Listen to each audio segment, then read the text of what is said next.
My first job out of nursing school was at Maple Creek Senior Living. If you looked it up online, you'd see pictures of smiling residents, lush green lawns, and a 5-star rating. It was sold as a community, a place where your loved ones could live out their golden years with dignity. And for the most part, it was. I went in with that bright-eyed, bushy-tailed optimism of a new grad. I was going to be the one who listened, the one who cared just a little bit more. I thought I could make a difference. Looking back, that feels so naive, it almost makes me laugh. Or cry, mostly cry. I was assigned to the West Wing, a mix of long-term residents and folks with memory care needs. That's where I met Arthur Abernathy. Room 21B. Mr. Abernathy was 88 years old, with wisps of white hair and eyes that were the pale, faded blue of a worn-out pair of jeans. His mind was, well, it was a tangled mess. Dementia had stolen most of him, leaving behind fragments of a life he could no longer piece together. He'd have moments of clarity, where he'd ask me about the weather, or tell me a joke that didn't quite have a punchline, but mostly, he lived in a state of quiet, simmering panic. His panic had a name, Eleanor. Eleanor was his roommate. And if you were to cast the role of sweet, harmless old lady, you'd cast Eleanor. She was tiny, with soft, wrinkled cheeks and a perpetual gentle smile. She spent 90% of her day in the armchair by the window, knitting. She never spoke a word. Not one. The doctor said it was a result of a stroke years ago. She just sat there, click-clacking her needles together, making an endless series of mismatched, brightly colored scarves she'd give to the staff. We all thought she was a doll, a tragic, silent, sweet little thing. Mr. Abernathy did not agree. He was terrified of her, and his terror manifested in one single relentless action, ringing his call bell. That sound became the soundtrack to my nights. It would start around 10 p.m., just after the lights were out. Beep. I'd go in. "What's wrong, Mr. Abernathy?" He'd be sitting bolt upright in bed, his eyes wide, staring at Eleanor's sleeping form in the bed across the room. "She's doing it again," he'd whisper, his voice trembling. "Doing what, Arthur?" "The singing," he'd say, his voice cracking. "She sings to me when it's dark." I'd glance over at Eleanor. She'd be fast asleep, a quiet little lump under a mountain of blankets, not making a sound. "She's sleeping, Arthur. You must have been dreaming." I'd fluff his pillow, give him some water, and reset the bell. 10 minutes later, beep. The other aides and nurses, the ones who had been there for years, were less patient. I'd hear them in the break room. "Abernathy in 21B is at it again. Just ignore it for a few minutes. He'll wear himself out. It's just the dementia. He's sundowning." They said he was hallucinating. It was a textbook case, an elderly mind lost in the shadows, creating phantom threats. But the way he described it was so specific, so strange. I asked him once, "What does she sing?" He shook his head, his eyes filling with tears. "It's not a real song. There's no words. It's just a sound, a low sound, like a hum. And it gets closer, a hum." I'd sit at the nurse's station, watching the monitor for room 21B, and listen. I never heard a thing, just the gentle whir of the air conditioning and the distant, muffled snores from other rooms. But Mr. Abernathy was adamant, and every night he was a little more frantic, a little more broken. "She stands over me," he told me one night, grabbing my arm with surprising strength. "I pretend to be asleep, but I can feel her there. I can hear the hum. She wants me to sleep forever." It was chilling, but what was I supposed to do? Tell my supervisor that the sweet, mute old lady in 21B was a phantom humming menace, I'd have been laughed off floor. So I did nothing. I just kept answering the bell. Then, about a month into this routine, Mrs. Gable in room 21D passed away. She was 92.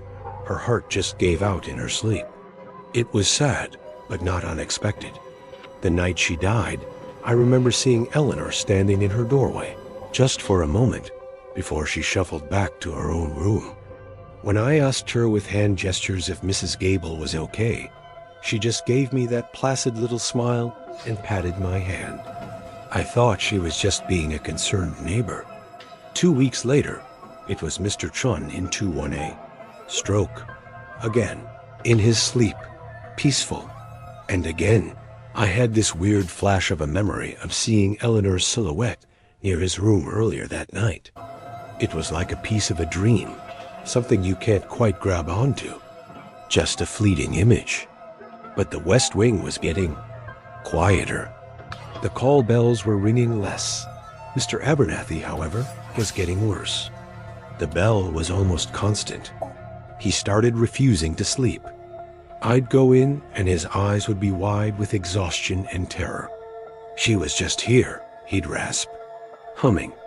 "The hum is for me tonight." "I know it is." That was the last thing he ever said to me. The next morning, I came in for my shift, and the first thing I noticed was the silence. No light was lit above the door to room 21B. I walked in, a cold feeling creeping up my spine. His bed was empty. Well, not empty. The sheets were pulled up neatly to his chin. He looked like he was sleeping. He looked peaceful, more peaceful than I had ever seen him. Across the room, Eleanor was in her armchair, click-clacking her knitting needles, the morning sun glinting off them. She looked up at me and smiled, a little knowing smile. And I swear, for just a fraction of a second, I thought I heard it. A faint, low hum, almost like the vibration of a bee's wings, coming from her direction. Then it was gone. The official cause of death was cardiac arrest. Natural causes. Everyone said it was a blessing, that he was finally at peace. But I couldn't shake it. The humming. The way he said she wanted him to sleep forever. It was crazy, I know. I had no proof, nothing but the ramblings of a man with dementia. A few years passed. I moved to a different hospital, tried to forget the whole thing. Then, my own father had a bad fall. Broke his hip. After the surgery, he needed a few weeks of intensive rehab. The social worker said the best place, the only place with an available bed, was Maple Creek. My blood ran cold. I told myself I was being ridiculous. It was a top-rated facility. Eleanor was probably long gone by now anyway. My dad would be on a completely different wing, the short-term rehab wing. He'd be fine. The first week went well. My dad was getting stronger. I'd visit him every evening after my shift. One night, I was walking down the hall towards his room, and I saw a familiar figure shuffling slowly in my direction, using a walker. It was Eleanor. She looked exactly the same. Same placid smile, same vacant eyes. She was holding one of her mismatched scarves. When she saw me, her smile widened. She didn't seem to recognize me, but she stopped and held the scarf out to my dad's open doorway. A welcome gift, I guess. I forced a smile and quickly ushered her down the hall, back towards her wing. I told my dad not to talk to her. "She's just a confused old lady," I said, my heart hammering. That night, I couldn't sleep. I had this awful, gut-wrenching feeling. I got in my car and drove back to Maple Creek. It was after midnight. I used my old ID to slip in a side door. I know I shouldn't have, but I had to check. I had to make sure. I crept down the darkened rehab wing. It was silent. I stood outside my father's door, room 14A, and listened. My whole body was tense, waiting. For a moment, There was nothing. I felt a wave of relief wash over me. I was being stupid, paranoid.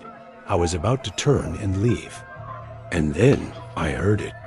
It was faint, so faint I thought I was imagining it. But it was there, coming from inside my father's room. A low, steady, monotonic sound. A sound with no words. A quiet, patient, terrifying hum.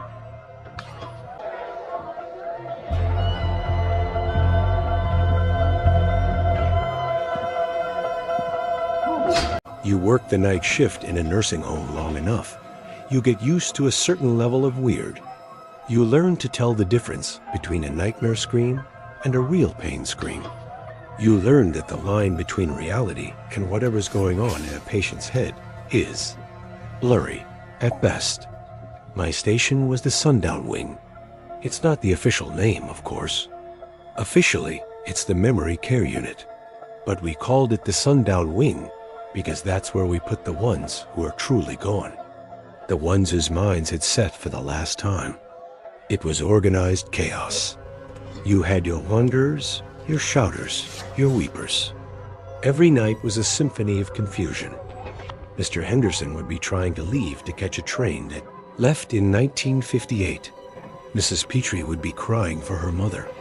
It was tragic and loud, and after 5 years, I was mostly numb to it. It was my normal. Until the night they admitted Alistair Croft.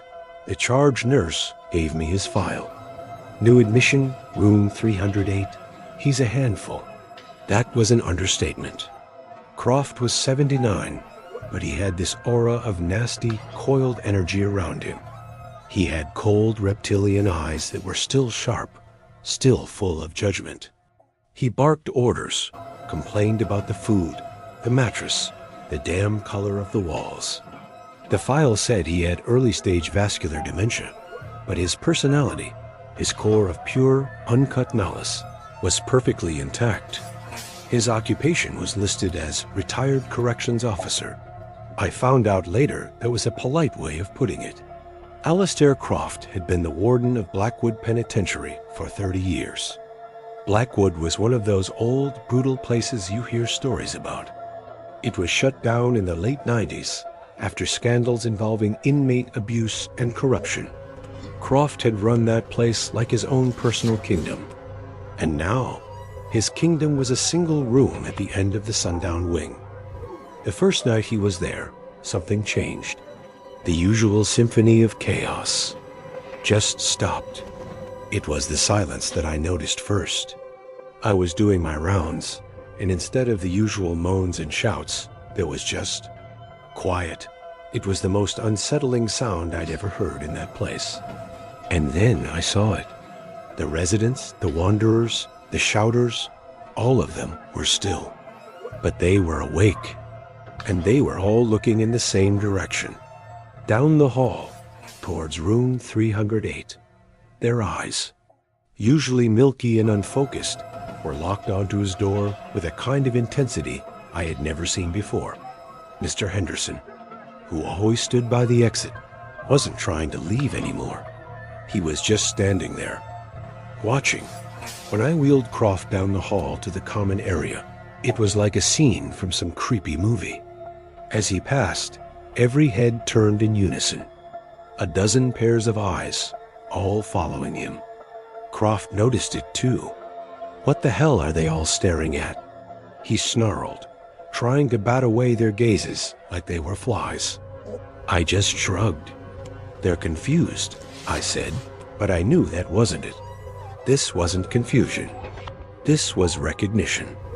That night, I started hearing whispers from patients who hadn't spoken a coherent word in years. I was in the medication room, and I heard a voice from the hall, clear as day. Yard times over. I peeked out. It was Mr. Gable, a man whose entire vocabulary for the last year had been the word no. He was staring at Croft's door. Later, I heard another voice, a dry crackle from Mrs. Petrie. Lights out, Block C. My blood went cold. This was impossible. I went back to the office, and on a hunch, I pulled up the public archives on my computer. I typed in Blackwood Penitentiary inmate roster, 1970 to 1990. Then I started cross-referencing the names of my patients. My hands started shaking. Henderson, Robert. Inmate number 78B4. Armed robbery. Served 15 years at Blackwood. Gable, Frank. Inmate number 91C2. Assault. Served 10. Petrie, Eleanor, no, not Eleanor. It was a different name then. Her maiden name check fraud. Served 3. One by one, I got a hit. Almost half the residents of the Sundown Wing had been inmates at Blackwood. They had all been Alistair Croft's prisoners. And now, through some cruel twist of fate, they were all here, in this place where the past is supposed to be forgotten. Except they weren't forgetting. They were remembering. The next few nights were a slow burn nightmare. The patients started working together. They'd block Croft's doorway with their wheelchairs. They'd stand in a silent semicircle around his bed while he slept, just watching him. Croft was terrified. He wasn't the big, bad warden anymore. He was a scared old man. He'd scream for me, telling me they were trying to get him, but when I'd come in, they would just be standing there, looking vacant again, as if nothing had happened. The climax came on a Thursday. A massive thunderstorm rolled in, the kind that shakes the whole building. The lights flickered, then died. The whole wing was plunged into darkness. The backup generator kicked on for a minute, then sputtered out with a groan.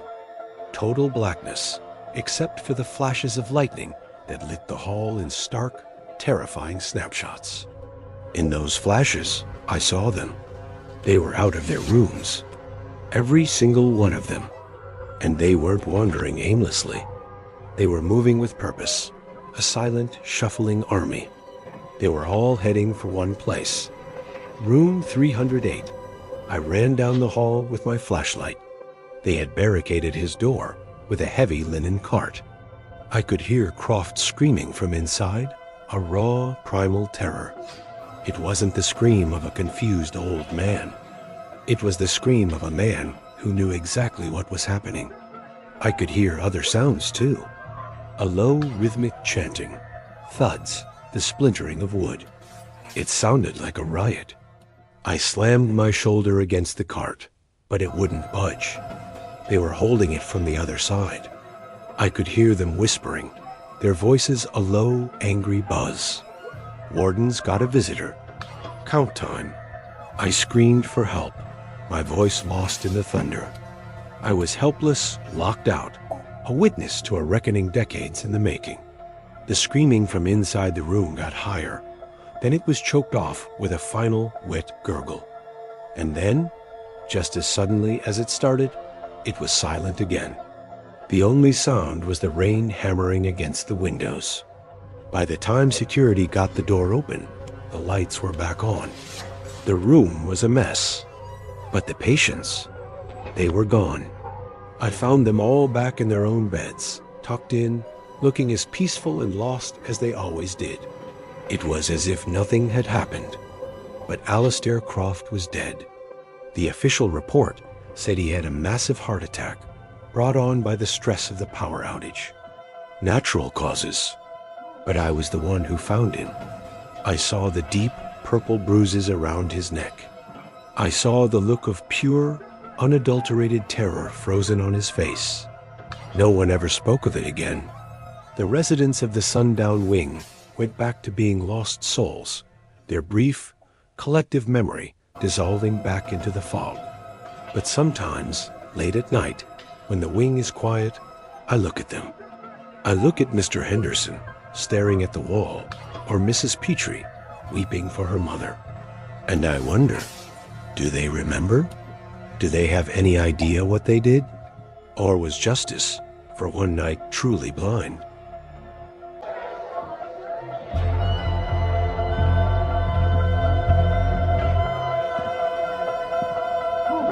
When I got the job as a physical therapist at the Willows, I thought I'd hit the jackpot. It wasn't a nursing home. It was a luxury long-term care residence. It looked like a 5-star hotel. It had a gourmet dining room, a movie theater, a pristine indoor pool. My job was to work with patients in the state-of-the-art rehab center, helping them recover from strokes, surgeries, anything that had stolen their mobility. I loved it.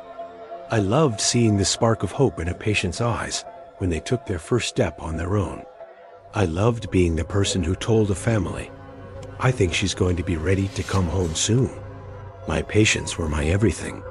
There was Eleanor Vance, a grandmother with a wicked sense of humor, recovering from a hip replacement. And Sergeant Miller, a tough old Marine who'd had a stroke but was determined to salute with his right hand again. We worked hard and we celebrated every tiny victory. The heart and soul of the Willows, though, wasn't the staff. It was a resident named Julian Croft. Julian was a former stage actor, probably in his late 70s, with a booming, theatrical voice and a mane of silver hair. He was charming, witty, and knew everyone's name. He'd sit in the grand lobby every day, holding court, telling stories of his days on Broadway. Everyone adored him. The staff, the residents, we were all his captive audience. He was the king of the Willows, and we were his loyal subjects. The first time it happened, I dismissed it as a tragedy. It was Eleanor Vance. We'd had a breakthrough session. She'd walked the entire length of the parallel bars without any help. She was crying. I was crying. We were 2 weeks away from her discharge date. Her family was already getting her room ready at home. The next morning, I came into work and was told that Eleanor had passed away during the night. They said she'd slipped in her shower. A fatal fall. It was devastating. Julian organized a beautiful memorial service for her in the theater. He gave a moving eulogy, calling her his leading lady. We all wept. It was just a horrible, horrible accident. A month later, it was Sergeant Miller. He'd finally done it. He'd regained enough strength and control in his right arm to give me a crisp, perfect salute. He grinned from ear to ear. "Tell my son I'll be home for his birthday," he'd said. His son's birthday was in 3 weeks. 2 days later, Sergeant Miller was found dead at the foot of his bed. The report said he must have gotten dizzy and fallen while trying to get up in the night. The bed rails were up, which was strange, but the conclusion was the same. A tragic, yet not entirely uncommon accident. This time, a cold knot of dread formed in my stomach. Both of them. Right when they were on the verge of leaving. Right when they had beaten the odds. I started looking back at the files of other residents who had passed away in the last year. And I found the pattern. A retired teacher who was recovering from knee surgery. A concert pianist regaining use of her hands after a mild stroke. All of them had one thing in common. They were getting better. They were getting ready to go home. And then a sudden, unexpected, fatal accident. I took my concerns to the facility director. She looked at me with a tired, patronizing smile. "Chloe," she said, her voice dripping with condescension, "you're an excellent therapist, but you're not a doctor.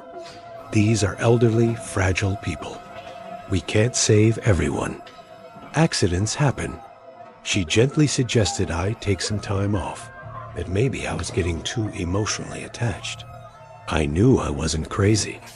I started watching, and my gaze kept falling on Julian. He was always there. He was the one who brought Eleanor her nightly cup of tea the evening she died. He was the one who sat with Sergeant Miller for an hour, talking quietly just before lights out. His concern, his constant presence, which had once seemed so charming, now felt sinister. He was like a vulture, circling.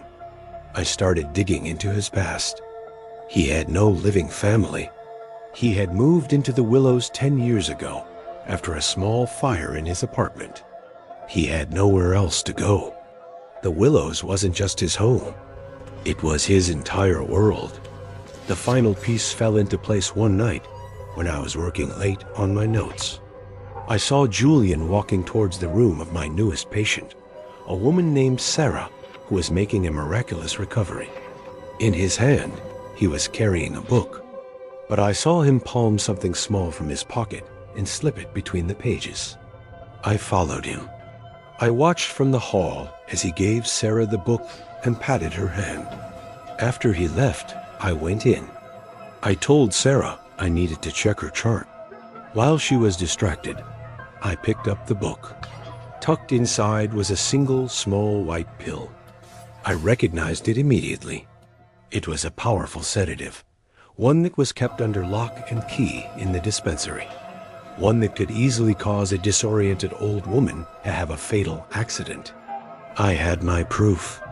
I decided I would go to the police first thing in the morning, but I made a mistake. A terrible, stupid mistake. I was so full of righteous anger, I had to confront him. I found him in the empty theater, sitting in the front row, staring at the dark stage. I held up the pill. "It's over, Julian." He didn't look surprised. He just turned and gave me a sad, theatrical smile. "Over? My dear, the show is never over. Only the players change. You've been killing them," I whispered, my voice shaking. "All of them? Why?" His face hardened, the charming mask falling away to reveal something cold and empty beneath. "Because they were leaving," he hissed, his voice a venomous stage whisper. "This is my stage. They are my audience, my adoring public. They come here, broken, and I watch them. I am their confidant, their friend, their star. And just when they love me the most, they try to leave. They try to walk out in the middle of the performance. I will not have my audience walk out on me. The show must go on forever."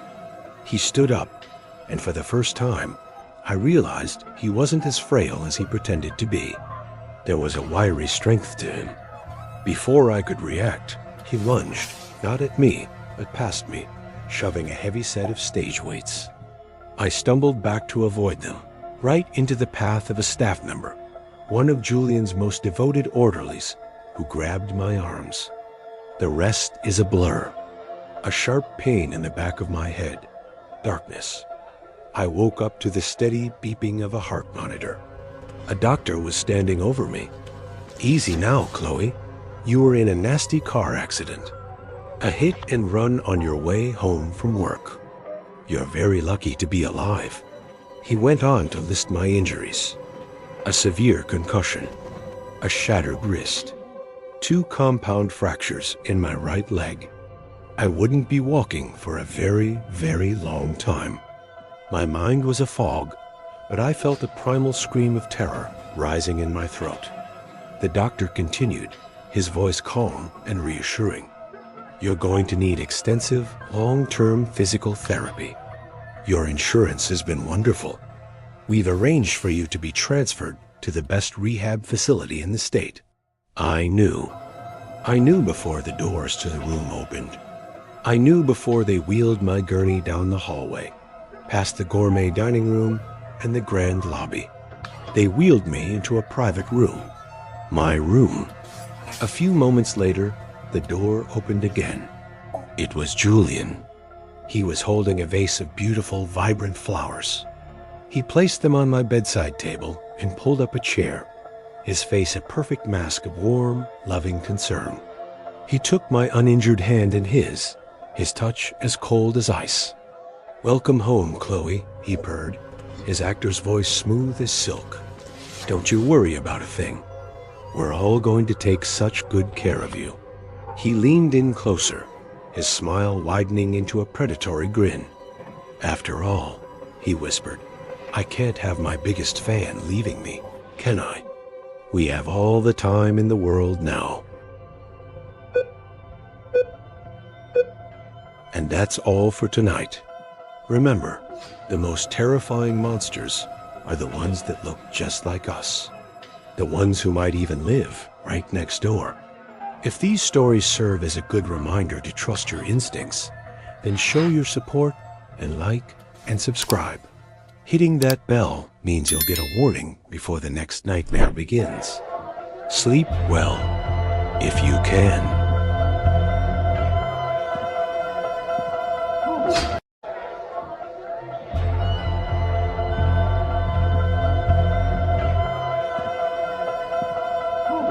You know, it's funny how you can think you know a person, really know them, especially a teacher. You see them 5 days a week, 180 days a year. They grade your papers, they tell you stories. They become part of the background radiation of your life. Mr. Abernathy was more than that, though. He wasn't just background noise. At Northgate High, Mr. Abernathy was a legend. He taught American history, but what he really taught was storytelling. He'd lean against the edge of his desk, his tweed jacket a little worn at the elbows, and he wouldn't just talk about the Civil War. He'd make you feel the bitter cold at Valley Forge, the humid tension of the Cuban Missile Crisis. He was the cool teacher, the one who treated you like an adult, who'd ask about your weekend and actually listen to the answer. Everyone, and I mean everyone, loved Mr. Abernathy. I probably looked up to him more than anyone, which makes what I found out so much worse. It started, like most problems in high school, with my grades. I was pulling a solid C+ in his class, and with college applications breathing down my neck, I needed to do something about it. So I stayed after class one day. "Mr. A?" I said, hovering by his desk. He looked up from a stack of papers, and that easy smile of his instantly appeared. "Jake, what can I do for you? Don't tell me you're here to debate the historical inaccuracies of National Treasure again." I managed a weak laugh. "No, sir. I was, wondering if there was any extra credit I could do. My grade's not looking so hot." He stroked his chin, which was peppered with distinguished gray stubble. "Extra credit, huh? You know I'm not usually a fan. History isn't about cramming. It's about understanding." He paused, tapping a pen on his desk. "But I might have something. It's a bit unorthodox." My ears perked up. "I'm up for anything. Our school," he began, leaning forward conspiratorially, "is old. Older than the town library. There's an archive room down in the basement, next to the boiler room. It's a disaster zone, filled with old records, yearbooks, town newspapers, you name it. The school board wants it all digitized, but they don't have the budget. How about this? You go down there, pick a decade, say, the 1980s, and write a paper about what life at Northgate was like back then. Use the primary sources you find. Photos, articles, whatever. Do a good job, and I'll bump you up a full letter grade." I was ecstatic. It sounded way better than writing another essay on the Federalist Papers. "Seriously? That's awesome. Thank you, Mr. A." He pulled a single, old-fashioned brass key from his drawer. "There's only one key. Don't lose it. And Jake," he said, his expression turning serious for a moment, "it's a mess down there. Be careful. And don't tell anyone I'm letting you do this. It's off the books." That should have been the first red flag, right? The secrecy. But I was 16. Secrecy just made it cooler. The next day, I went down to the archive. The door was thick, wooden, and painted a faded institutional green. The key turned with a loud, grating clank. The air that hit me was thick and smelled like a million old books slowly turning to dust.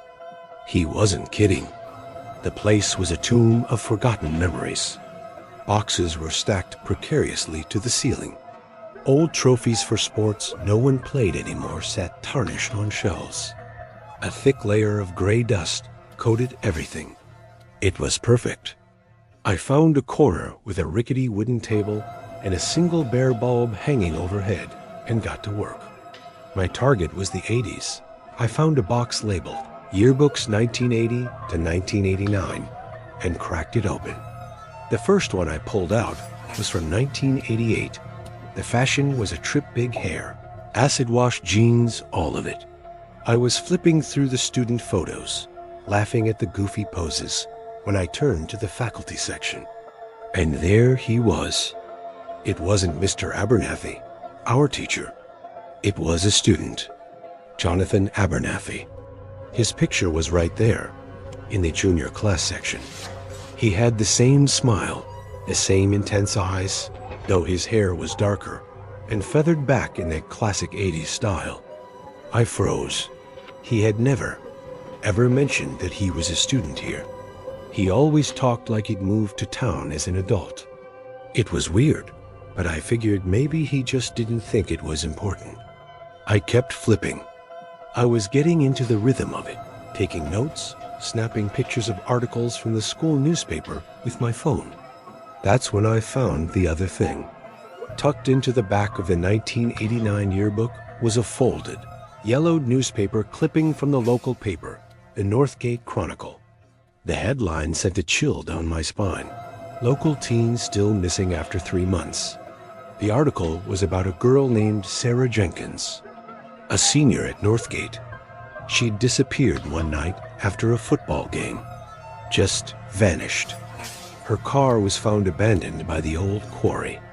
There was a grainy photo of her, a pretty girl with a bright, hopeful smile. The article quoted her friends, her family, and the police. And then, at the bottom of the column, was a quote from one of her classmates. A close friend, they called him. His name was Jonathan Abernathy. My heart started doing this weird, fluttery thing in my chest. I read his quote over and over. She was the brightest person I knew, it said. Everyone is just praying she comes home safe. It's like a piece of the world is just gone. Finding your teacher in an old yearbook is one thing. Finding out he was a close friend of a girl who disappeared and was never found, that was something else entirely. It felt heavy. I packed up my stuff for the day, the dusty air suddenly feeling colder, more suffocating. When I saw Mr. Abernathy in class the next day, I couldn't look at him the same way. Every easy smile, every casual gesture seemed different, calculated. I was probably just being paranoid, right? It was a tragedy from 30 years ago. He was a teenager.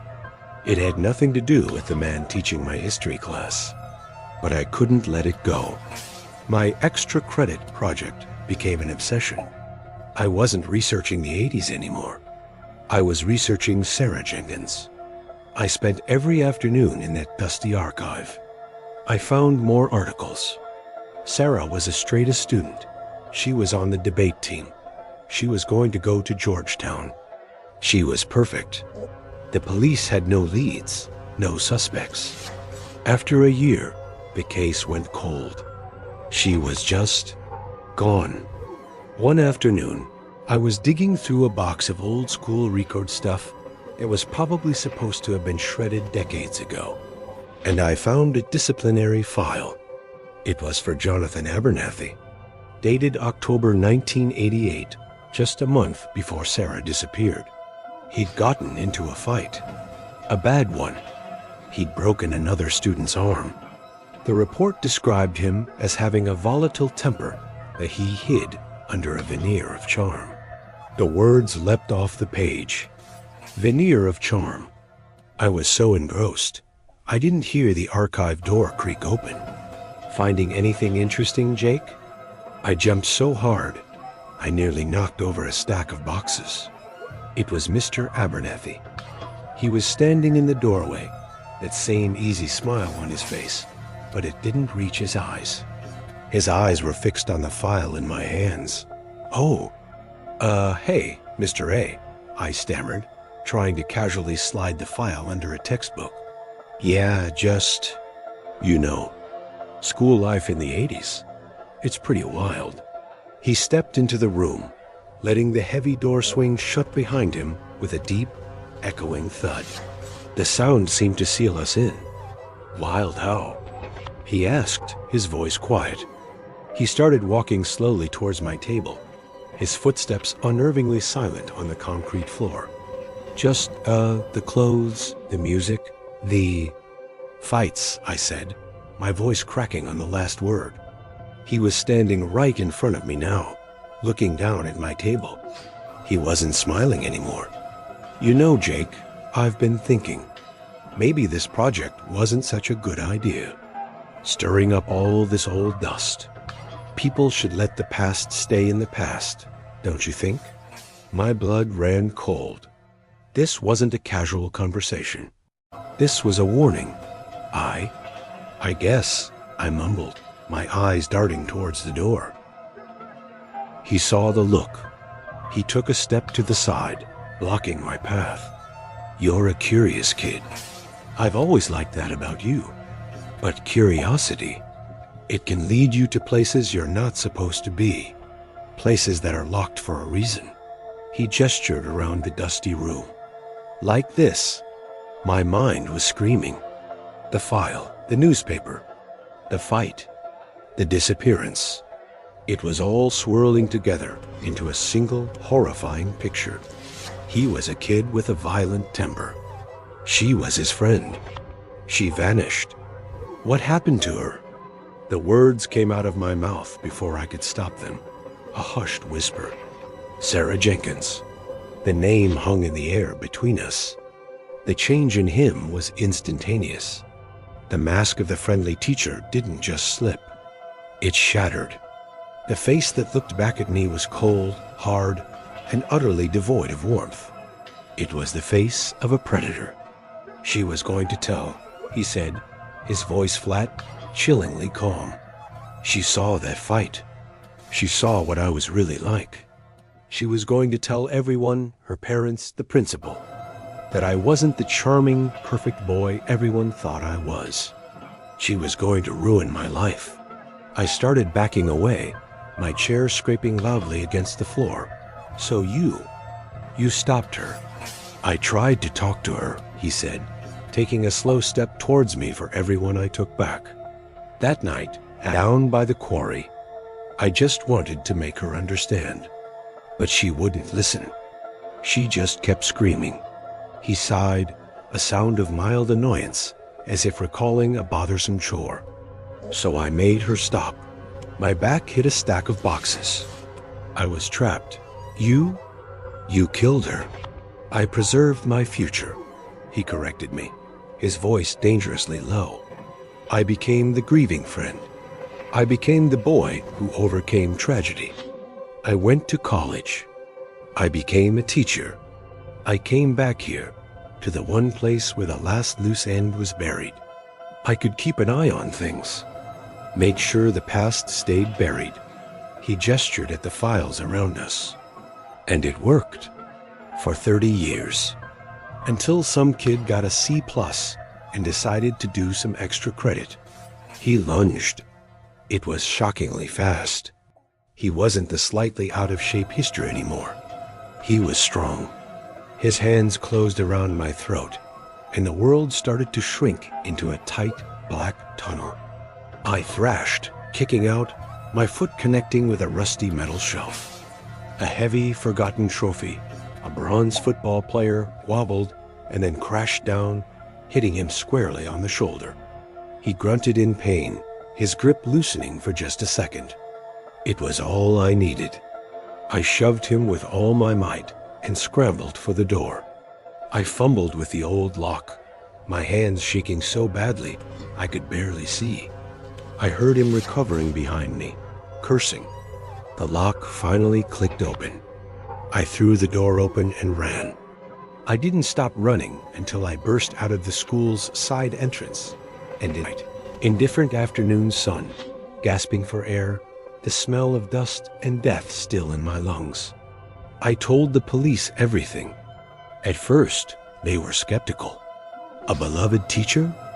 A 30-year-old cold case? But they searched his house, and in his garage, buried under a new slab of concrete, they found what was left of Sarah Jenkins. Jonathan Abernathy was gone.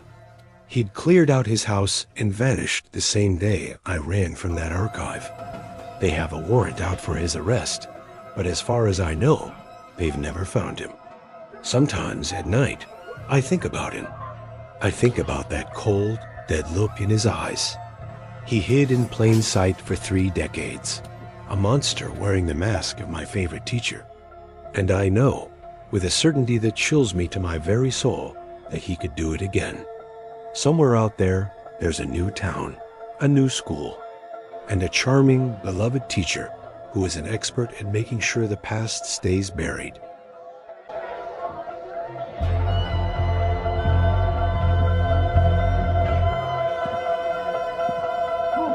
When you're fresh out of teacher's college, you have this image in your head. You're gonna be one of those cool, inspiring teachers from the movies. You're gonna change lives, open minds. You're not thinking about the politics, the paperwork, or the weird, unsettling vibes of a town that time forgot. That's what I wasn't prepared for. The vibes. My first job was at Blackwood Creek Elementary. It was a good 40 miles from the nearest real town, a tiny dot on the map, nestled in a valley thick with pine trees. The school itself was old but well kept, a single-story brick building that looked like a postcard from the 1950s. The pay was decent, and they offered housing, a small cottage just down the road. It seemed perfect, a quiet place to start my career. The quiet I would learn was the most dangerous thing about it. The principal was a woman named Miss Albright. She was tall and severe, with her gray hair pulled back in a bun, so tight it looked like it hurt. She ran the school with an iron fist. There were rules for everything. How the kids lined up for lunch, which songs they were allowed to sing in music class, mostly old, somber hymns I'd never heard before. How their desks had to be arranged. Everything was about order, tradition, and obedience. The other teachers, 3 women who had all lived in Blackwood Creek their entire lives, moved like they were walking on eggshells around her. They were polite to me, but distant. It was like they had a secret I wasn't allowed to know. But it was the kids who were the strangest. They were too well behaved. There was no shouting on the playground, no note passing in class, just a quiet, watchful obedience, especially when Ms. Albright was around. They seemed terrified of her, all except one, a little boy in my 2nd grade class named Samuel. He was a quiet, withdrawn kid with big, soulful eyes who spent most of his time drawing. His pictures were disturbing, twisted, stick figure people standing under a dark, scribbled-out sun. Sometimes he'd draw a tall, shadowy figure with long, spindly arms, hiding behind the trees. He called it the Whispering Man. One day, during recess, I saw Ms. Albright corner him by the old iron swing set. I couldn't hear what she was saying, but her voice was low and intense. Samuel was just staring at the ground, his little shoulders shaking. When she finally walked away, he looked up, and his eyes were filled with the kind of primal terror I'd never seen in a child before. I ran over to him. "Samuel, honey, are you okay? What did she say to you?" He wouldn't answer. He just clutched a smooth, black river stone in his hand and whispered, "The bell is coming for me." I had no idea what that meant. I tried asking the other teachers about it, but they just clammed up. "Oh, that's just a silly local story," one of them said, refusing to meet my eyes. Pay it no mind. The weirdness all seemed to revolve around the upcoming Harvest Festival. The entire town was obsessed with it. Ms. Albright held special assemblies, talking about honoring the town's founders and the debt they owed to the land. It all sounded like typical small-town pageantry, but there was a dark undercurrent to it I couldn't shake. I was the teacher who was supposed to be in this classroom before me. His name was Mr. Evans. The official story was that he'd had a nervous breakdown just before last year's festival and had to leave. One evening, while cleaning out the bottom drawer of my desk, I found something he'd left behind, an old leather-bound lesson planner. Tucked in the back pages were his notes. They weren't lesson plans. They were a frantic, paranoid diary. "Albright is watching me," one entry read. "She says the boy is unbalanced, says he's been chosen." What does that mean? They keep talking about the bell and the debt. Another entry from a few days later was even more chilling. "It's not a festival. It's a ritual. They're going to do something to him. In the woods behind the school. They did it to another kid 5 years ago. They said he moved away. No one moves away from Blackwood Creek. I have to get him out of here." The last entry was just a single shaky sentence. "She knows I know. God help me." My blood turned to ice. It wasn't a breakdown. They did something to him. And now they were going to do something to Samuel. The night of the Harvest Festival arrived. The air was cold and smelled of burning wood and damp earth. The whole town was gathered at the school. They were all dressed in drab, old-fashioned clothes. Miss Albright stood on a makeshift stage, her face illuminated by flickering torchlight. She gave a speech about tradition and sacrifice. It was terrifying. Then she called Samuel's name. The crowd parted, and 2 of the town's men led the little boy to the stage. He was clutching that same black stone, his face pale and tear-streaked. My heart was hammering against my ribs. I knew I had to do something. Ms. Albright took Samuel's hand and started leading him away from the crowd, towards the dark tree line behind the school. The other teachers and a select group of townspeople followed, forming a grim procession. I slipped away from the main gathering and followed them, using the trees for cover. They stopped in a small, circular clearing I'd never seen before. In the center was a single ancient-looking iron bell hanging from a thick wooden frame. It was the bell from the school's steeple, I realized. They must have moved it out here. Miss Albright led Samuel to the bell. "The land gives us life," she chanted, her voice echoing unnaturally in the silent woods. "And we must pay the debt. We offer the fear of the unbalanced child, to quiet the woods, to keep the whispering man from our doors." This was insane. They were going to traumatize this little boy as part of some pagan ritual. But then it got worse. One of the teachers stepped forward. It was Mrs. Gable, the kindly, matronly woman who taught first grade. She looked at Miss Albright with pleading eyes. "Eleanor, please," she begged. "The new one. The teacher. She's not one of us.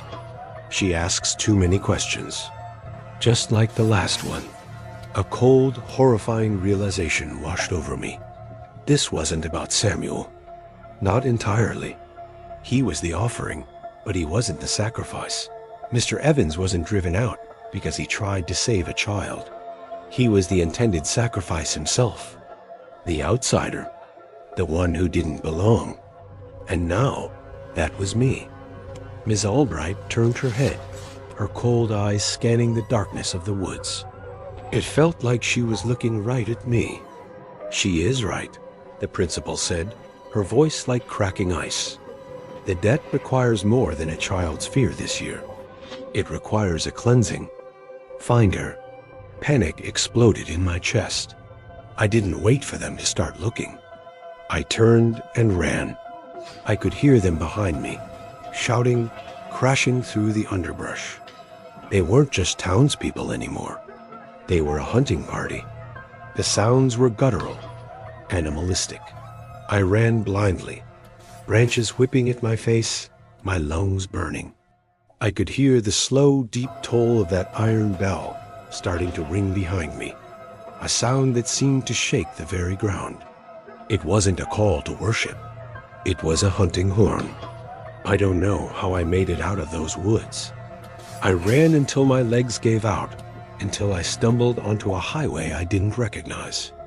A trucker found me, a hysterical, mud-caked mess on the side of the road at 3 in the morning. I told him my story. He looked at me like I was crazy, but he drove me to the next state over and dropped me at a bus station. I tried to go to the police. I told them everything. They made some calls.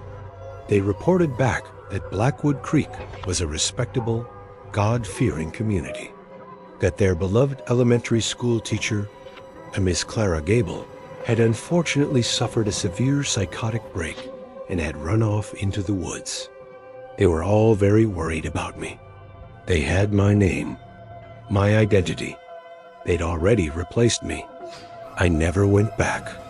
I moved across the country, changed my name, took a job in a different field entirely. But I never feel safe. Sometimes, late at night, when the wind whistles just right, I swear I can hear it. A faint, distant sound carried on the air from 1,000 miles away. The slow, patient toll of a bell. A reminder of the dead. And I know, with every fiber of my being, that they are still looking for me.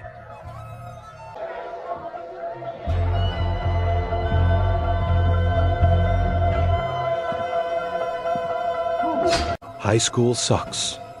I think that's a pretty universal truth. For me, it sucked more than for most. My sophomore year, my best friend Kevin was driving us home from a party. He was messing with the radio. I was telling some stupid joke, and neither of us saw the truck that ran the red light. I woke up at a hospital with a broken arm and a concussion.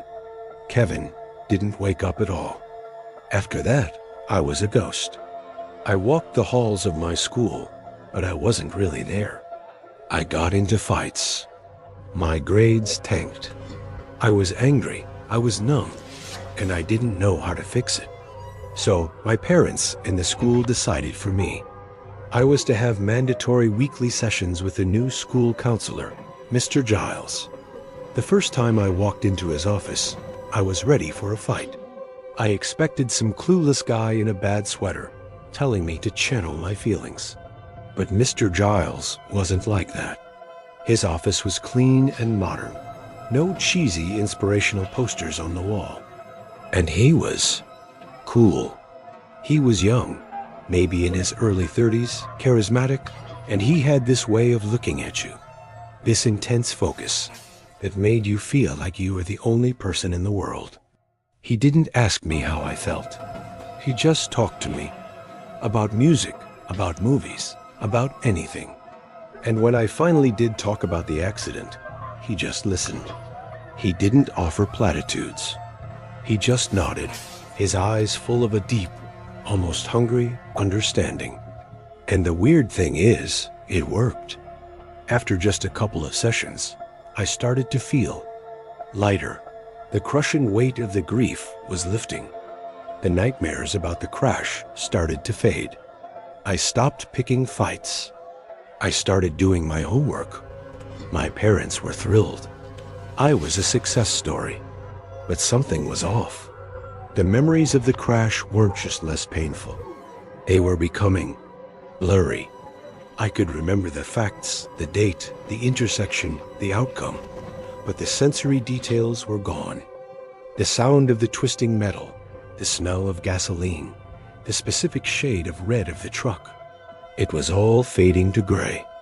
Even my memory of Kevin's laugh was getting harder to hold on to. I tried to tell myself it was just part of the healing process. But then I started noticing the other kids who went to see Mr. Giles. There was this girl, Maya, who used to have crippling panic attacks. You'd see her in the hall, hyperventilating, unable to breathe. Now, she was serene. She just sort of floated through the hallways with a placid, empty smile on her face. Her anxiety was gone, but so was everything else. She was like a beautifully painted, hollow doll. My suspicion started as a low hum in the back of my mind. I decided to test it. In my next session, I made something up. I told Mr. Giles I was having a new problem, this recurring dream where I was drowning. I spun this whole elaborate, fake trauma for him. And as I was telling him, I watched his eyes. And I saw it, just for a second, a flicker of something dark and ravenous. It was a look of intense, predatory hunger. The look of a starving man sitting down to a feast. That night, I couldn't sleep. The image of his eyes was burned into my brain. I had to know what was going on in that office. Around 2 a.m., I slipped out of my house and rode my bike to the school. I knew one of the back windows in the library never locked properly. I jimmied it open and slipped inside, my sneakers silent on the linoleum floors. The counselor's office was at the end of a long, dark hallway. The door was locked, but I'd come prepared. A credit card and a bit of jiggling, and I was in. I switched on my phone's flashlight, the beam cutting through the darkness. The office was just as I remembered it. Clean, sterile, impersonal. I went straight for his filing cabinet, expecting to find folders filled with detailed notes. I pried it open. It was empty. All of it. Not a single piece of paper. Confused, I swept my light around the room. My eyes landed on a large, polished oak cabinet against the far wall. It looked out of place, more like a piece of fine furniture than school equipment. It was locked, but the key was sitting in a small dish on his desk. My hand was trembling as I unlocked it and swung the doors open. It wasn't files. It was full of music boxes, dozens of them. Each one was unique, intricately carved, and on the bottom of each one was a small brass plaque with a name engraved on it. Maya Garcia, Ben Carter, Liam Shaw. These were all kids I knew had been seeing him. And then I saw it. In the back, a simple dark wood box. On the bottom, it read, Alex Carter, my name. With a sense of absolute dread, I picked it up. My fingers fumbled with the tiny latch. I lifted the lid. It didn't play music. A sound came out of it, faint and tinny. A sound I knew all too well. It was the sound of screeching tires, the horrifying crunch of metal, and underneath it all, a faint, ghostly whisper. It was Kevin's voice from right before the impact. He was laughing at the joke I'd just told. I dropped the box. It clattered on the floor, the horrible sounds still pouring out of it. My memories, my trauma, my last moment with my best friend. It was all in that box. He hadn't healed me. He had siphoned it out of me. He had stolen it. I find they retain the emotional resonance so much better this way. The voice came from the doorway. I spun around, my flashlight beam landing on Mr. Giles. He was standing there, perfectly calm, a slight, curious smile on his face. He wasn't surprised to see me. What are you? I stammered, backing away. A connoisseur, you might say, he said, stepping into the room and closing the door behind him. Most people run from pain. They see it as something to be avoided, medicated, buried. I, on the other hand, I appreciate it. I find it nourishing. The raw, unfiltered agony of a teenager, that's a vintage you just can't find anywhere else. It was insane. He wasn't human, or at least not entirely. He was some kind of psychic vampire, and this school, full of anxious, hormonal, traumatized kids, was his personal pantry. You're a monster, I whispered. He actually chuckled. Am I? Look at Maya. She's happy, isn't she? Peaceful, free from the burden of her own mind. I take away their pain, Alex. I consume it. And in return, I give them peace. A quiet, empty peace. It's a fair trade, isn't it? He took a step closer. You were so full of it. That delicious, potent cocktail of guilt and grief. It was one of the finest meals I've had in years. But you've discovered my pantry. So now we have a problem. He laid out my options as if he were discussing the weather. I could let him finish. He could take the rest of it. The suspicion, the fear, the memory of this night. I could walk out of his office and be just like Maya, blissfully, peacefully empty. Or I could try to leave with my memories intact. But if you choose that, he said, his smile widening, showing just a bit too many teeth, you should know that I can't have you telling anyone my secrets. My diet is a private matter. I didn't need him to spell it out. I looked at the cabinet full of music boxes, full of stolen souls. And I chose to run. I threw a heavy textbook from his desk right at his head. He ducked, and in that moment of distraction, I bolted for the door, ran down the dark hallway, and burst out of the school. I ran all the way home, my heart feeling like it was going to explode out of my chest. I tried to tell my parents. They thought I was having a breakdown, a delayed reaction to the trauma. I tried to tell the principal. She told me Mr. Giles was a miracle worker and that perhaps I needed more intensive therapy. No one would believe the story of the memory-eating monster in the counselor's office. I forced my parents to let me transfer schools. We moved to a new town at the end of the year. I started over. I never told anyone the full story again. But I'm not fixed. He didn't get it all. He left me with this, the fear, the knowledge of what he is. And I know he's still out there. In some other school, in some other town, there's a charismatic counselor in a clean, modern office. He's leaning forward, his eyes full of that deep, hungry understanding, telling some broken kid that everything is going to be okay. He's a healer, a miracle worker, and he is always, always hungry. And that's all for tonight. Remember, the most terrifying monsters are the ones that look just like us, the ones who might even live right next door. If these stories serve as a good reminder to trust your instincts, then show your support and like and subscribe. Hitting that bell means you'll get a warning before the next nightmare begins. Sleep well, if you can.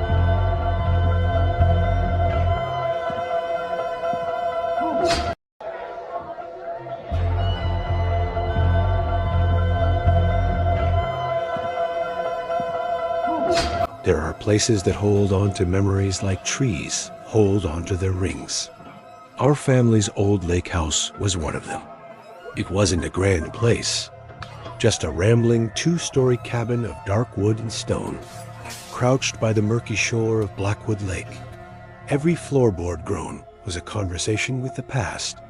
Every musty closet held the faint, sweet smell of my grandmother's mothballs. We hadn't all been there together in over 20 years, not since the foundation of our family had cracked right down the middle. That crack had a name, Uncle Robert. This reunion, this awkward, forced gathering, was supposed to be the spackle over that crack. It was supposed to be a homecoming. The whole thing was my mother's idea, born from a late-night phone call a month prior. A scratchy voice on the other end. A man claiming to be her long-lost brother, Robert, who had stormed out of this very house 30 years ago, after a nuclear argument with my grandfather, and vanished from the face of the earth. We'd all assumed he was dead, but here he was, apparently wanting to make amends before it was too late. So the word went out. Cousins, aunts, uncles, everyone was to convene at the old lake house to welcome back the prodigal son. I drove up with my wife, Sarah, and our 10-year-old daughter, Chloe, as we pulled down the long gravel driveway. The familiar sight of the house, dark and imposing under the thick canopy of pines, sent a shiver down my spine that wasn't from the autumn chill. It felt less like a reunion and more like a wake. Inside, the atmosphere was thick with forced cheerfulness. My cousins and I exchanged stilted hugs while our parents buzzed around the kitchen, their voices a little too loud, their laughter a little too sharp. We were all performing a play called Normal, Happy Family. He arrived just as the sun began to bleed through the trees, casting long, eerie shadows across the lawn. A dusty sedan rumbled up the driveway, and a man got out. He was thinner than I expected, worn down to bone and gristle. His face was a roadmap of hard lines, his hair a thinning gray mess, but the eyes, they were a pale, washed-out blue, just like I remembered from the old photos. This was him. This was Uncle Robert. My mother was the first to reach him, throwing her arms around him in a sob. He just stood there, stiff and awkward, patting her back with a hand that looked more like a claw. One by one, the family greeted him, a receiving line of hesitant embraces and mumbled welcomes. When it was my turn, I looked into his face, searching for the fun-loving uncle my dad used to tell me stories about. I found nothing.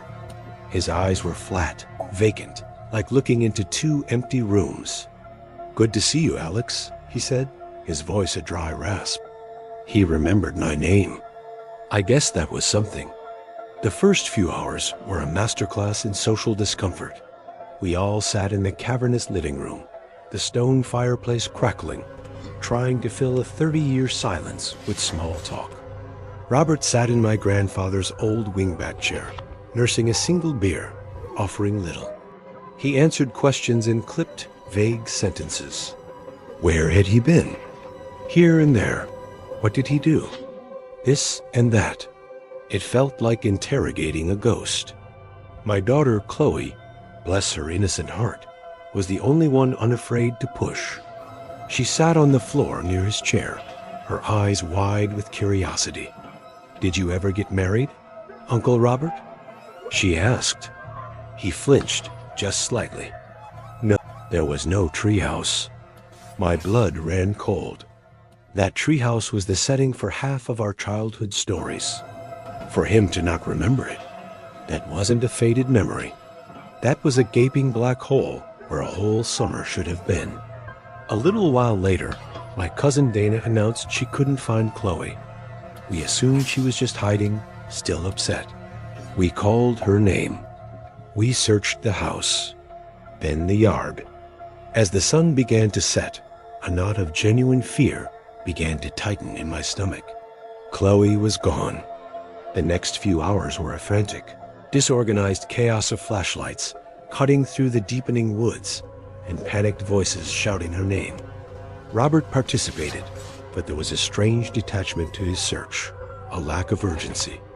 While my dad was organizing search parties, I saw Robert slip away from the group, heading towards the old, dilapidated boathouse at the far end of the property. A primal instinct took over. Something was wrong, deeply wrong. I needed a better flashlight. I remembered there was an old, heavy-duty one in the garage. I fumbled around in the dark, tripping over rusted tools and old paint cans. I found the flashlight in a dusty cardboard box labeled Dad Stuff. Underneath, it was a stack of old photo albums. My hand shaking, I pulled one out and flipped it open. And there it was. A photo from that last summer 30 years ago. My dad, my mom, my grandparents, and Uncle Robert, all standing on the porch of this very house. I shined the flashlight on Robert's smiling face, and I saw it clear as day. A thin, white scar cutting through his right eyebrow, the result of a childhood bicycling accident. A scar I had completely forgotten about until this very second. I dropped the album and sprinted back into the house, my mind screaming. I found the man who called himself Robert in the kitchen, getting a glass of water. "Hey," I said, my voice coming out as a breathless croak. He turned. I looked at his face, his forehead smooth and unbroken. No scar, not even a trace. It was him, and it wasn't him. My heart hammered against my ribs. "Where is she?" I demanded, my voice trembling with a rage I didn't know I possessed. "Where is my daughter?" He didn't feign confusion. The mask didn't just slip. He threw it to the ground. The tired, world-weary persona vanished, replaced by something cold and sharp. His eyes, no longer vacant, narrowed into icy slits. "You should have left it alone, kid," he hissed, his voice losing its raspy quality, becoming something harder, more menacing. "You and your brat."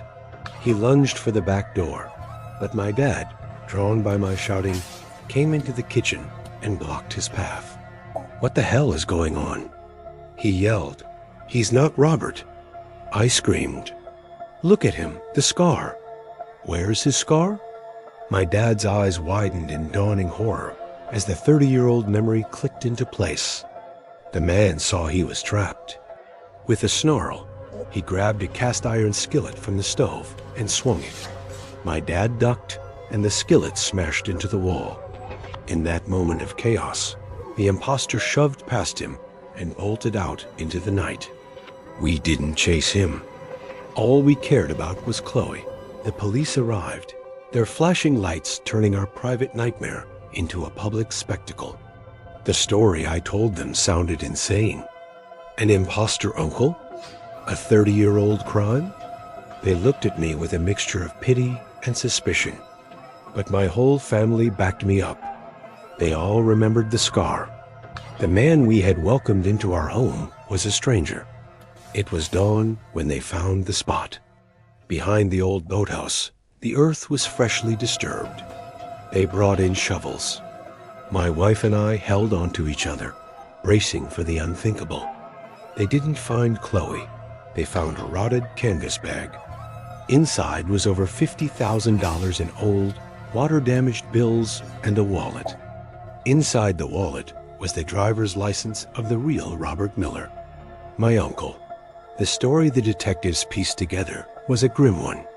My uncle hadn't just stormed out after an argument. He and a partner had robbed a bank in a nearby town. The argument with my grandfather was his cover. He came here to hide the money before disappearing for good. But his partner, the man who had just sat in our living room, I don't know which is worse. All I know is that we went to that lake house to find a long-lost member of our family and ended up losing one of our own forever.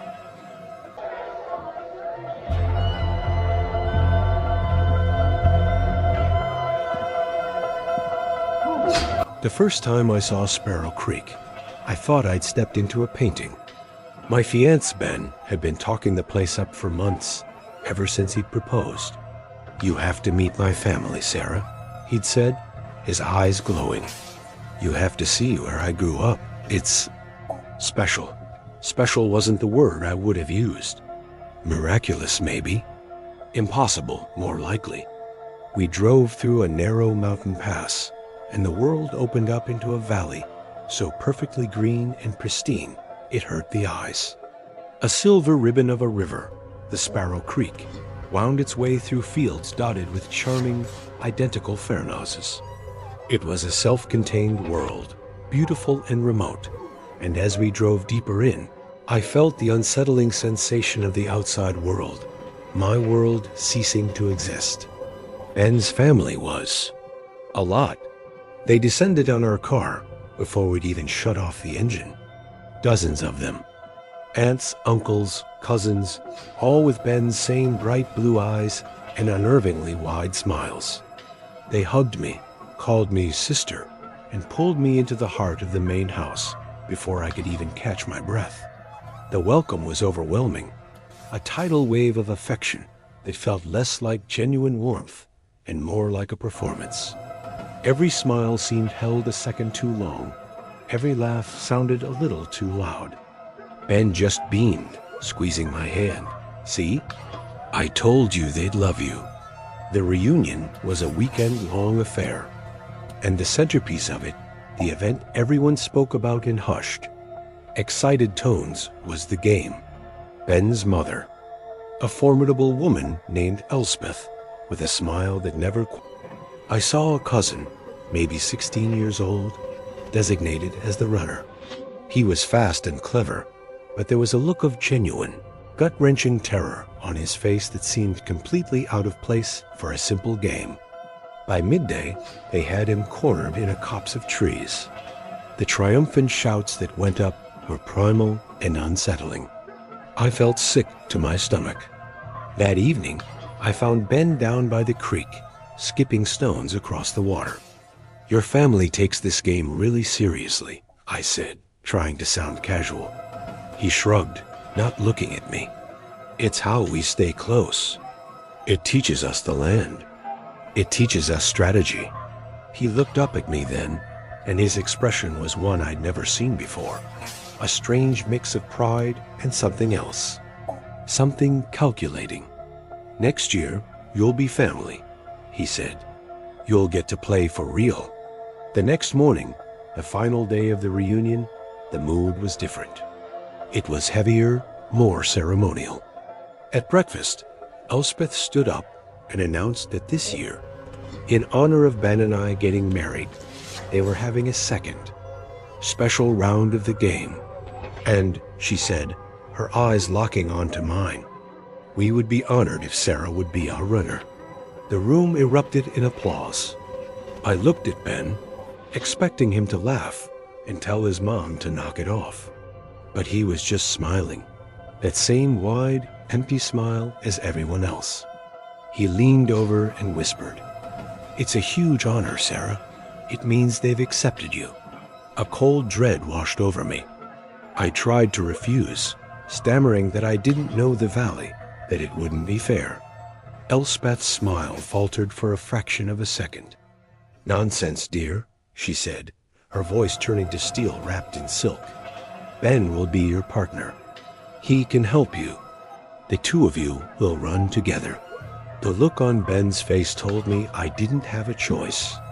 An hour later, I was standing in the middle of a field, my heart pounding in my chest. Ben gave me a quick, passionless kiss on the cheek. "Just stick with me," he said. "I know all the best hiding spots." A horn blew in the distance, a long, mournful sound that echoed through the valley. The game had begun. For the first few hours, it was almost fun. Ben led me through secret paths in the woods, along the underside of old bridges, into hollowed-out trees I never would have found on my own. It felt like we were a team. But as the sun climbed higher, the novelty wore off, replaced by a gnawing anxiety. The seekers were relentless. We'd catch glimpses of them, figures in the distance, always seeming to know which way we were headed. They were herding us. We were hiding in a thicket of bushes near the creek when we saw two of Ben's younger cousins walk by. They were whispering intently. "She's not as fast as the last one of them said. "Ben's having to do all the work." The other one shushed him. "Doesn't matter.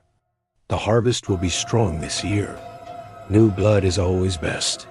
My blood turned to ice. New blood. The harvest. This wasn't a game. I confronted Ben as soon as they were gone. "What did they mean by that, Ben?" "The harvest? What is this?" He wouldn't look at me.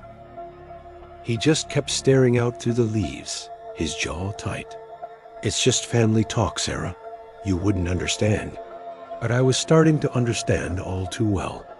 All the forced smiles, the strange intensity, the off-limits barn. It was all connected.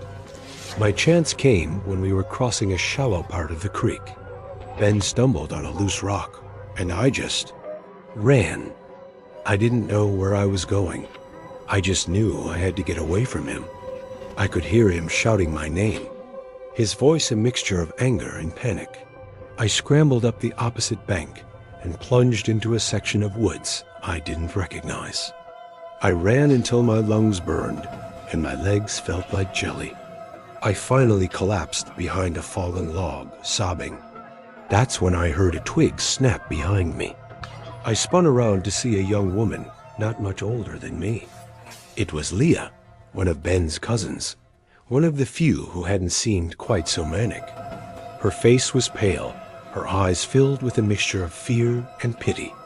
"You have to get out of here," she whispered, her voice trembling. "They're not going to stop." "What is this, Leah? What is the game?" I begged. She glanced nervously over her shoulder before speaking. "It's a pact," she said, the words tumbling out in a rush. "Generations ago, our family was starving. The land was barren. An old woman, a traveler. She taught the first family the ritual. A sacrifice, once every 7 years, keeps the valley prosperous. It keeps us safe. It keeps us hidden. My mind struggled to process her words. A sacrifice. So the person who gets caught. I trailed off, unable to finish. Leah just nodded, her eyes welling with tears. They take them to the barn. The game is just... it's how they choose. It's how they make it feel right. The full, monstrous truth hit me with the force of a physical blow. Ben's last girlfriend, I whispered, remembering a vague story about a girl from college who had come to the reunion 7 years ago, and they'd had a bad breakup. Did she lose the game? Leah couldn't meet my eyes. That was all the answer I needed. Ben hadn't brought me here to meet his family. He'd brought me here to be the next sacrifice. My status as an outsider, someone with no connections, someone who wouldn't be missed right away, made me the perfect candidate. They're coming, Leah said, grabbing my arm. The sun is starting to set.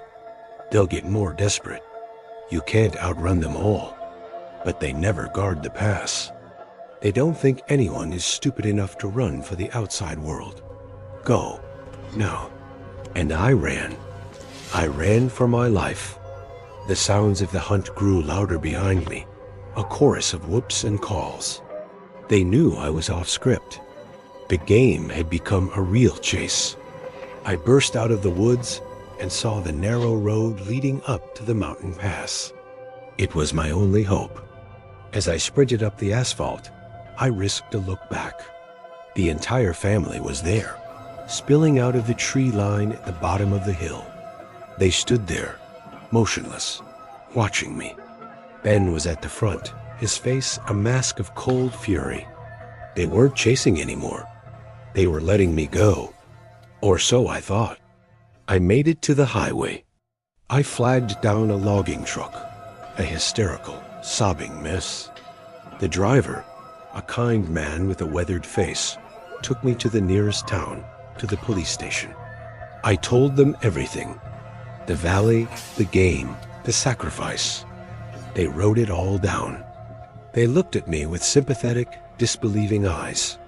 A detective went to Sparrow Creek. He came back the next day. He'd spoken with the family. They were all very concerned, he said.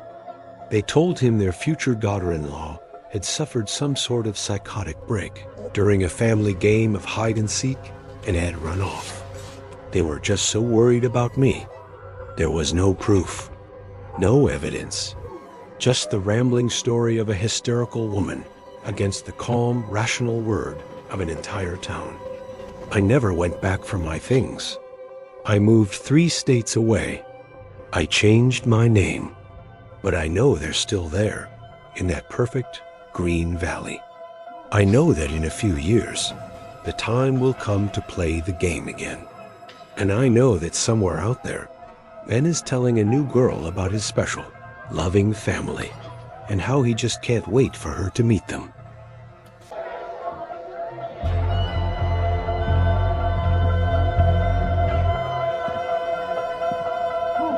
My grandmother, Mama Elodie, didn't die peacefully. She raged against the end, a frail, bird-like woman who, in her final days, seemed to be fighting not just death, but something else entirely. Something only she could see. Her house, a sprawling Gothic relic in the humid backwoods of Georgia, felt like an extension of her. It was a place of heavy drapes, ticking clocks, and the cloying, sweet smell of lavender and decay. After she passed, the family decided to have one last reunion there, to pick through the 80 years of accumulated history and secrets before the estate was sold. It felt less like a celebration of her life and more like picking over a corpse. The atmosphere was as thick and oppressive as the summer air. My mother and her siblings, my aunts and uncles, moved through the house like ghosts, their conversations hushed, their old resentment simmering just below the surface. The undisputed new matriarch was my great-aunt Margaret, my grandmother's younger sister. She was a severe woman with a spine of iron and eyes that judged and dismissed you in the same glance. She directed the proceedings with a cold efficiency, assigning rooms to be cleared, her voice cutting through the grief-stricken silence. I was tasked with the attic. I didn't mind. It was a way to escape the simmering tension downstairs. The air in the attic was hot and still, smelling of dust and dried paper. Shafts of light cut through the grime on the single round window, illuminating dancing dust motes. It was a tomb of forgotten things, steamer trunks, headless dress forms, stacks of yellowed newspapers. And in a far corner, under a stained linen sheet, I found them. The dolls. There were about a dozen of them, arranged on a small wooden bench. They were antique mourning dolls, exquisitely crafted from porcelain and wax. Each one was about 2 feet tall, dressed in intricate, hand-stitched Victorian clothing. Their glass eyes were disturbingly lifelike, seeming to follow me as I moved. But the creepiest part was the small brass plaque at the base of each doll's stand. Each one was engraved with a name and a set of dates. William Pembroke, 1887 to 1919. Annalise Pembroke, 1921 to 1922. Thomas Pembroke, 1945 to 1968. They were all names from our family tree, ancestors who had died young. It was a macabre little memorial. When I mentioned the dolls to my mother later, her face went pale. She immediately fetched Aunt Margaret, who stormed up the attic stairs with me in tow. When she saw the dolls, her lips thinned into a white line of fury. I told her to get rid of this morbid nonsense years ago. She hissed, more to herself than to me. She turned to me, her dark eyes flashing. Your grandmother had fancies, a sickness of the mind in her later years. These things are trash. Leave them be. We'll have them burned. The venom in her voice was startling. It wasn't just disapproval. It was fear. Of course, that only made me more curious. That night, long after everyone else was asleep, I crept back up to the attic with a flashlight. I couldn't shake the feeling that I had missed something. I ran my light over the dolls again, their glass eyes glinting in the beam. I was about to leave when my foot bumped against a loose floorboard behind the bench. Prying it up, I found a small velvet-lined box. Inside was one more doll. It was newer than the others, its porcelain skin pristine, its black silk dress unstained. It was a perfect, beautiful, horrifying replica of me. My heart stopped, and then I saw the plaque. It had my name on it, Claire Pembroke, and below my name, a single freshly carved date, October 11th, 2025, today's date. A scream caught in my throat. I dropped the doll as if it had burned me. My hands trembling, I scrambled out of the attic, my mind reeling. It had to be a joke. A sick, cruel joke. But who would do this? And how? That night, I had the most vivid and terrifying nightmare of my life. I was paralyzed in my bed, the ornate guest room bed I was sleeping in, and my grandmother, Mama Illity, was standing over me. She wasn't the frail, dying woman I remembered. She was younger, stronger, her eyes burning with an intense light. She leaned down, her face inches from mine, and I could feel a tangible cold radiating from her. "It's a heavy burden," she whispered, her voice a rustle of dry leaves. "But the family needs a strong foundation. It's your turn to carry us, Claire. Don't fight it." I woke up gasping for air, drenched in a cold sweat, the feeling of her icy presence still lingering in the room. The next day, I was a wreck. I felt like I was being watched. Shadows in my peripheral vision seemed to twist into familiar shapes. I heard whispers on the edge of hearing. I tried to tell my mother about the doll, about the nightmare, She just looked at me with pity. Claire, you're exhausted. We all are. This house, it plays tricks on you. Let's not talk about Mama's hobby anymore. She was shutting me down just like Margaret. They were hiding something. I knew I wasn't crazy. I tore through my grandmother's bedroom, her study, looking for an explanation. In the bottom drawer of her writing desk, beneath a stack of old stationery, I found it. A leather-bound diary, its pages filled with Mama Elodie's spidery handwriting. I sat on the floor and read, and the truth, so much more monstrous than I could have imagined, began to unspool. It wasn't a curse. It was a contract. A legacy. Generations ago, the first Pembroke matriarch, desperate and starving, had made a pact with something. A spirit, a familiar, an entity that attached itself to the strongest woman of the family line. In exchange for a host, a vessel to inhabit for a lifetime, it would ensure the family's prosperity, their health, their uncanny luck. But the entity was a parasite. It sustained the family by slowly, inexorably consuming the host. The mourning dolls weren't memorials. They were vessels, prepared for the transfer of the entity from one generation to the next. My grandmother wasn't going mad in her final days. She was being drained, hollowed out, and she was fighting the entity's desire to jump to its next host. The diary detailed the ritual. When a host grew too old and weak, a new one had to be chosen. The family would gather. The doll, an effigy of the chosen successor, would act as a bridge. My blood ran cold as I read the final entry, dated the week before she died. Margaret is strong, but her heart is too hard. She would be a cruel vessel. Claire is the one. She has my spirit, my sensitivity. She will be a worthy host. The family will guide her. They know what must be done. They weren't protecting me from a ghost. They were grooming me for a sacrifice. I slammed the diary shut, my heart hammering against my ribs. I had to get out. I ran downstairs, car keys in hand. The entire family was in the living room. It was like they were waiting for me. Aunt Margaret stood in front of the door, blocking my path. "Claire," she said, her voice calm and steady, devoid of all emotion. "It's time. Don't make this difficult.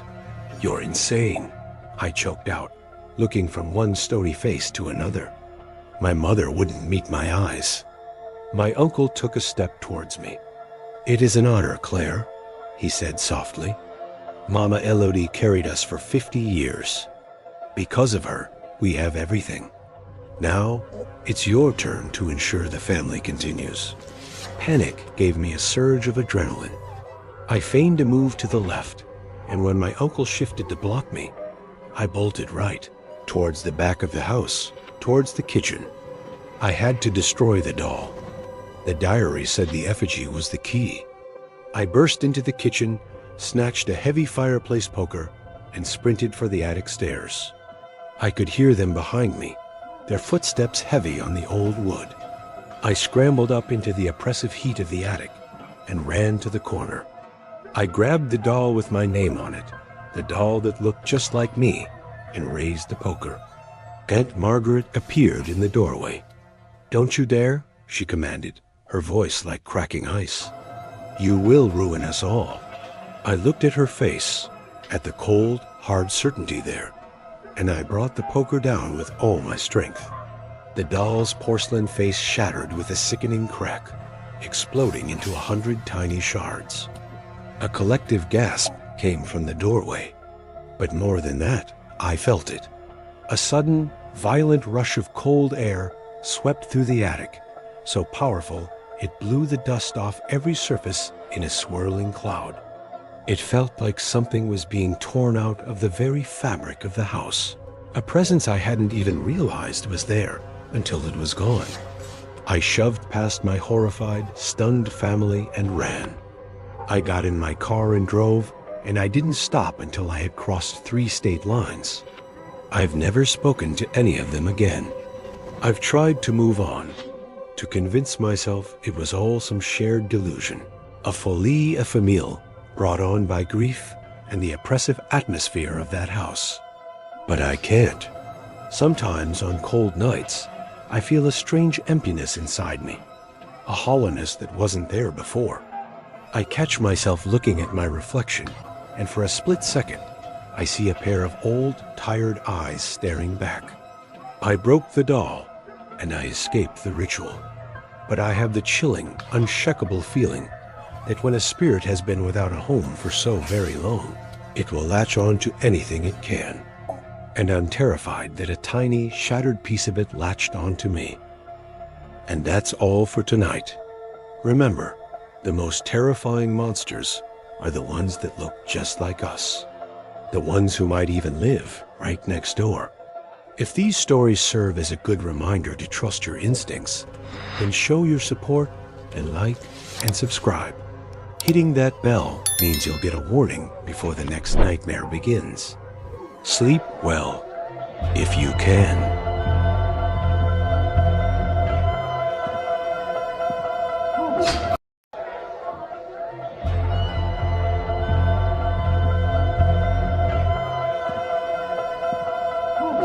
You know, there are two kinds of darkness. There's the regular kind at night, when you turn out the lights. It's a comfortable darkness, you know. Your eyes adjust. You can make out the shape of the dresser, the window frame. You always know which way is up. But then there's mineshaft dark. A true, absolute black that feels like a physical weight. It presses on your eyeballs. It swallows sound. Down there, a mile beneath the surface, if your cap lamp goes out, you don't just lose your sight. You lose your sense of direction, your balance, your sanity. You forget which way you are facing. You could be staring at your own hand, an inch from your nose, and you wouldn't know it was there. That kind of darkness, it changes a man, and the silence that comes with it is even worse. That's why, in the beginning, I was grateful for the noise. I was 22, fresh out of trade school, and green as they come. I'd landed a job at the Agrium potash mine in Saskatchewan. This wasn't some hole-in-the-wall operation. This place was a subterranean city, miles and miles of tunnels, wider than a 2-lane highway, carved out of a prehistoric seabed. The money was incredible. Life-changing money for a kid like me. The trade-off was you spent 10 hours a day in the crushing embrace of the earth. Because I was the new guy, the FNG, I got assigned to the oldest, deepest, and least desirable part of the mine, Sector Gamma 7. And with it, I got assigned to Silas. Silas was a legend. He'd been working that mine for damn near 40 years. He was a small, wiry man, with skin like worn leather and knuckles that were permanently swollen and scarred. He moved with a quiet, deliberate grace that was unnerving. He knew every crack in the salt walls, every groan the rock made before it settled. The other miners respected him, but they kept their distance. They called him the Deep Watcher, said he'd been down there so long, he was more rock than man. Our job was simple, if lonely. We were on maintenance duty in Gamma 7. The main mining operations had moved on years ago, so it was just us, a mile down, keeping the essential machinery running. And the most essential piece of machinery down there was the sump pump. You see, a mine is always trying to flood itself. Groundwater seeps in through a million tiny fissures. If you don't pump it out, the whole place fills up. The pump in our sector was an ancient behemoth of a thing installed in the 60s. It sat in a massive cavern at the lowest point of the mine, sucking water out of a deep, black collection pool and forcing it all the way to the surface. And it never, ever stopped. It made this noise, a deep, rhythmic, 2-part sound, a low, resonant thrum as the intake valve opened, followed by a heavy, percussive thump chunk as the piston drove the water up. Thrum, thump, chunk. Thrum, thump, chunk. Day in, day out. It was the heartbeat of the mine. At first, it was just background noise. Annoying. But after a few weeks, it worked its way into my bones. It was the only thing that broke the oppressive silence. It was about a month in when Silas first said it. We were eating our lunch, our cap lamps cutting twin cones of light in the darkness. "She's singing a pretty tune today, ain't she?" he said, his voice a dry rasp. I stopped chewing my sandwich. "Singing? You mean the pump?" He nodded, a slow, knowing smile spreading across his face. "Oh yeah, she's always singing. You just gotta learn to listen to the words. Tells you what she's feeling, what the deep is feeling." I just sort of laughed it off. Old-timer eccentricity, you know? But he kept it up. Every day, he'd comment on the song. Sometimes it was a happy song. Sometimes it was angry. One day, the pump sputtered for a second, a slight change in its rhythm. I barely noticed. Silas froze, his head cocked. "She's hungry," he whispered, his eyes wide. "We gotta be careful today." That was the first time I felt a real shiver of unease. The way he looked, it wasn't an act. He believed it. He'd spend hours just standing at the edge of the sump pool, this vast, dark body of water that disappeared into a flooded tunnel system no one had been in for half a century. He'd just stare into the black water, his head tilted as if he was listening to a conversation I couldn't hear. He started telling me stories. Stories the other miners never talked about. About a collapse in '78 that the company record said never happened. About a geologist who went missing down here in the '80s. His helmet and lamp were found right at the edge of the sump pool. They figured he just fell in. He didn't fall, Silas told me, his voice barely a whisper over the pump's rhythm. Thrum, thump, chunk. He was a gift. Sometimes the deep gets angry. The rock starts to groan. It wants to take everything back. You gotta give it something to calm it down. A little gift to keep it happy. My blood ran cold. A gift? Silas, what are you talking about? He just smiled that creepy, serene smile. The pump knows. It always knows when a gift is needed. The song changes. It gets hungry. I started to feel like I was trapped. I was a mile underground with a man who was, at best, losing his mind. I thought about going to the foreman, but what would I say? That the old guy is spooky? That he thinks the pump talks to him? They'd laugh me out of the office and send me right back down. So I kept my mouth shut. I just tried to do my job and stay as far away from Silas as I could. Then came the day of the tremors. It wasn't a big one, just a deep, powerful shudder that ran through the rock, knocking dust from the ceiling. We both froze. Then another one hit, stronger this time. A deep, guttural groan echoed down the tunnels. It was the most terrifying sound I'd ever heard. I looked at Silas, and the look on his face, it was pure religious terror. It's woken up, he breathed. It's angry. I knew it, the song. It's been angry all week. He grabbed my arm, his grip like iron. Come on, we have to go, now. He wasn't leading me toward the elevator shaft, toward safety. He was dragging me deeper, toward the sump pump cavern. Silas, what are you doing? We have to get out of here. I yelled, trying to pull away. We can't. He screamed back, his voice echoing in the vast space. We have to calm it down before it takes the whole mine. It needs a gift. And that's when I finally understood. The geologist. The collapse in '78. His old partners who'd retired or transferred. I looked at his wild, fanatic eyes, illuminated by my cap lamp, and I saw my own future. I was the gift, He was surprisingly strong.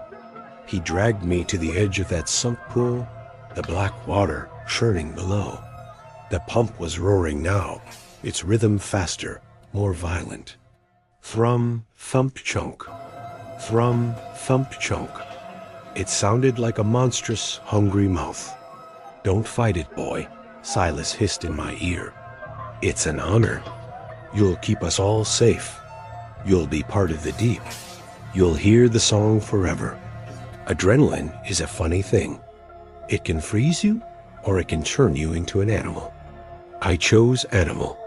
I jammed my steel-toed boot into his shin hard. He grunted in pain, his grip loosening for just a second. It was all I needed. I spun around and slammed my helmet into his face. There was a sickening crunch, and he staggered back, blood pouring from his nose. He just looked at me, not with anger, but with a profound, sorrowful disappointment. "You've doomed us all," he whispered. Then he lunged. We wrestled there, on the slippery edge of the abyss, two small figures in a vast, dark cavern, dwarfed by a machine that sang a song of hunger. He was all wiry strength and desperate faith. I was just young and terrified. Our cap lamps whipped around, casting frantic, dancing shadows on the rock walls. I was losing. He was forcing me back, inch by inch, toward the water. I could feel the cold spray on my neck. My foot slipped. I was going over. In a last, desperate move, I grabbed the heavy spanner wrench that was clipped to his belt. I swung it blindly, connecting with the side of his head. He went limp. His eyes rolled back, and he tumbled backward, away from me, landing half in and half out of the churning water. For a second, there was silence. The tremor had stopped. The only sound was the pump. Thrum, thump, chunk. I scrambled back, my heart hammering. I looked at Silas's body, and at the vast, dark mine around me. I could leave him. I could run to the lift, tell them there was an accident, that he slipped during the tremor. No one would ever know. But as I started to back away, I heard something. A new sound mixed in with the pump's rhythm. A low, guttural sucking noise. I turned my lamp back to Silas, and I swear to God, I saw it. The dark water of the sump pool was swirling around his body, and from the flooded tunnel beyond, something was emerging. I couldn't make out a shape. It was just a presence. A patch of darkness that was even blacker than the water. It was pulling him in, slowly, silently. I didn't stay to watch. I ran. I ran faster than I've ever run in my life, not even looking back. I didn't stop until I was in the elevator cage, frantically jamming the button for the surface. When I told them what happened, I left out the part about the fight. I said Silas fell during the tremor. A tragic accident. They organized a recovery team, but by the time they got down there, his body was gone. They searched the sump pool, but it was too deep, too dangerous. They just assumed the current had pulled him into the old tunnel system. Case closed. I quit the next day.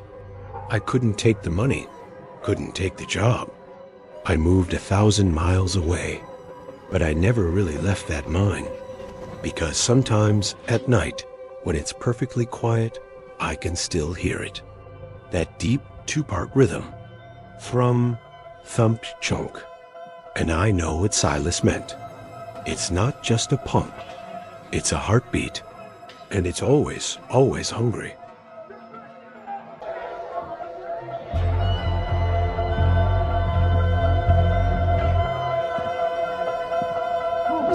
In my line of work, you learn to trust two things, your gear and the tapping. I'm with the Provincial Mine Search and Rescue Unit. When the Earth decides to swallow a piece of a mine, we're the guys they call to go in and get our people out. It's a dirty, dangerous job, but there's no feeling in the world like hearing that faint tap. Tap, tap, tap. coming through a wall of rock and knowing there's someone alive on the other side. It's the sound of hope. But about 4 years ago, I heard a tapping that wasn't hope. It was something else entirely. The call came in just after dawn. A major seismic event at the Black Creek Colliery. A whole section of the 4 West tunnel system had collapsed. There were 6 miners unaccounted for. We loaded up the truck and were on site in under an hour. The mine manager, a panicked guy in a suit that was already covered in dust, met us at the entrance. They were working the new scene, he said, pointing at a map, right up against the old exploratory wall, the one that backs onto Shaft 9. A couple of the older guys on my team, guys who'd worked this region for decades, exchanged a look. I was new to this particular area, so I asked, "What's Shaft 9? My crew chief, a guy named Garvey, grimaced. "A bad place," he said. "They sealed it up in 1953. Methane fire. Took out 12 guys. They never even recovered the bodies. Just walled it off, put up a cross, and called it a tomb." Great. So not only were we dealing with a fresh collapse in unstable ground, but we were right next door to a mass grave. Superstitious or not, that's just bad mojo. Our team was made up of 4 guys. Me, Garvey, a young hotshot named Kale, and a quiet, intense guy named Decker. Decker was one of the best. Calm under pressure, knew geology better than anyone. If you were trapped, he's the guy you'd want coming for you. We made our way in. The first couple of miles were stable, just the usual trek. But as we got closer to 4 West, the damage was immense. The main tunnel was just gone. A solid wall of twisted steel supports and shattered rock blocked the path. This wasn't a localized cave-in. A huge section of the mountain had shifted. We got to work. Standard procedure. Shore up the ceiling as you go, listen for sounds, use the thermal imagers. For hours, we found nothing but crushing silence. The air was thick with coal dust and the smell of ozone from fractured rock. The hope starts to drain out of you in a situation like that. You start to feel like you're working in a morgue dot. It was Decker who heard it first. He held up a hand for silence, his head tilted. Listen. We all froze. And there it was. Faint but unmistakable. Tap, tap, tap. Tap. It was coming from deep inside the collapse. A wave of adrenaline hit us all. They were alive. Garvey got on the radio, his voice cracking with excitement. "We have contact. We have a signal." But as we started digging, trying to pinpoint the location, something felt wrong. The sound wasn't coming from where the miners were supposed to be. According to the map, it was coming from the other side of the tunnel, from the concrete wall that sealed off Shaft 9. "That's impossible," Kale muttered. "That thing's been a tomb for 70 years. Garvey shook his head. Maybe the collapse breached the wall. Maybe one of our guys got thrown through and is trapped on the other side. It was a long shot, but it was the only shot we had. We used the drill to bore a small hole through the thick concrete seal. When we broke through, the air that hissed out was stale, cold, and smelled of rust and something else, something old. We fed a fiber optic camera through. The images that came back on the screen were haunting. It was like looking back in time. Old wooden supports, antique tools scattered on the ground, everything coated in a thick layer of gray dust. It was the mine from 1953, perfectly preserved. And it was empty. There was no sign of our missing miners, but the tapping continued. Louder now. It was definitely coming from inside Shaft 9. "All right," Garvey said, his jaw set. "Something's not right, but we follow the sound. Decker, Kale, start widening the hole. Be careful. This whole area is unstable." It took another hour to cut an opening big enough for a man to squeeze through. The whole time, the tapping kept on. A steady, insistent rhythm. I was the first one through. The air in Shaft 9 was heavy, oppressive. The silence between the taps was absolute. Our headlamps cut through decades of darkness, revealing a scene frozen in time. A lunch pail sitting on a rock. A pickaxe leaning against a wall, as if its owner had just set it down for a moment.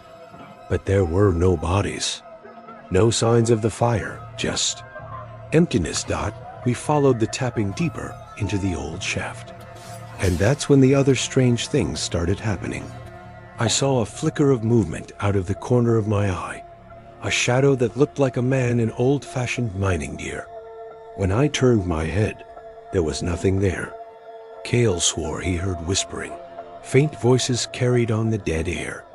Decker was the only one who seemed unaffected. He was a machine, focused only on the mission. "Quit spooking yourselves," he grumbled. "Let's just find the source of that noise." The tapping led us to a small secondary tunnel. And there, we found something that wasn't from 1953. It was one of the missing miners. Or what was left of him. He was half buried under a rockfall, and it was clear he'd been dead for a while. But the thing that made my stomach turn was the deep, circular indentation in the back of his helmet. It wasn't from a rock. It looked like it had been made by the pointed end of a rock hammer. And next to his body, we saw the source of the noise. A small, battery-powered emergency beacon, its light blinking faintly. It had been wedged under a rock, its striker mechanism hitting a metal support beam. Tap, tap, tap, tap. "He must have activated it before he died," Garvey said, his voice low. But that didn't make sense. The beacon was on our side of the Shaft 9 wall. We were already in the collapse. The sound we'd heard from the outside. It couldn't have been this dot, and then I saw it. Scratched into the coal dust on the floor, right next to the body, were words. It looked like the dead miner had written them with his last ounce of strength. The message was simple. Decker. He killed the foreman. Collapse was him. I felt a jolt of ice-cold dread. I looked up slowly, from the words on the floor to my teammates. Garvey and Cale were staring at the body, horrified. Decker was standing a few feet behind them, and he was looking right at me. He'd seen me read the message. In that split second, I understood everything. The foreman was another one of the missing miners. Decker had murdered him for some reason, caught him stealing. An argument, who knows? He'd used explosives to cause the collapse to hide the body, not realizing 5 other guys were still in the section. The beacon wasn't a call for help. The dead miner had set it up to lure rescuers in, to lead them to the evidence. And the tapping we heard through the wall, the first tapping, that hadn't been a beacon at all. It was the ghosts. The miners of 53, trapped in their tomb. They were trying to warn us. They were trying to get justice. Decker's face, usually so calm, was now a mask of pure, murderous rage. He didn't say a word. He just lunged, not at me, but at the timber support right next to Garvey and Cale. It was already fractured from the blast. He kicked it with all his might. There was a horrifying crack, and the ceiling above Garvey and Cale gave way. It all happened in an instant. I screamed their names as tons of rock and earth came down, burying them completely. Now it was just me and Decker, alone in a tomb, our headlamps cutting frantic beams in the swirling dust. "You should have just kept digging," he snarled, raising his rock hammer. He came at me, and we fought. A desperate, savage battle in the grave of a dozen dead men. He was trying to kill me, to make me the final victim of the collapse. I scrambled backwards, deeper into the old shaft. I could hear whispers all around me. I could feel a coldness that wasn't just the air. I felt like the ghosts were there, watching. I tripped over an old rail line and went down hard. Decker was on me in a second, the hammer raised. I closed my eyes, waiting for the blow, but it never came. Instead, I heard a gasp and a sickening, wet crunch. I opened my eyes. Decker was staring down at his own chest. Protruding from it was the rusted, sharp end of an old pickaxe. Behind him, standing in the gloom just outside the beam of my lamp, was the shadowy figure of a man. He was tall, gaunt, wearing the helmet and gear of a 1950s coal miner. He looked at me, gave a slow, solemn nod, and then just faded back into the darkness. I was the only one who walked out of the Black Creek colliery that day. The official report lists it as a tragedy, a seismic event that caused a collapse, killing 6 miners and 3 members of a heroic rescue team. They found Decker's body, impaled on an old piece of mining equipment. A freak accident in the chaos, they called it. They never found Garvey or Cale, but I know the truth. I know that the dead have their own kind of justice. And I know that sometimes, when you're deep beneath the earth, in the suffocating dark and silence, you should listen for the tapping. But you better pray you know who or what is knocking on the other side.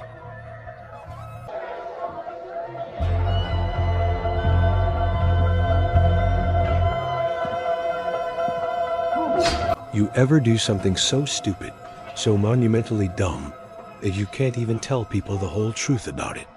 You just give them the edited version, because the full story makes you sound like you deserved what you got. Yeah, that's me. There were 4 of us. Me, Liam, Shane, and Ben. We'd known each other since high school. We weren't bad kids, but we were bored. Stuck in a dead-end town with nothing to do but drink beer and dream about getting out. And our big, brilliant, get-rich-quick scheme was gold. Not panning in a river like some old prospector. We were going to go into the Widowmaker. The Widowmaker was an old, abandoned gold mine up in the hills behind our town. The name wasn't a joke. It earned it. It was opened in the 1880s and shut down in the 1920s. In that time, it swallowed more than 30 men.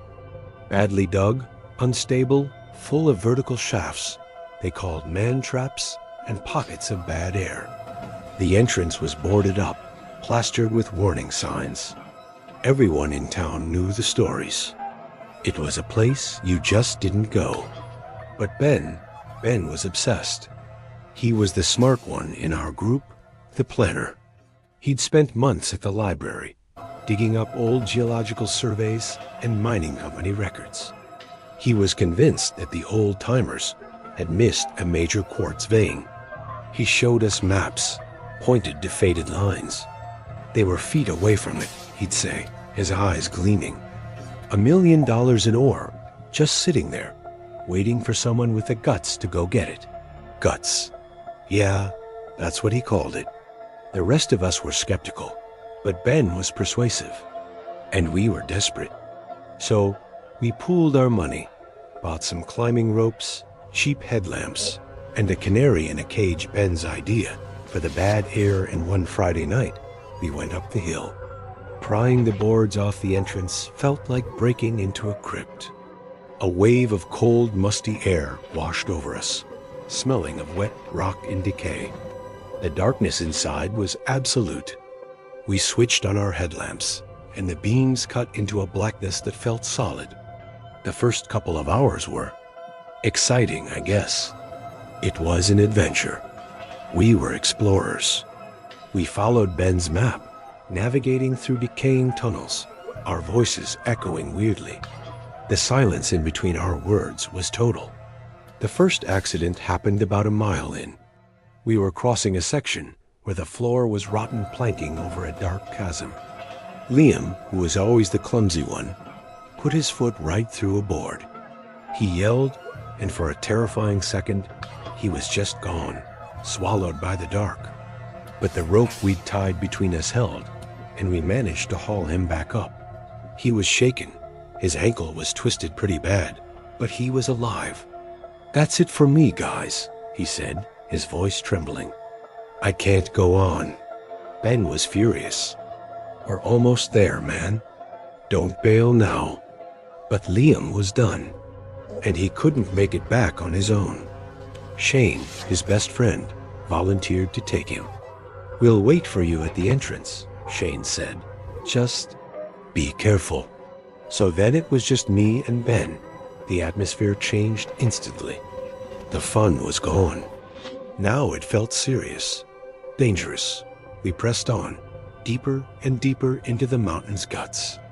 The air grew colder. The canary in its cage was still chirping, so at least we could breathe. We reached a junction, and Ben checked his map. "Okay, we need to go down this shaft," he said, pointing his light at a dark, vertical hole with a rickety old ladder bolted to the side. "The vein should be at the bottom of this level." My stomach clenched. "Ben, that ladder looks like it's 100 years old." "It'll hold," he said, with a confidence that bordered on insane. "I'll go first." He started down, and I followed, my hands slick with sweat on the cold, rusty rungs. Halfway down, I heard a sharp crack from above me, followed by the terrifying sound of splintering wood and falling rock. I looked up just in time to see a huge chunk of the ceiling, right at the top of the shaft, give way. A cascade of rock and rotten timber came crashing down. "Jump!" Ben screamed from below me. I let go of the ladder and jumped, falling the last 10 feet and landing in a painful heap next to him. The debris crashed down where I'd just been, completely obliterating the ladder and sealing the top of the shaft. We were trapped. Panic set in. Real ice in the veins panic. We were miles underground with no way back up. We were going to die here. "Calm down," Ben snapped, his voice sharp. "Panicking doesn't help. There's another way out." The old surveys showed an air shaft that connects to the surface on the far side of this level. "We just have to find it." His calmness was reassuring. He was the smart one, the planner. He'd get us out of this. We spent the next few hours searching the maze of tunnels on that lower level. It was a nightmare. Dead ends, flooded passages, tight squeezes that made my skin crawl. And then we found it. A narrow circular shaft going straight up with an iron-rung ladder, just like the other one. A faint draft of fresh air was coming down. It was our way out. But as Ben shined his light up the shaft, his face fell. Damn it. About 30 feet up, the ladder was gone. A whole 10-foot section of it had rusted away and fallen. There was no way to climb past the gap. And that's when Ben did something strange. He wasn't panicked. He wasn't disappointed. He smiled. A small, cold, calculating smile. "Well," he said, turning to me, "looks like we have a problem. What do we do?" I asked, my voice cracking. "You know," he said, his tone conversational, "Liam's ankle. It wasn't an accident. I kicked that board out from under him. And the cave-in at the last shaft? I loosened those timbers before we got there. I was hoping it would take you both out. Save me the trouble." I just stared at him, my mind refusing to process his words. What are you talking about? Why?" His face hardened. "Because of Sarah Jenkins." Sarah Jenkins. A girl from our high school. She died in a car crash our senior year. Ben had been driving. We were all in the car. The official story was that he'd swerved to avoid a deer. We all backed him up. But the real story, the one only the four of us knew, was that we had been drinking. Ben was drunk. He killed her. And for years, that secret had been eating him alive. Liam was starting to talk, Ben said, taking a step toward me. He was feeling guilty, talking about going to the cops. I couldn't let that happen. I couldn't go to prison. I figured this was cleaner. The old Widowmaker mine claims 4 more victims. A tragic accident. No one asks any questions. I finally saw it. The plan. There was no gold. There was never any gold. The mine was just a weapon, a tomb he'd chosen for us. And I realized the final piece of his plan. The air shaft wasn't a dead end for him. He was the best rock climber among us. A 10-foot gap would be nothing for him. He was going to kill me, climb out, and walk away with the perfect story. "It's just you now," he said, pulling a geology hammer from his pack. He came at me. We fought in the claustrophobic darkness, our headlamp beams slashing across the rock walls. He was bigger, stronger, and he was fighting to protect his secret. I was just fighting to live. He swung the hammer, and I ducked. It hit the rock wall next to my head, sending a shower of sparks. In that flash of light, I saw the canary cage on the floor. I scrambled away, grabbed the cage, and threw it at his head with all my might. It was a stupid, desperate move, but it worked. It caught him off guard, and he stumbled back, right into a section of wall that was nothing but rotten, crumbling timbers. There was a groaning sound, and the wall gave way. Ben disappeared in an avalanche of rock and dirt. 1 second he was there, the next he was gone. Buried. Silence. My headlamp beam cut through the dust. There was just a wall of rubble where he had been standing. It took me 6 hours to get out. 6 hours of the most terrifying rock climbing of my life, using my bare hands to find holds in the dark, 30 feet above a hard rock floor. When I finally crawled out into the moonlight, I was bloody and half insane. I found Shane at the entrance, huddled by a fire, frantic with worry. Liam was already on his way to the hospital. I told Shane a story, that the mine had collapsed, that Ben and I were separated, that I saw him get buried. A tragic accident. They never found his body. The mine is too unstable to ever mount a recovery mission. Sometimes the cops ask me questions, but I stick to my story. But I know the truth. I know what's buried deep inside that mountain. It's not $1 million in gold. It's a secret. And sometimes, late at night, I wake up in a cold sweat, convinced I can hear someone digging. And I wonder, what if a man like Ben, a man so determined to survive, was strong enough to dig his way out? What if he's just out there somewhere, waiting? I got out of the Widowmaker, but I'm not sure I'll ever truly be free of it. And that's all for tonight. Remember, the most terrifying monsters are the ones that look just like us. The ones who might even live right next door. If these stories serve as a good reminder to trust your instincts, then show your support and like and subscribe. Hitting that bell means you'll get a warning before the next nightmare begins. Sleep well, if you can.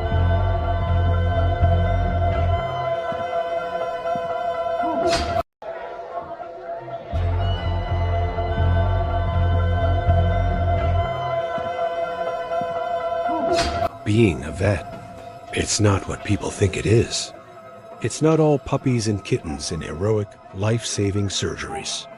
A lot of the time, it's managing chronic allergies, telling people their pet needs a $1,000 dental cleaning, and explaining, for the 10th time that day, why their cat keeps peeing on the rug. And sometimes it's about saying goodbye. It's the part of the job that grinds you down, the part that sends good vets into burnout. You build walls around your heart. You learn to compartmentalize. And you tell yourself that offering a peaceful end is the last, kindest thing you can do for an animal that's suffering. You have to believe that. Otherwise, the weight of it would just crush you. I'd been practicing for about 10 years when I met Mrs. Gable, and I thought I'd seen every kind of grief, every kind of owner. I was wrong. Asterisk, asterisk, she came in on a Tuesday afternoon, a slow day. The appointment was booked under Buddy Gable for a quality of life consultation. That's usually code. It means the owner has already made the decision. They just need you to validate it. Eleanor Gable looked exactly how you'd picture a sweet old lady.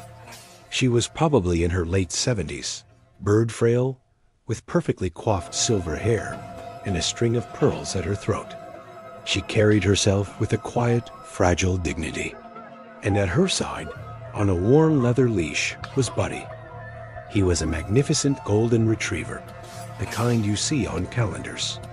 His coat was the color of honey, his eyes were deep and intelligent, and his tail gave a gentle, trusting thump, thump, thump against the linoleum floor.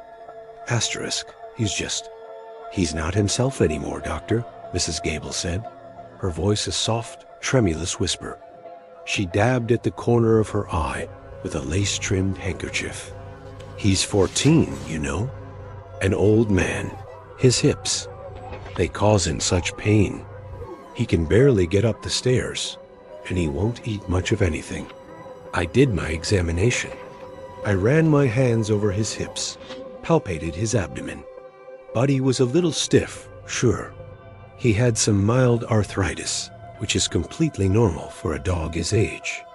But he was in remarkable shape otherwise. Good muscle tone, clear eyes, a healthy heart. He wasn't the spry puppy he once was, but he was far from the suffering animal she described. He even nudged my hand, looking for a scratch behind the ears, his tail giving that same gentle thump.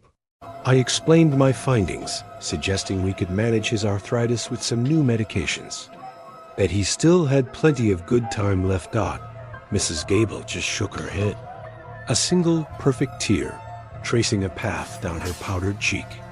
Doctor, you're very kind, but I know my dog. I see the look in his eyes when he thinks I'm not watching. The light is gone. He's ready. I can't be selfish and keep him here in pain just for my own sake. Asterisk, it's an argument you can't win.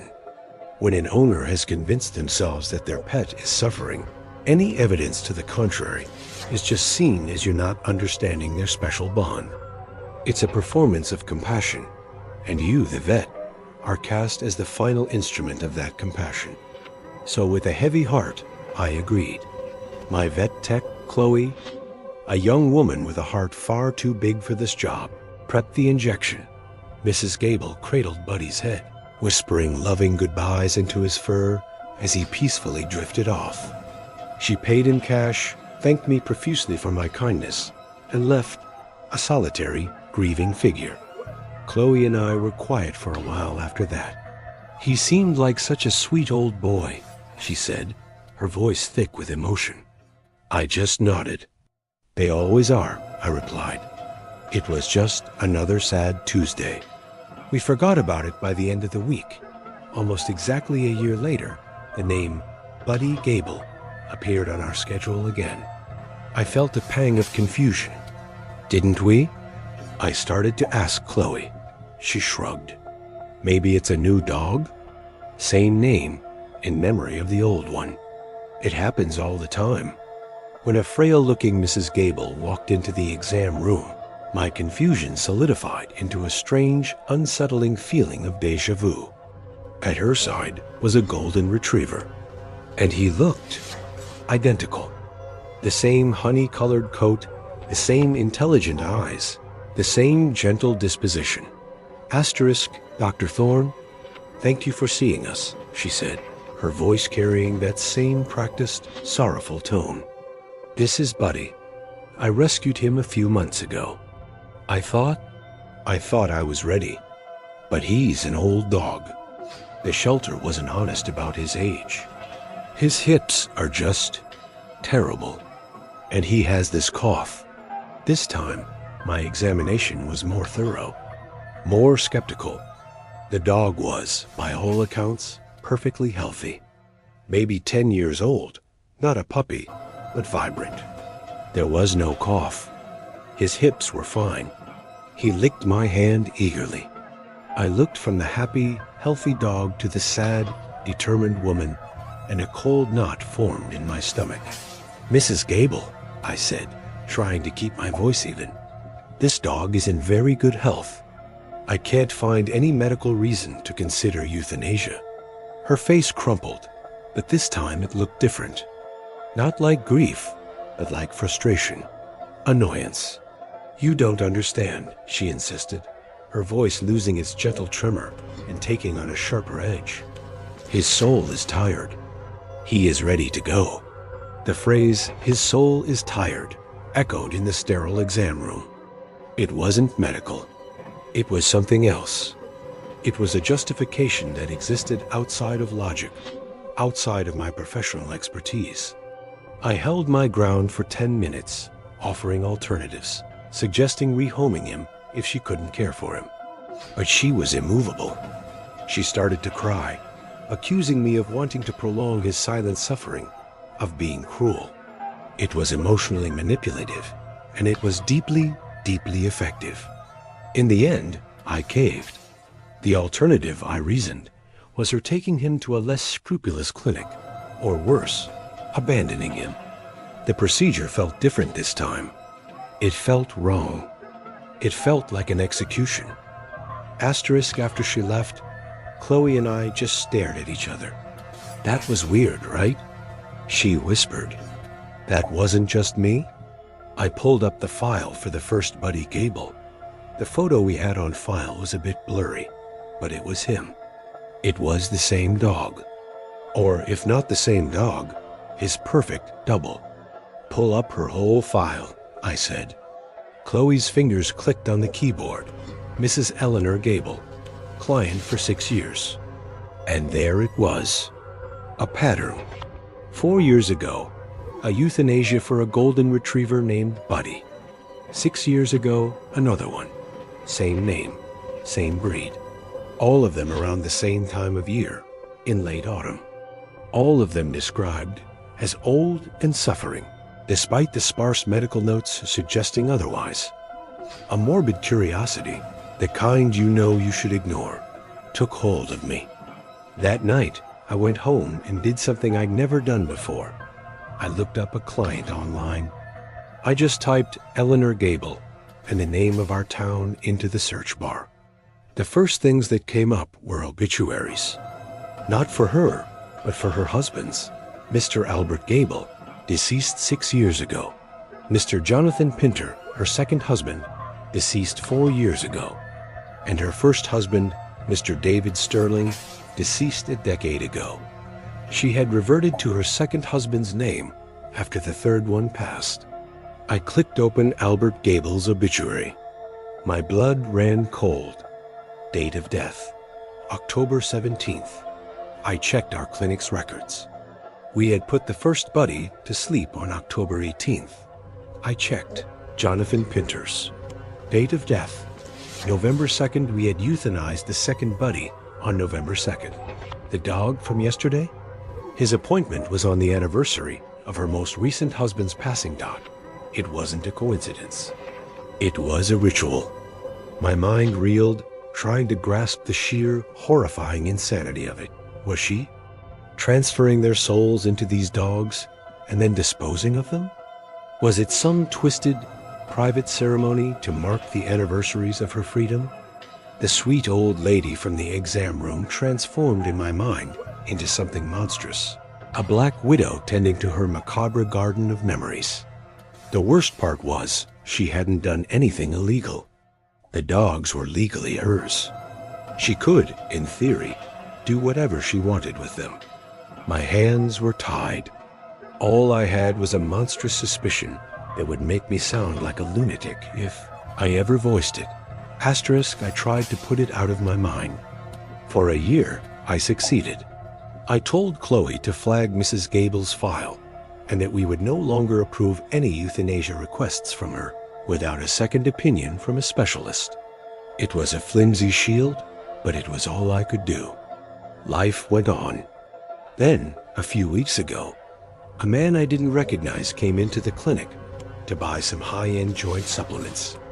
He was a cheerful, robust man in his late 60s with a kind face and a booming laugh.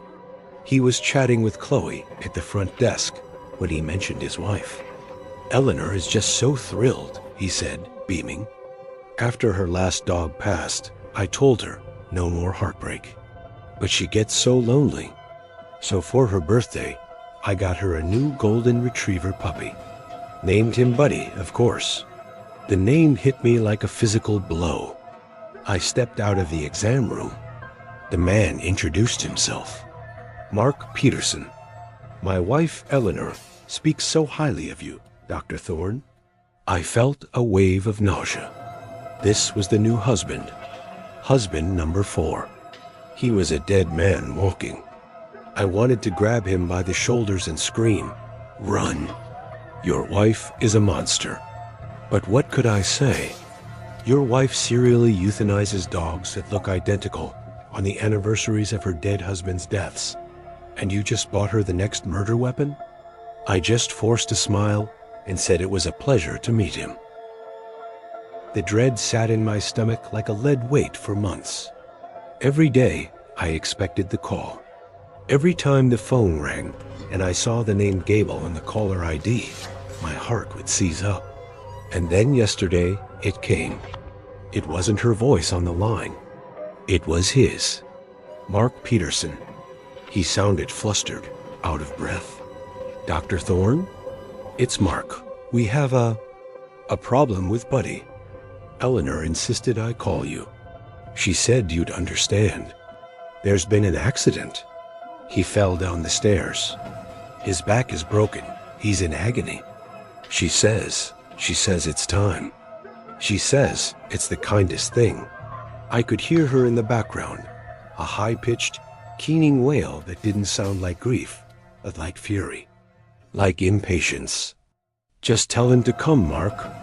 Tell him to hurry." The story was nonsense. A fall down the stairs might cause a fracture, but the melodrama, the immediacy, it was all wrong.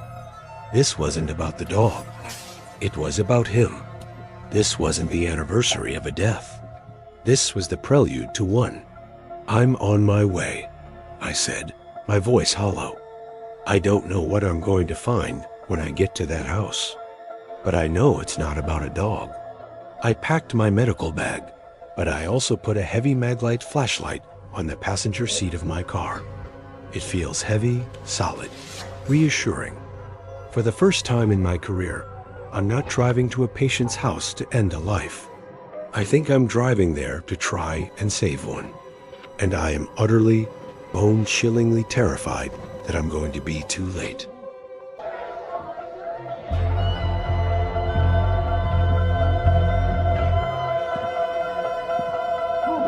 There's a certain kind of quiet that only exists in a hospital after midnight.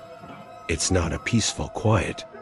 It's a heavy, listening quiet where every little sound seems amplified. The buzz of a fluorescent light, the drip of a faucet, the sigh of a sleeping animal. You start to feel like the building itself is awake, and you're just a guest in its long, dark hallways. I was 22, fresh out of vet tech school, and so broke that when Northwood Animal Hospital offered me the overnight position, I jumped at it. The pay was better, and I figured the solitude would be a good thing. I could study, listen to podcasts, and avoid the daytime drama of frantic clients and overworked vets. The solitude, it turned out, was the problem. Asterisk Northwood was an old facility. It was one of those places that had been added onto over the decades, a sprawling Frankenstein's monster of a building. There was the new, brightly lit surgical wing and ICU up front. And then there were the older wards, the long-term kennels, and in the very back, a heavy, padlocked door that led down to what everyone just called the basement. It used to be where they kept the old morgue freezers, back before modern cremation services. Nobody ever went down there. The head tech, Brenda, a tough, no-nonsense woman who'd been there for 30 years, handed me a massive ring of keys on my first night. "You're in charge from 10 p.m. to 6 a.m., she'd said, her tone leaving no room for argument. "Check on the ICU patients every hour. Do the cleaning checklist. And for God's sake, don't lose these keys. And stay out of the basement. It's a tetanus shot waiting to happen." For the first month, It was exactly what I'd expected. Lonely, quiet, a little spooky, but fine. I developed a routine. Rounds, cleaning, stocking, and then hours of quiet study at the main reception desk. The only company I had were the animals. Their soft breathing and occasional whines, a comforting presence in the oppressive silence. But then, the little things started. Things you could easily explain away. I'd come back from the kennel runs to find a cupboard I knew I had closed hanging wide open. I'd walk into the break room and the scent of freshly brewed coffee would hit me, even though I hadn't made any. Once, a heavy bag of dog food I'd stacked against a wall was inexplicably on the other side of the storage room when I came in the next night. I blamed it on my own exhaustion. Night shifts mess with your head. You're living in a state of perpetual jet lag. You forget things. You get paranoid. But the feeling of being watched started to grow. It was a physical sensation, like a cold draft on the back of my neck. I'd be in the ICU, charting notes on a post-op patient, and I'd get the overwhelming urge to look over my shoulder, absolutely convinced someone was standing in the doorway. Of course, no one ever was. I started getting jumpy. The hiss of the oxygen machine would make me flinch. A cat knocking over its water bowl would send my heart into my throat. Asterisk. The incident that tipped me from paranoid to genuinely scared happened on a Thursday night. I'd packed a sandwich and a bag of chips for my lunch. I left it in the break room fridge, as always. Around 2 a.m., I went to eat. The sandwich was gone. Not the chips, not my soda, just the sandwich. My first thought was that Brenda or one of the morning crew had come in early and snagged it as a joke. But then I saw the bite mark. A perfect human-sized bite taken out of the apple I had sitting on the counter. And next to it, on the counter, was a single, long, greasy gray hair. My blood went cold. I wasn't just tired or forgetful. Someone else had been in this room, not the next day. I confronted Brenda. I tried to sound casual, but my voice was shaking. Hey, did anyone from the morning shift come in super early last night? She gave me a weird look. No? Why? I told her about the food. She just sighed, a deep, annoyed sound. Look, Maya, she said, this place is old. It's probably rats. Big ones. As for the other stuff, you're letting the quiet get to you. The last night guy, David, was the same. Started getting all squirrely near the end. Complaining about noises, things being moved. He just couldn't handle the solitude. Quit without notice about 6 months back. David, I'd never heard about him. But her dismissal made me feel small and stupid. I dropped it. That night, though, I couldn't shake it. Rats didn't unwrap a sandwich and take a single bite out of an apple. I started paying more attention to the security monitors. The cameras were old and grainy, covering only the main entrances and the pharmacy. For hours, I just watched the static-filled screens, hoping to catch something. And I did. It was a flicker, so fast I thought I'd imagined it. On the screen for the back hallway, the one that led to the basement door, a shadow seemed to detach itself from the wall and melt back into the darkness. I replayed the tape. There it was again. A tall, stooped shape, moving with a strange, shuffling gait. It wasn't a rat. It was a person. Asterisk, my fear turned into a terrifying, obsessive need for answers. Who was this person? How were they getting in? During the day, when the hospital was bustling, I went to the back hallway. The padlock on the basement door was thick and rusted, but the wood of the door frame around the hinges was splintered and dark, as if it had been pried open and shut many, many times. Driven by a terror that was now stronger than my fear of Brenda, I went into the employee records office. I found David's file. It was thin, just a basic application and a termination form. The reason for leaving was listed as job abandonment. No forwarding address. No final paycheck collected. It was like he had simply ceased to exist. Tucked into the back of the folder was a small, handwritten note from Brenda. David reported seeing a transient on the property multiple times. Followed up with police. No evidence found. That night, a storm rolled in. The wind howled and the rain lashed against the windows. Just after 3 a.m., the power went out. The whole building was plunged into an instant, suffocating darkness. Then, the emergency generator kicked in with a roar, but it only powered the essential life support machines in the ICU and a few dim red emergency lights in the hallways. The rest of the hospital was a maze of shadows. My heart was hammering. I was trapped. That's when I heard it. Not the building groaning or the wind rattling. It was a voice, a low, raspy whisper, coming from the end of the hall. They don't like the noise.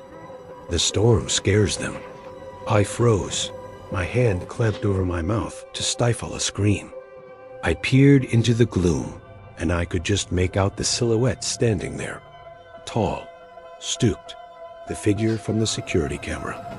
It shuffled forward into a pool of red emergency light, and I saw him. He was a man, thin to the point of emaciation, with a long matted gray beard and wild, dark eyes. He was wearing layers of filthy, tattered clothing. "Asterisk, you're new," he whispered, taking another shuffling step. "The other one, David?" He tried to make me leave. He was loud. He didn't understand that they need quiet, that they need me. My mind was screaming. This was him. He'd been living here, in the walls in the basement, for months, maybe longer. He wasn't a ghost. He was something so much worse. "Where is David?" I whispered, my voice a raw croak. The man smiled, a horrifying, broken-toothed grin. "He's quiet now. He's in the cold room downstairs." He was making the animals nervous. He took another step, and I saw he was holding something. A heavy metal catch-pole, the kind used for vicious, uncontrollable animals. "You're making them nervous too," he hissed, his eyes fixated on me.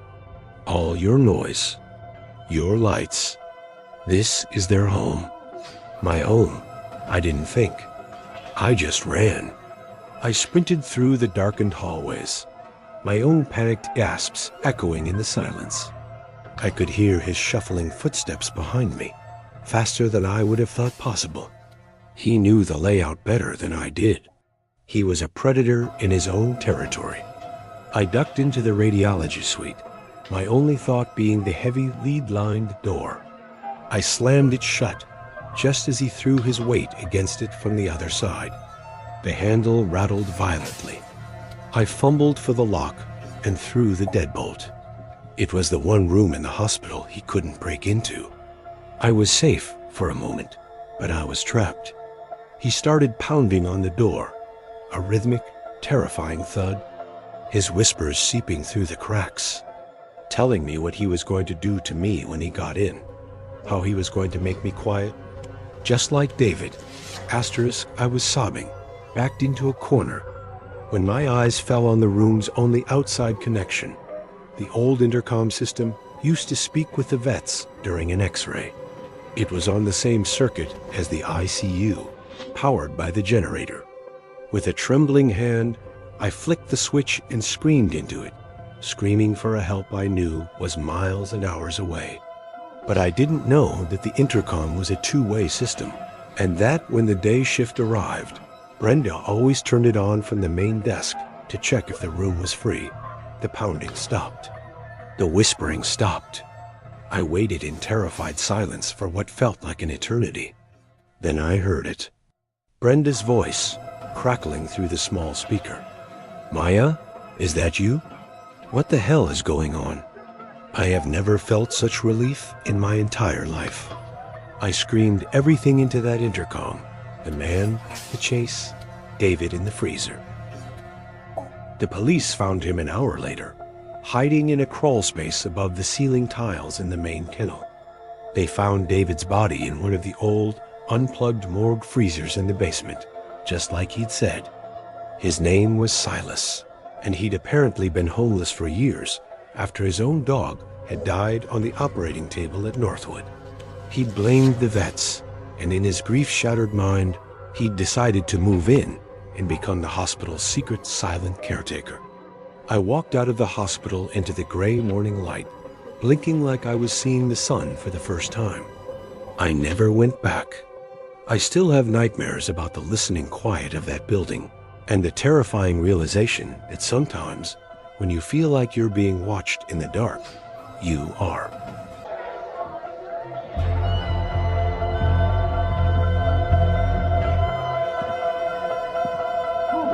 If you're a large animal vet, you get used to a few things. You get used to the smell of mud and manure being a permanent part of your truck's upholstery. You get used to working in driving rain and suffocating heat. And you get used to dealing with farmers who view you as a necessary, but expensive evil men of few words and even fewer pleasantries. You learn to read the land and the livestock, but you also learn to read the people. You have to. Out in the rural counties, the nearest backup is often a 30-minute drive away. Your safety depends on your gut. And my gut was screaming at me the night I got the call from Abe Miller. The call came in just before 11 p.m. Ace-to-Tiki. Terse voice on the other end of the line. Dr. Reed? It's Miller. Out on County Road 9. My stallions tangled up in something fierce. Legs torn up bad. You need to come now. I knew the Miller place, or at least I knew of it. It was a remote, run-down farm at the end of a long, unpaved road, bordered by miles of state forest. Abe Miller had a reputation for being a hard man, unfriendly, quick to anger. I'd never treated his animals before. He usually handled things himself. The fact he was calling me meant it was serious. The drive out was miserable. The rain was coming down in sheets, turning his half-mile driveway into a river of thick, red mud. My truck slid and fishtailed the whole way. The place looked even worse up close. A sagging farmhouse with one light burning in a downstairs window and a big dark barn that loomed against the stormy sky like a collapsed lung. Abe Miller was waiting for me by the barn door, silhouetted by the single bare bulb hanging inside. He was a mountain of a man, dressed in muddy overalls, his face set in a permanent scowl. He didn't offer a greeting, just grunted and jerked his head toward the barn. In here, the air inside was thick with the smell of wet hay, manure, and something else. Something coppery and sharp. The scent of blood. There, in the center aisle, stood a massive black stallion, a magnificent animal, trembling with pain and fear. His left hind leg was a mess. A deep, horrific gash ran from the hock down to the fetlock, laying the flesh open to the bone. It was one of the worst pasture injuries I'd ever seen. Coyote, Miller grunted before I could even ask. Damn things are getting brave. Went right for him. I'm an equine specialist. I've seen dozens of predator attacks over the years, from dogs, from coyotes, even from a bear once. They have a signature. Tearing, puncture wounds, bites. This was not that. This was a jagged, brutal laceration with strange, parallel scrapes running through it. It looked less like an animal attack and more like he'd gotten tangled in some kind of heavy, rusted machinery. I ran my gloved hand gently down the horse's cannon bone, well above the injury. I don't see any bite marks, Mr. Miller. Are you sure that's what happened? His eyes, which had been avoiding mine, snapped to my face. They were cold and flat. Are you a vet or a detective? He snarled. Just fix my horse. The hostility was so sudden, so out of proportion, that every nerve in my body went on high alert. My gut wasn't just screaming anymore. It was setting off air raid sirens. But I had a suffering animal in front of me. That was my first duty. I told him I'd have to sedate the horse to clean and stitch the wound properly. He just nodded, his arms crossed over his massive chest, watching my every move. Under sedation, the stallion finally relaxed, his head drooping low. I set up my portable light, illuminating the gruesome wound. As I began to flush it with antiseptic, the extent of the damage became clearer. It was deeper than I thought, packed with mud, grass, and debris. I started methodically cleaning it out, pulling out bits of leaf litter and pebbles with my forceps. Then, my forceps closed on something hard, something that wasn't a rock. It was wedged deep in the muscle tissue, right up against the bone. I had to work at it for a minute, gently prying it loose, that it came free with a sick, pulling sensation. I held it up to the light. It wasn't a piece of wood or metal. It was a sliver of what looked like bone, about an inch long. And attached to the end of it, impossibly, was a perfectly shaped human fingernail, coated in chipped, ruby red nail polish. The barn, the rain, the sound of the horse's breathing, it all faded away. All I could see was that fingernail. My mind flashed to the bulletin board at the feed store in town. The missing person flyer. A smiling, middle-aged woman named Sarah Miller. The flyer had been up for a month. Last seen wearing a blue jacket and jeans, the text read. In the photo, her hand was resting on a fence post. Her nails were painted a bright, cheerful red dot. My blood turned to ice water. Abe Miller hadn't just been lying about a coyote. He was a murderer. The horse had been a witness. Or worse, the weapon. Had she been kicked? Trampled during a fight? Had he run her down with the stallion in the muddy field? The horrifying possibilities flooded my brain. I quickly palmed the piece of evidence, my hand shaking so badly I was afraid I'd drop it. I slipped it into the pocket of my coveralls, my heart hammering against my ribs so hard I was sure he could hear it. I had to act normal. I had to finish the job and get out of there. I stitched the wound on autopilot, my hands moving with a precision that felt detached from my panicked mind. I could feel his eyes on my back the entire time. He hadn't moved. He was just standing there, a silent, menacing statue.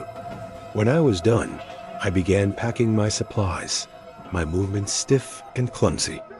All finished, I said, my voice sounding strained and high. He'll need antibiotics for a week. I'll leave you some. I need to get back and get some more supplies from my truck. It was a weak excuse, but it was all I could think of. I turned to leave, and he was standing in the doorway, blocking my exit. He hadn't been there a second ago.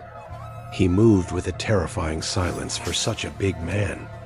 You found something in there, didn't you, Doc? He said, his voice a low, dangerous rumble. In his leg, just some debris. A piece of stick, some rocks. I lied, my mouth dry as dust. He took a step toward me, and for the first time, I saw something other than anger in his eyes. It was a cold, dead certainty. He knew that I knew. You know, coyotes are smart, he said, his voice conversational, but the effect was chilling. They drag things off. You never find what's left. People go missing in these woods all the time. It's a big, lonely country out here. It wasn't a conversation. It was a threat. It was a confession. He was telling me what he was going to do to me. My mind raced. The truck was 50 feet away, across a sea of mud. He was between me and the only way out. My only chance was chaos. With a sudden movement, I jabbed the horse in the rump with a now empty syringe. The stallion, already on edge and coming out of sedation, squealed in shock and lurched sideways, crashing into a stack of metal buckets. The clang was deafening. For a split second, Miller was distracted, turning to control his 1,000-pound animal. That was all I needed. I bolted. I ran out of that barn and into the driving rain, slipping and sliding in the mud, not daring to look back. I could hear him yelling behind me, a roar of pure rage. I fumbled with my keys, my fingers like frozen sausages. I got the truck door open and threw myself inside, locking it just as his massive hand slammed against the window, making the glass shudder. I twisted the key, praying the engine would turn over. It sputtered, then caught with a roar. He was at my driver's side door, yanking on the handle, his face contorted with fury. I stomped on the gas. The tires spun, spraying him with mud, and then they bit. The truck shot forward. I saw his own farm truck in my rear view, its headlights flicking on. He was coming after me, Dot. I have never been so scared in my entire life. I flew down that muddy driveway, fishtailing wildly, fighting to keep the truck on the path. I hit the county road and pushed the accelerator to the floor, my eyes darting between the slick road ahead and the headlights growing in my rear-view mirror. There was no cell service, just miles of dark, empty road. He stayed on my tail for 5 agonizing miles, but my truck was newer, faster. I slowly, painstakingly pulled away. When I finally saw the blessed lights of the main highway, I nearly sobbed with relief. He wouldn't follow me there. I didn't stop driving until I hit the state police barracks 30 miles away. I walked in, covered in mud and blood, my hands still shaking. I reached into my pocket and placed the small, horrifying piece of evidence on the counter. The look on the trooper's face told me everything. They found what was left of Sarah Miller the next day, buried in a shallow grave at the edge of the woods, bordering the horse pasture. The forensics confirmed the stallion had trampled her. Abe Miller never confessed, but with my testimony and the evidence I'd pulled from his horse's leg, he was convicted. I still practice. I still take late-night calls. But now I always tell someone exactly where I'm going. And I never, ever ignore that feeling in my gut. Because sometimes, out in the deep, quiet country, the animals aren't the most dangerous thing you'll face. And sometimes, they're the only ones who can tell you the truth about the monsters who walk among us. And that's all for tonight. Remember, the most terrifying monsters are the ones that look just like us. The ones who might even live right next door. If these stories serve as a good reminder to trust your instincts, then show your support and like and subscribe. Hitting that bell means you'll get a warning before the next nightmare begins. Sleep well, if you can.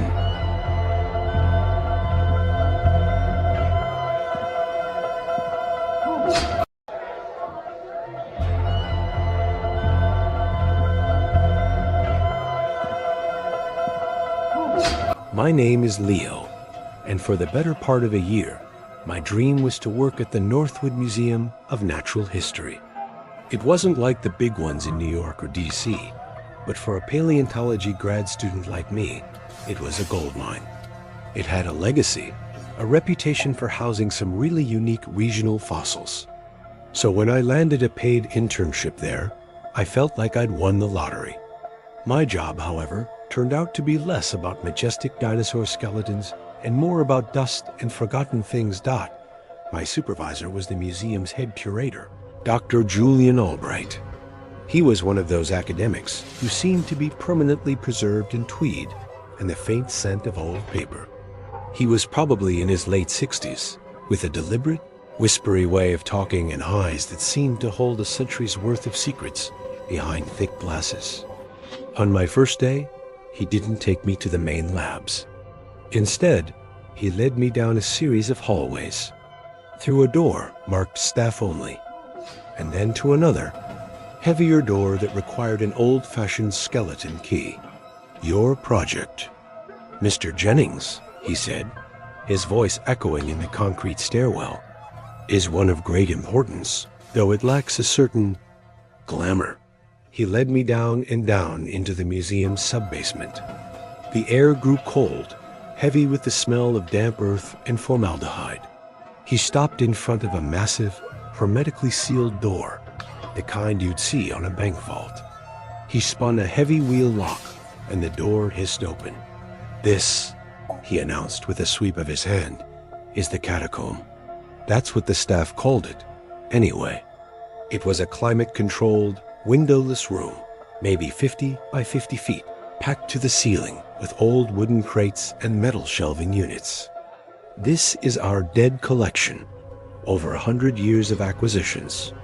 Animal bones, taxidermy, geological samples.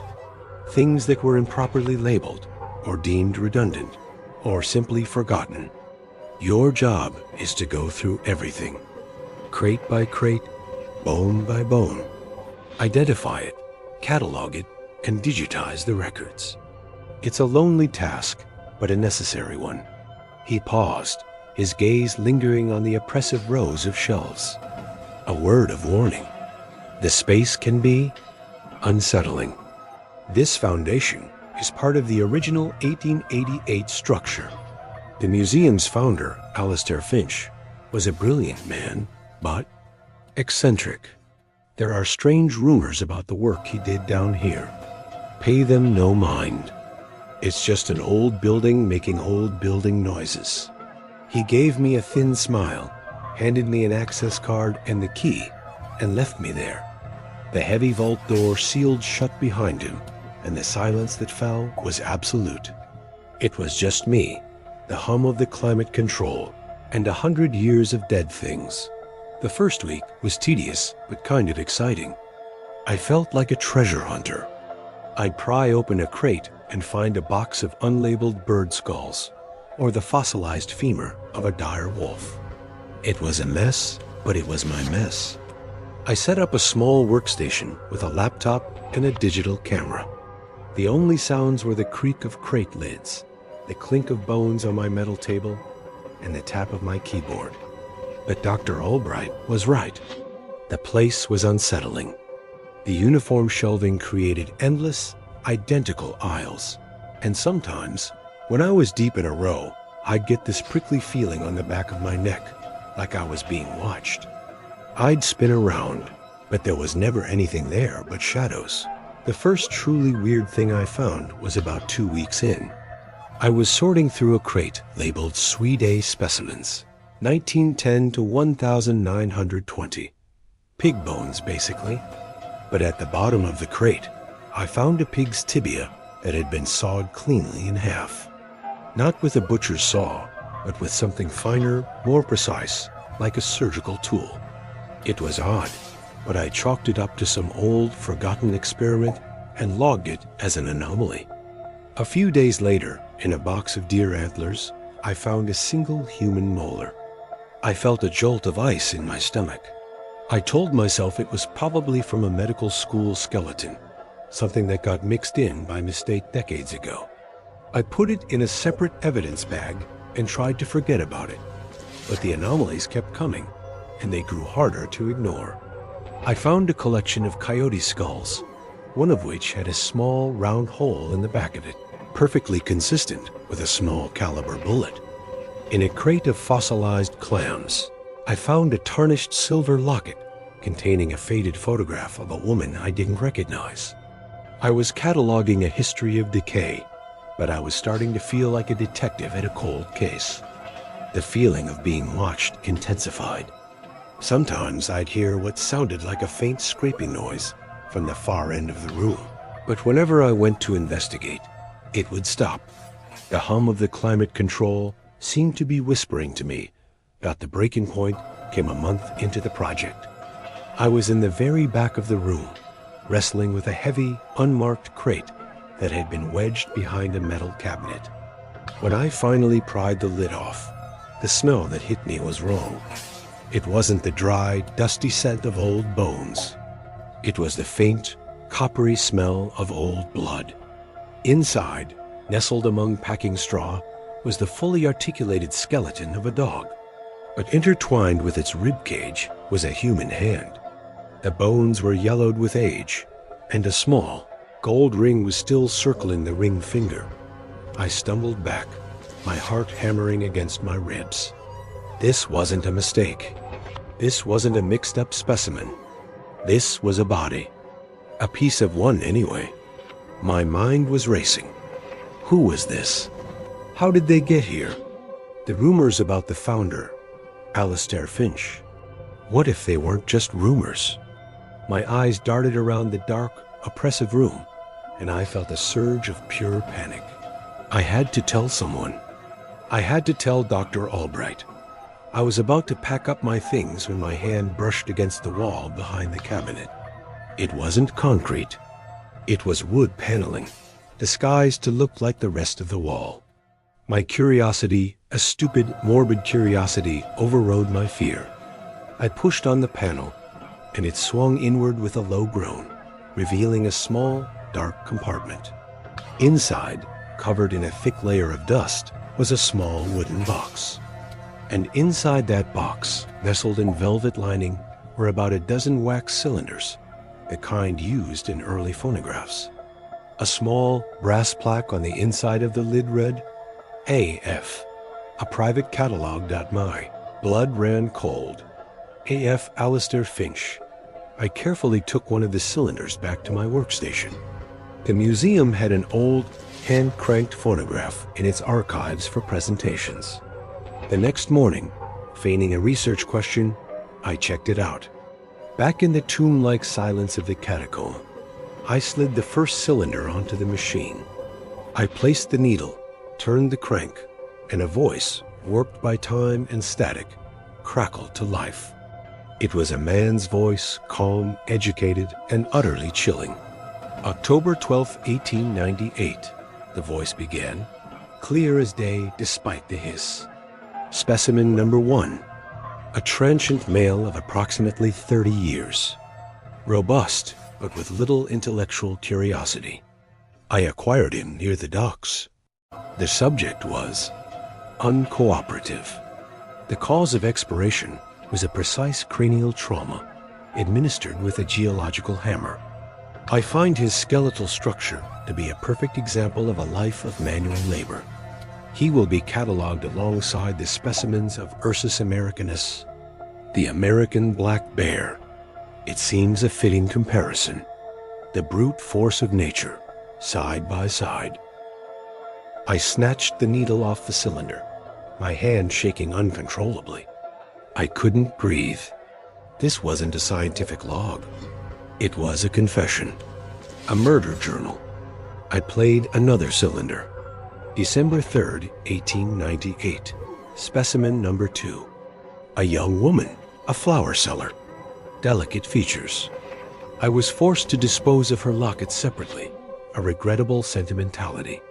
Her remains will be distributed among the Cenozoic collection, a fossil for a future age. The silver locket. It was her. I grabbed another and another. Each one was a calm, detached description of a person, a life, reduced to a specimen to be curated, to be hidden among the bones of animals. Alistair Finch wasn't just the museum's founder. He was a serial killer who had used his own museum as a personal graveyard. My mind reeled. This explained everything. The human bones, the artifacts. A century of secrets hidden right under everyone's noses. I had to get out. I had to go to the police. I frantically began packing my bag, my eyes darting towards the heavy vault door, my only way out. Then I saw the last cylinder. It was labeled differently. Just a date, May 7th, 1924. Finch had reportedly died of a heart attack in 1923. It was impossible. With a sense of dread so profound, it felt like I was swallowing glass. I placed it on the phonograph. The static was heavier on this one, the voice older, more tired, but unmistakably Finch. It has been many years, the voice rasped. My death was liberating. It allowed my work to continue, unburdened by a name that had grown too conspicuous. Alistair Finch is a ghost, a legend, but the collection must be maintained. It must be honored. I have found a protege, a clever boy from the university, so eager to please. He shares my passion for preservation. He will be the new curator. I have given him everything. My knowledge, my methods, even my mother's maiden name as his own new surname. The boy will make a fine. Albright. The word hung in the silent, cold air. Albright. My blood turned to ice. A sound from behind me made me spin around. The heavy vault door, the one I had locked from the inside, was slowly, silently swinging open.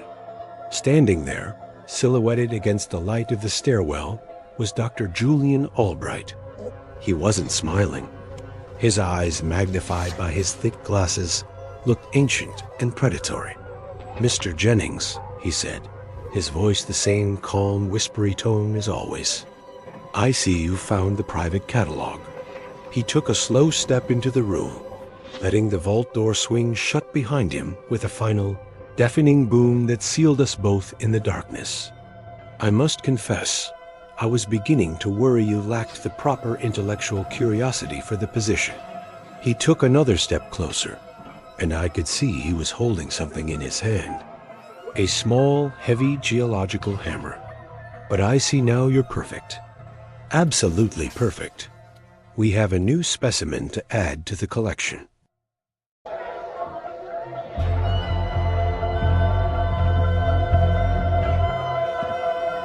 My name is Frank, and for the last 15 years, I've been the head of night security at the Oak Haven Historical Museum.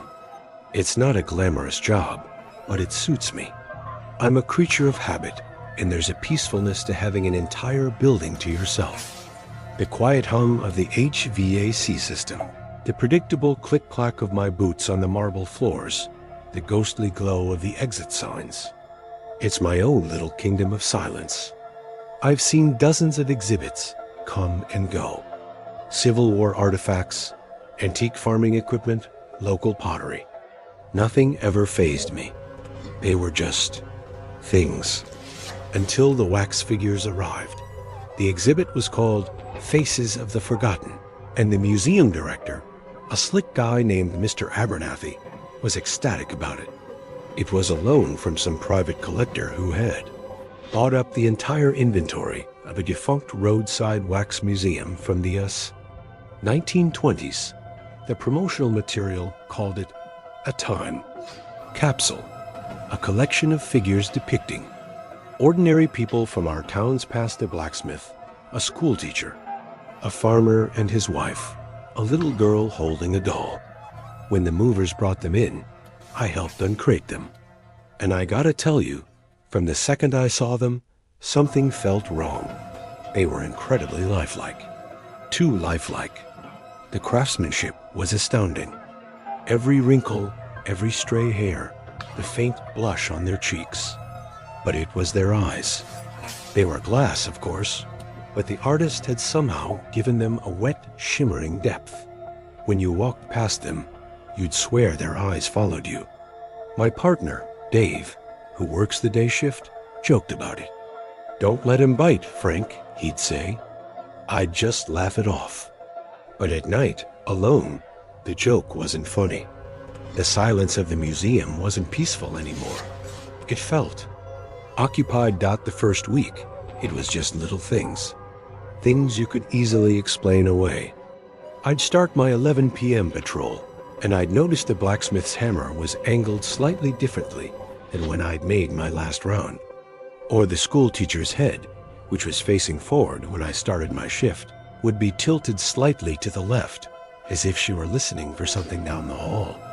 I told myself it was the cleaning crew from the evening, or maybe the building settling.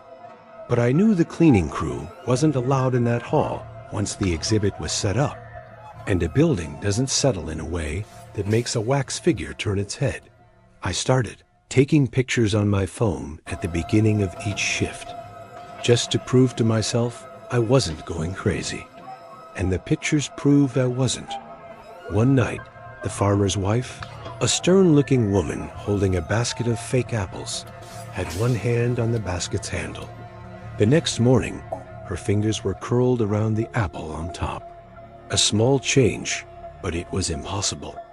I felt a knot of dread tighten in my stomach every time I had to walk through that exhibit hall. I started taking the long way around through the agricultural history wing just to avoid them. The feeling of being watched became constant, a physical weight on my shoulders. Then came the whispers. I was in my security office, watching the monitors, when I heard it over the speaker for the hall's audio feed. It was a faint, breathy sound, like someone whispering right into the microphone.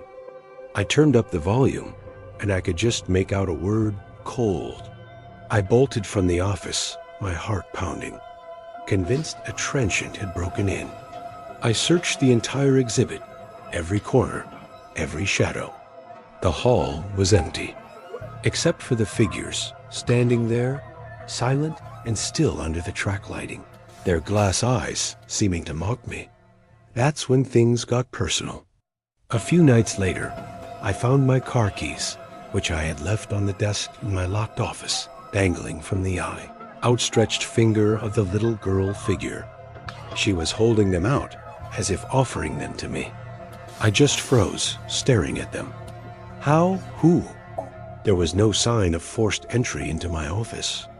Only Mr. Abernathy, and I had a master key. I snatched the keys back, and my hand brushed against the figure's waxy fingers.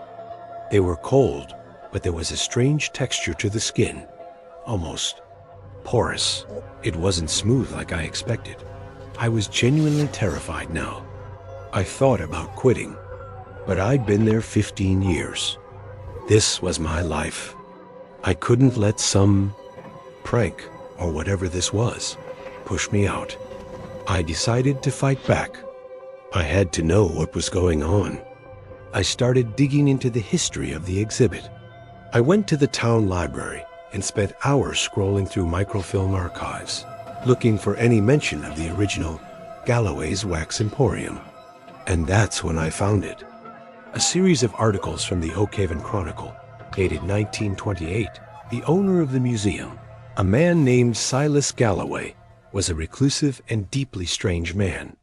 The articles spoke of his revolutionary techniques for creating his figures, techniques he kept a closely guarded secret. But the real story was darker. Over the 5 years his emporium was open, at least 8 people transients, lonely travelers, people with no local connections, had vanished without a trace in the surrounding area. Silas Galloway was a person of interest, but the police could never find any evidence. No bodies, no witnesses. He was never charged. He closed his museum abruptly in 1929 and became a recluse until his death. A cold dread washed over me as I read. I kept digging, and I found a reference to a paper Galloway had published in an obscure chemistry journal before he opened his museum. I tracked it down through an interlibrary loan. The title was A Method for Permanent Biostatic Preservation via Paraffin Infusion. I'm not a scientist, but I read the whole thing, my hands shaking. It wasn't a manual for making wax figures. It was a grotesque, detailed recipe. A process that involved a series of chemical baths designed to force hot, liquid paraffin wax deep into the pores and tissues of a human cadaver. It would push out all the water, perfectly preserving the body internally, while encasing it in a thin, durable outer layer of wax. The process would make a corpse look, for all intents and purposes, like an incredibly lifelike wax statue. My blood ran cold. I dropped the journal on the table. It wasn't a collection of sculptures. It was a collection of bodies. The blacksmith, the schoolteacher, the little girl, they were the missing people from the articles. Silas Galloway hadn't just been a weird artist. He was a monster. A killer who turned his victims into his own private art exhibit. And now they were here, in my museum. I raced back to work that night, my mind a chaotic mess. Who knew about this? The collector? Mr. Abernathy?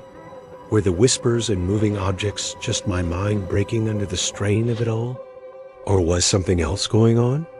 I went straight to the exhibit hall, my flashlight beam cutting through the darkness.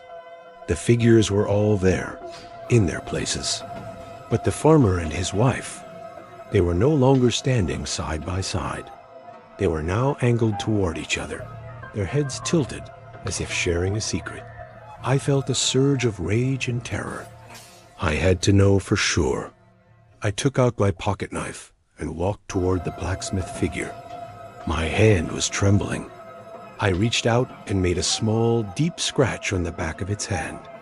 It wasn't a solid block of wax. Beneath a thin, waxy layer was something else. Something pale and fibrous, with the distinct texture of preserved skin. I stumbled back, gagging, the horrible truth crashing down on me. I was a security guard in a mausoleum. Suddenly, a floorboard creaked behind me. I spun around, my heart leaping into my throat. Nothing. The hall was silent. I backed away slowly, my eyes scanning the darkness. I made it to my office and locked the door, my breath coming in ragged gasps. I sat down at the monitor console, my eyes glued to the camera feed from the exhibit hall. And then I saw it. Standing in the middle of the hall, perfectly still, was a figure that hadn't been there before. It was a man in a modern, expensive suit. For a second, I thought it was another one of the wax figures, one I hadn't noticed. But then, he slowly turned his head and smiled directly at the security camera. Directly at me. It was Mr. Abernathy, my boss. The museum director. As I stared, horrified, he calmly reached into his pocket and pulled out a small, old-fashioned key. He walked over to the base of the little girl figure, knelt down, and wound a mechanism I'd never seen before. A faint, tinny music box melody began to play, and the little girl's head slowly, mechanically, turned to face the camera. Abernathy stood up, gave the camera one last, chilling wink, and then walked out of the frame. And then I remembered something from the articles I'd read. A small detail I'd overlooked. Silas Galloway, the killer, had a daughter who had inherited his estate, his collection, and his secrets. Her married name was Abernathy. Mr. Abernathy wasn't just the director who had brought the exhibit here. He was Silas Galloway's grandson. This wasn't just an exhibit to him. It was his family legacy. He hadn't just been moving the figures. He'd been playing with me. A sick, generational game, tormenting the person hired to watch over his family's collection. And I realized my job was no longer to keep people out. It was to keep the secrets in. I'm still here tonight. The exhibit has been extended indefinitely. And every time I walk the halls, I know I'm not alone. I'm being watched. By the dead and by the living.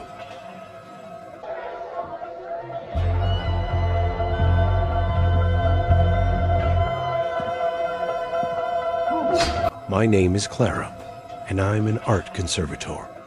I restore paintings. It's a quiet, meticulous job, a conversation with the past. I've worked on Rembrandts with cracked varnish and Monets that have faded in the sun. But I've never encountered anything like The Girl in the Gown. The painting was the crown jewel of the Atherton Fine Arts Museum, a small, ridiculously wealthy private institution housed in a Gilded Age mansion. The painting itself was a masterpiece, a life-sized portrait from 1895 by a brilliant but obscure artist named Alistair Crowe. The subject was a young woman named Isabel Atherton, the 19-year-old daughter of the industrialist who built the mansion. She's depicted standing in the middle of her bedroom, wearing a magnificent ball gown of iridescent silk. But the painting isn't famous for its beauty. It's famous for its tragedy. 3 weeks after Alistair Crowe put the final brushstroke on the canvas, Isabel Atherton vanished from that very room. The door was locked from the inside, the windows barred. She was just gone. The mystery was never solved. A year later, the artist, Crow, drowned himself in the river. The painting was his last haunting legacy. The museum hired me because a fine network of cracks had started to appear across the canvas, and they wanted the best. When they unveiled the painting for me in my private studio, I was speechless. It was even more captivating in person. But as I studied it, I felt a strange, cold unease. It was her eyes. Crow had painted her with an almost photorealistic precision, and her eyes held an expression of such profound, pleading terror that it made my skin crawl.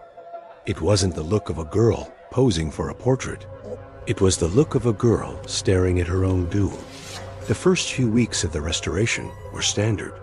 I cleaned the surface, analyzed the pigments, and carefully began the process of in-painting the cracks. But the painting started to get under my skin. I would have these awful, claustrophobic nightmares. I'd dream I was trapped in a tight, dark space, the smell of plaster and damp earth filling my lungs, my own screams muffled by stone. I'd wake up gasping for air, my heart racing. I chalked it up to stress, to being too immersed in the painting's tragic story. During my work, I noticed a tiny inconsistency in the wall, behind Isabel in the portrait. The paint was just a fraction of a millimeter thicker there, the texture slightly different. It was the kind of detail only a conservator would ever notice. Professionally, I was obligated to investigate. I decided to do a full X-ray fluorescence scan, a non-invasive technique that lets us see the chemical elements in the paint layers, essentially allowing us to see if an artist painted over something.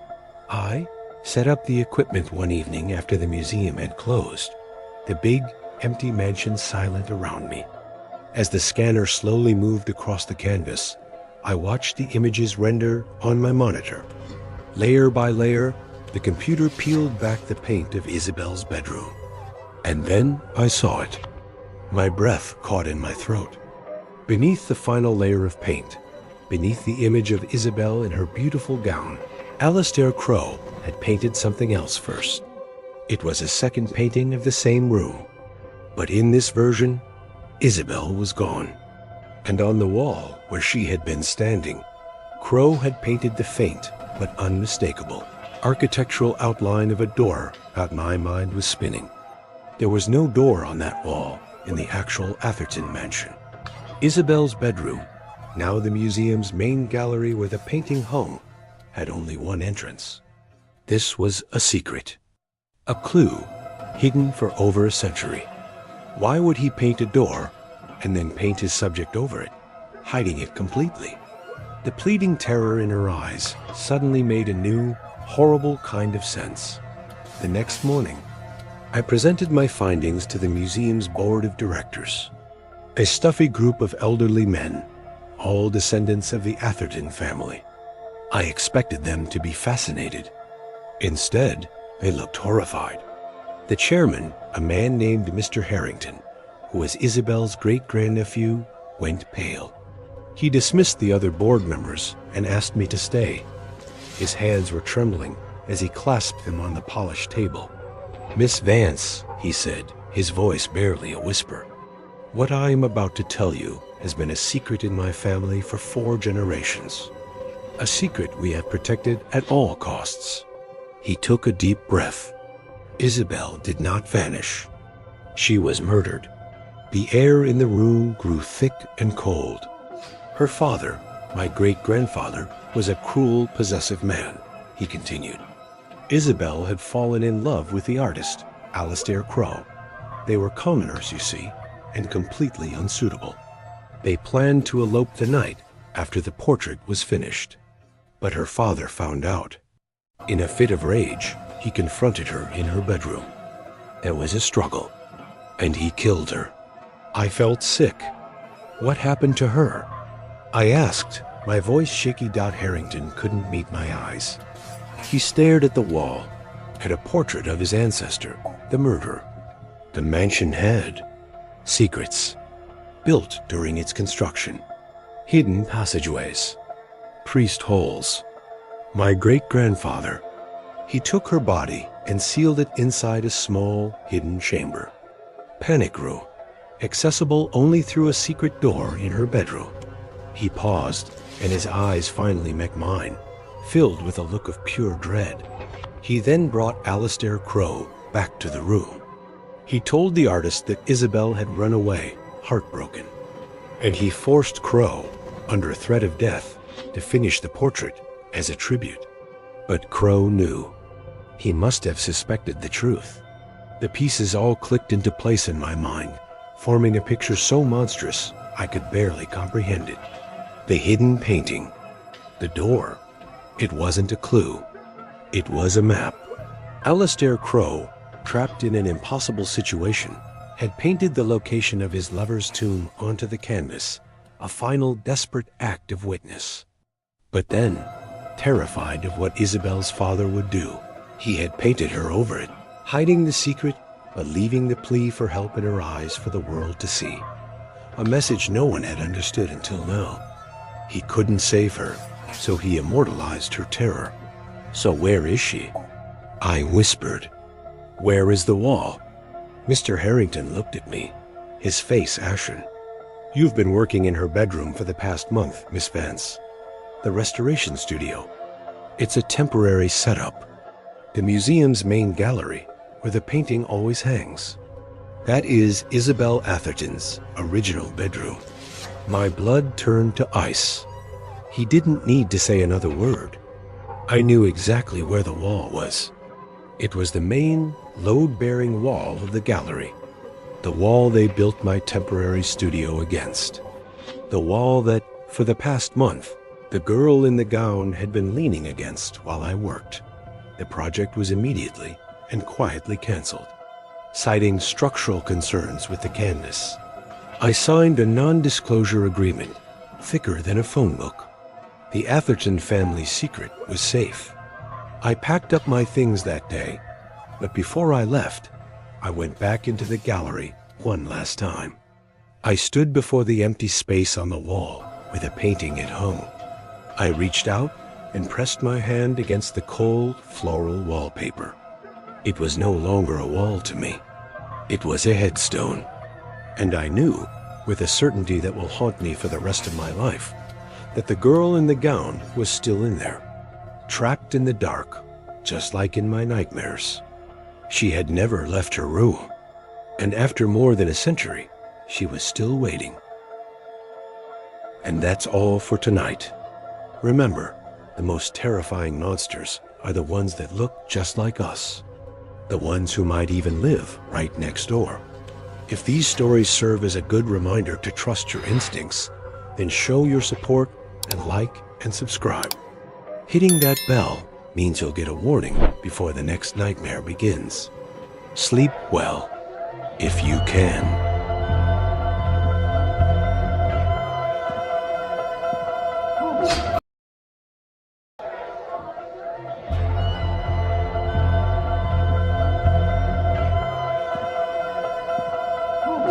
In this line of work, you get used to the ghosts. Not the spooky kind, not at first anyway.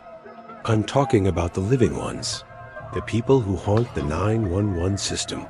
We call them frequent flyers. They're the lonely, the forgotten, the ones who've slipped through the cracks. Their emergencies are phantom pains, calls for help that have nothing to do with medicine and everything to do with a crushing, unbearable silence. For my partner Ben and me, our ghost had a name, Alvin Abernathy. His house was on a quiet, tree-lined street where all the other lawns were manicured and the paint was always fresh. Abernathy's place stuck out like a rotten tooth. It was a crumbling two-story Victorian that might have been beautiful a century ago. Now, the paint was peeling in long, leprous strips. The porch sagged like a tired old man, and the yard was a jungle of weeds and neglect. We'd been there maybe 6-7 times in the last year.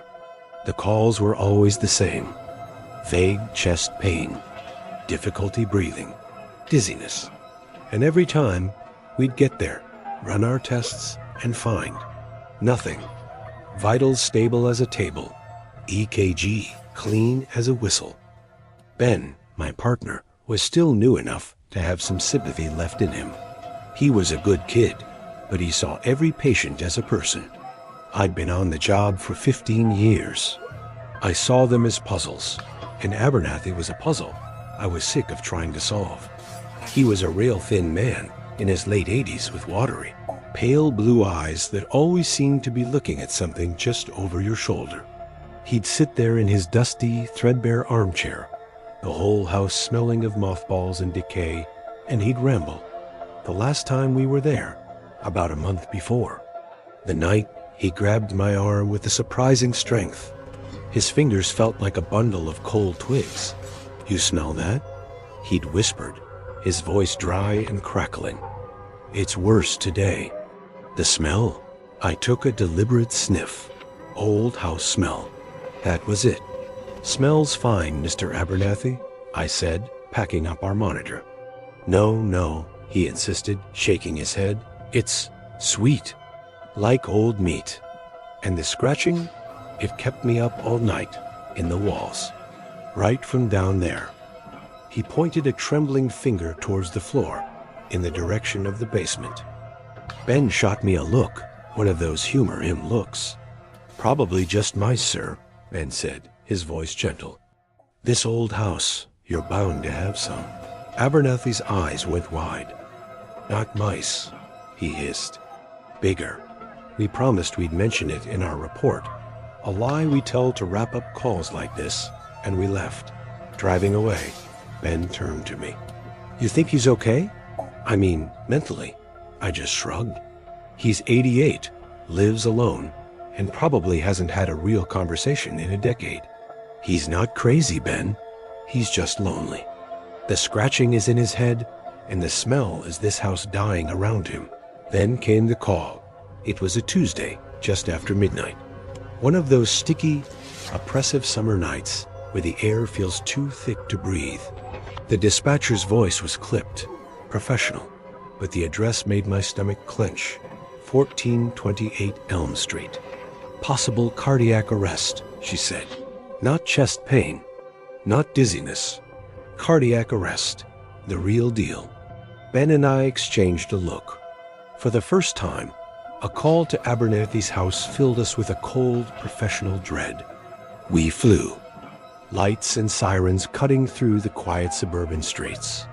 I kept picturing him, alone in that dusty armchair, finally having the big one. We were the first on scene. The front door was ajar. We pushed it open, yelling, "Paramedics!" The only answer was the grandfather clock in the hall, ticking its slow, heavy rhythm. The smell hit me the second I stepped inside. It was different this time, stronger, and Abernathy had been right. It was sweet, cloying, and rotten. It was the smell of death. We found him on the floor at the end of the hall, lying near a closed door I'd never paid much attention to before. It led to the basement. He wasn't in cardiac arrest, not yet. He was pale and clammy, his breathing shallow, his eyes fluttering. He was in the middle of a massive heart attack. We went to work. Ben was on his chest, hitting EKG pads on, while I established in 4-line in his fragile, paper-thin arm. The whole time, he was trying to say something. His lips moved, but only a faint, gurgling sound came out. He kept trying to lift his hand, trying to point at the basement door. "Easy, Mr. Abernathy," I said, pushing nitroglycerin. "Don't try to talk. We've got you." But his eyes were locked on that door, and they were filled with a kind of terror I had never seen before. Not fear of dying. It was something else. Fear of what he was leaving behind. As we were working, Ben, while trying to get a blood pressure reading, jostled a set of keys hanging from a hook on the wall. They clattered to the floor. Mr. Abernathy's eyes darted to them, and he let out a choked, desperate sound. He was trying to tell us something about the keys, about that door. That's when Ben noticed it. "Hey, Jake," he said, his voice low. "Look at this." I glanced at keys on it. The third one he tried slid into the deadbolt. He turned it. The click of the lock turning echoed in the hallway like a gunshot. He pulled the door open. It wasn't a wave of smell that came out. It was a wall. It was the most foul, putrid stench I have ever encountered, and it was mixed with the overwhelming odor of bleach and ammonia. The scratching stopped. A profound silence fell over the house. Ben shone his flashlight down the steep wooden stairs. The beam cut through the darkness, illuminating a small, bare room at the bottom. The walls and floor were stained concrete. In the center of the room was a simple metal cot with a stained mattress and a bucket in the corner. That was it. And chained to the wall, next to the cot, was a woman.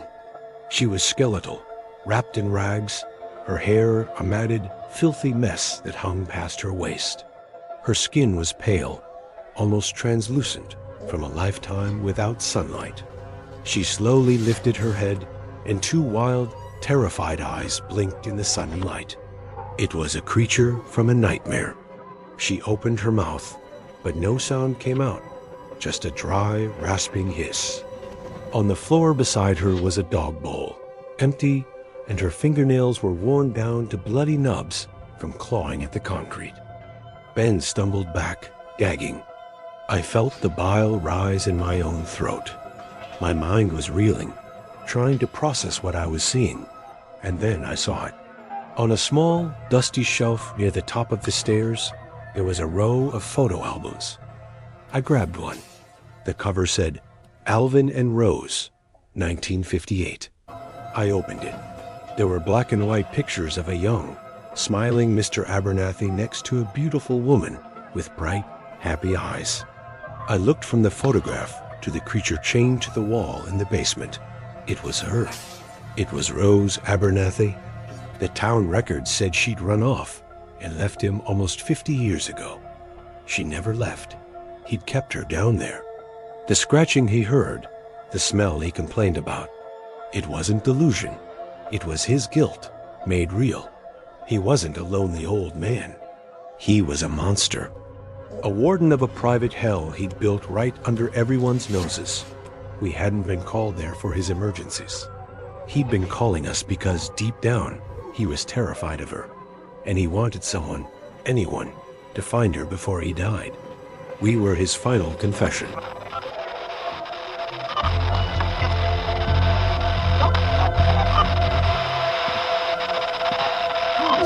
There's a different kind of darkness out in the country. In the city, the night is never truly black. There's always an orange glow on the horizon, the hum of electricity, the faint pulse of life. But out here, on the graveyard shift in a rural county, the dark is absolute. It's a heavy, suffocating blanket that swallows the beams of your headlights and plays tricks on your eyes. And the worst calls are always the ones that take you down roads like Route 8. Route 8 isn't really a highway. It's a 2-lane strip of cracked asphalt that snakes through miles of dense forest and empty farmland. No streetlights, no houses, no cell service. It's just you, your ambulance, and whatever's hiding in the trees. My partner, Mike, and I got the call around 2 a.m., single vehicle MVA, the dispatcher said. Caller reported a car off the road near mile marker 12. Then the line went dead. Mike was an old-timer, a guy who operated on coffee and a cynical sense of humor. Mile marker 12, he sighed, steering the ambulance onto the dark road. Of course it is. The Bermuda Triangle of our county. He wasn't wrong. Weird things happened out on Route 8. People swore they saw things in the road, heard voices on their radios. Most of it was just exhaustion and imagination playing in the dark. Tonight, though, felt different. A storm was rolling in, and the air was charged with a strange electric tension. We found the car exactly where the caller said. It was a blue sedan, and it wasn't so much off the road as it was parked on the shoulder. It was just sitting there, perfectly parallel to the white line, its engine off. No skid marks, no broken glass, no sign of an accident at all. The only thing wrong was that all 4 doors were slightly ajar. We pulled up behind it, our headlights flooding the car with light. Mike grabbed our med bag. "This is weird, Sarah," he muttered. "Stay sharp." We approached cautiously. The driver's side door was open the widest. Inside, a woman was slumped over the steering wheel. She was maybe in her 30s, dressed in simple jeans and a t-shirt. I reached in and felt for a pulse on her neck. Nothing. Her skin was cold and waxy. Mike shone his penlight in her eyes, fixed and dilated. "Yeah," he said quietly, "she's gone." So we started the grim routine process. We called it in. 1 DOA, scene is secure, awaiting coroner and state police. And that's when the weirdness cranked up to 11. While Mike was looking for a registration or ID, I did a sweep around the car with my flashlight. There was no damage, not a scratch, not a dent. The grass on the shoulder wasn't even disturbed. It was like the car had just been gently placed there. Then I looked at the woman again. There was no obvious sign of trauma, no blood, nothing to indicate why she had died. Except for one thing. On her stomach, just below her rib cage, was a dark, puckered line of what looked stitches. But they were crude, thick, like something done with a fishing line and a rusty needle. It wasn't a surgical scar. It looked like she'd been sewn up by a butcher. "Hey, Mike," I called. "You gotta see this." He came over and whistled low. "What in God's name is that?" We couldn't touch her, not until the coroner arrived. It was a potential crime scene now. We backed away and decided to wait in the ambulance. That's where we sat for the next hour, a silent vigil in the humming, sterile box of our rig. The storm got closer, lightning spider-webbing across the sky without any thunder. The only sound was the rhythmic squeak of the windshield wipers. We were both on edge. We tried to make small talk, to rationalize what we were seeing.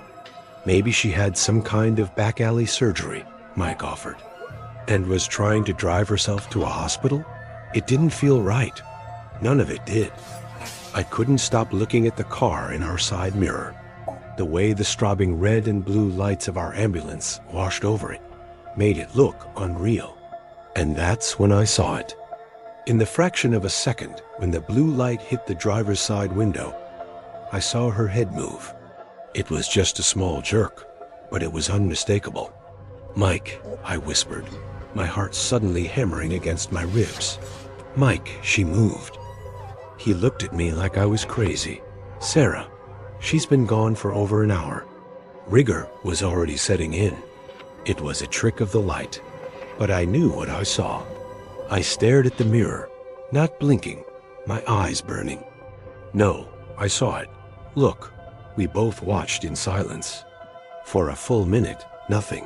Mike let out a breath. "See? Nothing." And then it happened again. This time, her whole upper body lurched forward, slamming back against the seat. We were out of the ambulance in a second, sprinting towards the car, all protocol forgotten. This wasn't possible. Maybe it's a Lazarus phenomenon. Mike yelled, referring to the rare occurrence of a patient's circulation spontaneously returning after they've been pronounced dead. But this wasn't that. As we got closer, we could hear a sound from inside the car. A wet, tearing sound, and a low, guttural clicking. I reached the driver's side door first and froze, my blood turning to ice. The woman was moving, but she wasn't alive. Her body was convulsing violently, like a puppet being handled by a spastic puppeteer. The crude stitches on her stomach were ripping open. They weren't holding a wound closed. They were holding something in. As we watched in horror, the stitches tore completely, and the flesh of her abdomen split apart. It wasn't blood and guts that spilled out. It was a thing. A creature, long and pale, with too many joints in its spidery legs. It was the size of a cat, white and larval, and it unfurled itself from the cavity of her body with a sickening, wet squelch. It had no eyes, just a round, leech-like mouth that was clicking and chattering. It had been gestating inside her. She hadn't crashed her car. She had pulled over dying, as this thing inside her prepared to be born. The creature crawled out of her, onto the driver's seat, and turned its eyeless head towards us. Mike and I just stood there, paralyzed by a terror so absolute, it felt like it had stopped time itself. Then it moved. It scurried across the seat, out the open passenger door, and dropped onto the asphalt. For a second, it paused under the flashing lights of our ambulance. Then it darted across the road and vanished into the impenetrable darkness of the woods. We didn't say a word. We slowly backed away from the car, from the hollowed-out shell of the woman inside. We got back in our ambulance and locked the doors. Mike got on the radio. His voice was shaking so badly he could barely speak. "Dispatch, we need state police and the coroner here now. And you need to tell them to be armed." The dispatcher asked why. Mike just looked at me, then looked out at the dark tree line. "Just tell them," he said, and shut the radio off. We sat there in silence, the storm finally breaking overhead, the rain hammering on our roof. We knew the coroner would come up with some explanation. An animal attack, a deranged killer. But we knew the truth. The woman on Route 8 wasn't the victim. She was just the delivery service. And whatever she was carrying is now out there, in the dark. And it's hungry.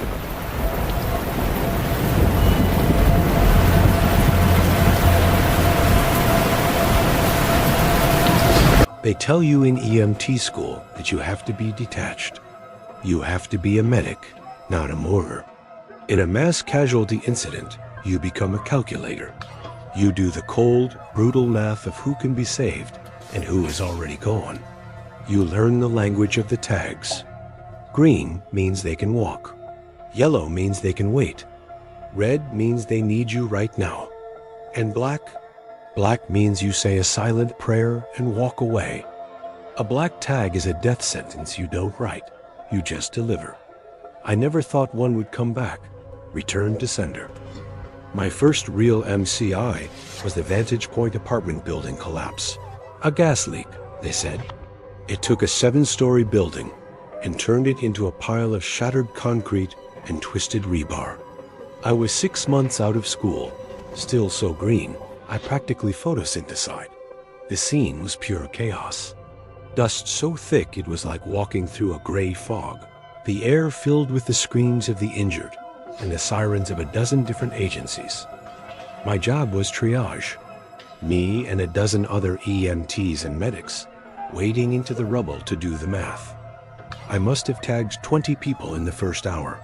It becomes a blur. You move fast. You don't get attached. You don't use names. You check for a pulse, check for breathing. Yes or no. Red or black. Move on. I was climbing over a mountain of debris when I found him. He was pinned from the waist down by a huge slab of concrete. His body twisted at an unnatural angle. His eyes were open, staring blankly at the dusty sky. I knelt down. "Sir, can you hear me?" Nothing. I put 2 fingers on his neck. No pulse. I held my stethoscope to his chest. Silence. His skin was already cool. The math was simple. Obvious injuries incompatible with life. No pulse, no respirations. I took a black tag from my kit. It's a thick piece of cardstock with a wire tie. On it, you just mark the time. I wrote 1932 with my Sharpie, looped the wire around his wrist, and tightened it. I met his vacant stare for a second, muttered, "I'm sorry," and moved on. I had to. There were red tags, people screaming, people I could still save. I didn't think about him again for the rest of the night. The shift ended at 6 a.m. I was a ghost, caked in dust and the metallic smell of blood, my ears still ringing. I went back to the station, took the longest, hottest shower of my life, but I couldn't wash the feeling of grit from my skin or the images from my mind. I was sitting alone in the break room, staring into a styrofoam cup of coffee I had no intention of drinking. when my phone buzzed. It was a blocked number. I figured it was my supervisor, so I answered. "Kevin?" The voice on the other end was quiet, weak, and surrounded by a strange, static hiss. "Hello?" I said. "Who is this?" There was a long pause, and the voice spoke again, a dry, papery whisper. "You left me." I felt a chill crawl up my spine. "I'm sorry, who is this?" I asked again, my voice sharper this time. "It's a bad connection." "The tag is tight on my wrist," the voice rasped. 1932. You wrote the time. You looked at my face, and you walked away. I dropped the phone. It clattered on the tile floor. My heart was a jackhammer in my chest. This was a prank. It had to be. One of the guys, one of the veteran medics trying to haze the new guy after a tough call. It was a sick, twisted joke, but it had to be the explanation. I picked up the phone, my hand shaking, and hung up. I sat there, my mind racing, trying to convince myself it was a joke. But the voice, it sounded so strange, so empty. My phone buzzed again. Same blocked number. I almost didn't answer it. Morbid curiosity, or maybe just the need to scream at whoever was doing this, made me press the button. "Stop calling me." I snarled into the phone. The whispering voice ignored me. "You're drinking coffee now, from a white cup. It says County EMS on the side in blue letters.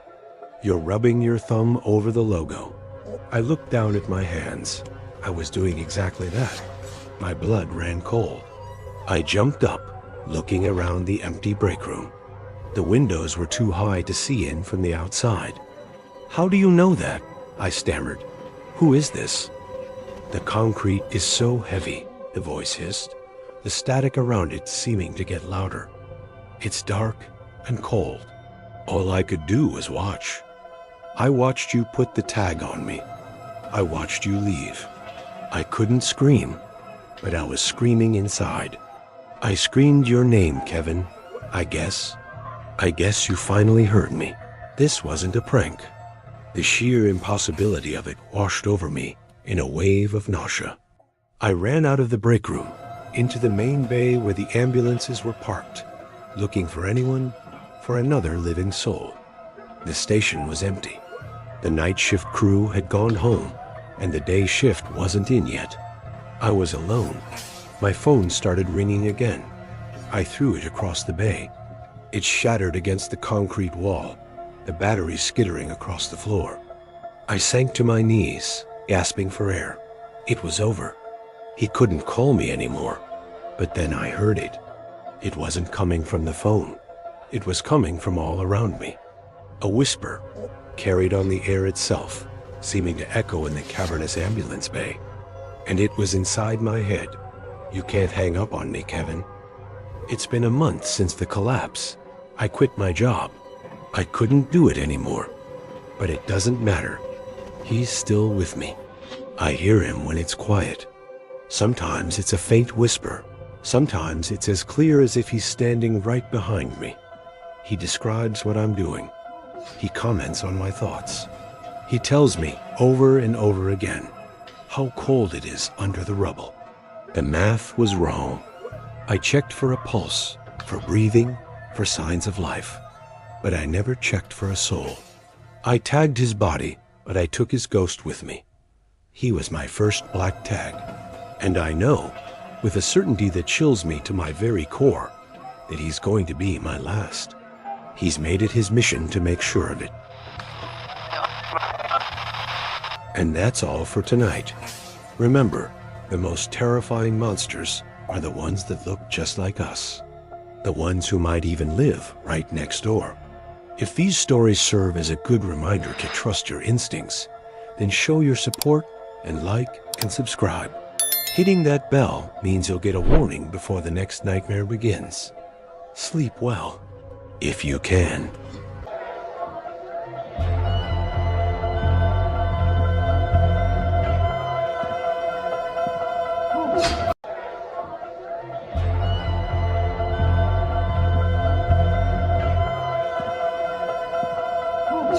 You see a lot of things in this job. A lot of things you try to forget. You build walls inside your head to keep the worst of it out. Otherwise, you'd never sleep. But some things don't stay behind the walls. They follow you home. They climb in the truck with you. They wait for you in the quiet of the firehouse when the bells aren't ringing. The call to Sycamore Street. That was one of those. It came in around 2 a.m. on a Tuesday. Structure fire, family of 4 reported inside. We were second on the scene, and the house was already a goner. Flames were roaring out of the second-story windows, licking up into the night sky like something alive and hungry. We did what we could, but it was a recovery mission from the start. You get a feeling for these things. A grim, heavy certainty that settles in your gut. By the time the sun came up, the fire was out. The house was a black, skeletal wreck, dripping water and stinking of wet ash and something else, something sickeningly sweet. We found the family. The parents were in their bedroom, the son in his. All smoke inhalation. But the daughter, a little girl named Sarah, she was the one that got to us. She was in her room, huddled in the closet, clutching a teddy bear. It's always the kids that break through those walls I was telling you about. We were in the overhaul phase, pulling down ceilings, dousing hotspots, making sure it wouldn't reignite. That's when Danny, our probie, found it. Danny was a good kid, but green. Still thought the job was all about heroism and kicking down doors. He hadn't learned about the quiet, ugly parts yet. He was picking through the girl's room, and he called me over. "Hey, Mike," he said, his voice hushed. "Look at this." There, on a part of the floor that was barely scorched, was a doll. A little porcelain thing with a lace dress, black button eyes, and a tiny, painted-on smile. In a room coated with black soot and debris, this doll was pristine, not a mark on it. It was just wrong. I told him to leave it, that it was part of the scene. But I got called away to help with a stubborn wall section, and when I looked back, I saw him slip it into the big cargo pocket of his turnout pants. I should have said something more. I should have made him put it back. That's the thought that keeps me up at night. Back at the station, the mood was sour. We call it a firehouse hangover. The exhaustion, the adrenaline crash, the images you can't unsee. Danny was quiet, sitting by his locker. I saw him take the doll out, wiping a non-existent smudge from its cheek before tucking it away inside. The first weird thing happened that night. I was on watch, sitting at the front desk, and the dispatch speaker crackled to life. It was just static at first.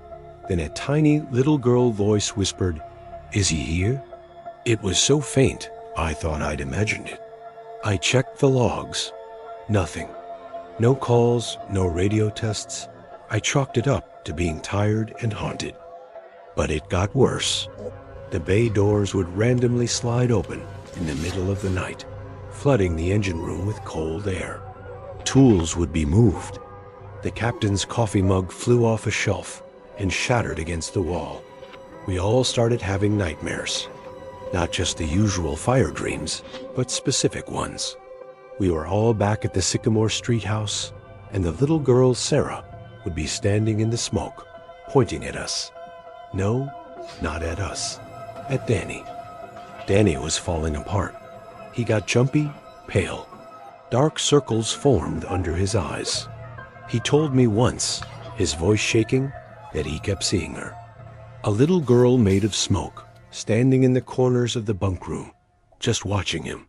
He'd hear her humming a nursery rhyme when no one else was around. He had the doll in his locker, and he started talking to it, begging it to leave him alone. We all thought he was cracking under the pressure. The breaking point came during a routine training drill. We were practicing ladder rescues, and Danny was climbing. He was halfway up when the ladder just buckled. The hydraulics gave out with a scream of tortured metal. He fell 30 feet, and it was a miracle. He only broke his leg and a few ribs. When we inspected the ladder, There was nothing wrong with it. The mechanics chief said it was impossible, that the system had 3 fail-safes. It was that night we all sat Danny down in the common room. He was pale and sweating, his leg in a cast. He confessed everything. About taking the doll, about the whispers, about seeing her. We'd had enough. We weren't going to be terrorized in our own firehouse. The captain, a pragmatic old salt named O'Malley, grabbed a crowbar and jimmied open Danny's locker. There it was, sitting on a shelf next to his street clothes, its button eyes seeming to follow us. O'Malley snatched it. "We're finishing this," he growled. We took it out back to the burn pit we use for training. O'Malley doused it in lighter fluid and tossed a match on it. The fluid flared up in a whoosh of orange flame. But the doll didn't burn. The fire just wrapped around it, like it was water flowing around a rock. The lace on its dress didn't even singe. It just sat there in the inferno, its painted smile seeming to widen. And then we all heard it. Laughter, a little girl's laughter, echoing all around us. The lights in the firehouse flickered and went out. The bay doors slammed shut with a deafening boom. We were trapped. We ran back inside, and it was chaos. A whirlwind of smoke and cold air tore through the station. Lockers flew open, chairs were thrown, and in the swirling dark, we could all see her. The smoky shape of a little girl, her form solidifying, her eyes glowing like hot coals. This wasn't the ghost of a victim. This was something hateful. Just then, my phone rang. The sound was so out of place, it made us all jump. It was a detective I knew, a guy named Alvarez. He was lead on the Sycamore Street case. His voice was grim. "Mike," he said, "we just found something at the scene. The father kept a journal. It wasn't an accident." He set the fire.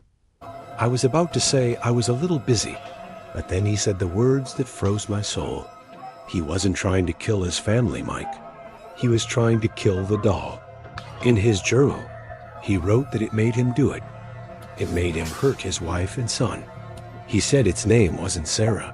He called it the souvenir. He was trying to burn it when he succumbed to the smoke. My phone clattered to the floor. We didn't bring back a ghost. We brought back the thing that caused it all. We brought the murderer back with us. The entity in the room let out a shriek of rage, and the windows of the firehouse began to crack one by one.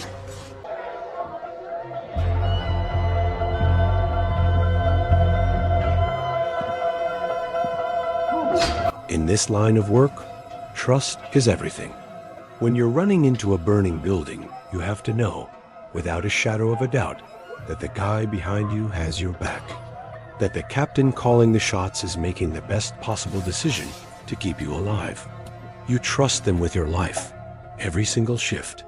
The moment that trust is gone, well, that's a special kind of hell. For me, that hell started with the old textile mill fire. I'm Frank, and I've been with the department for 15 years. I'm what they call an old head. I've seen enough fire to know its moods, its personality. I can tell by the color of the smoke what's burning.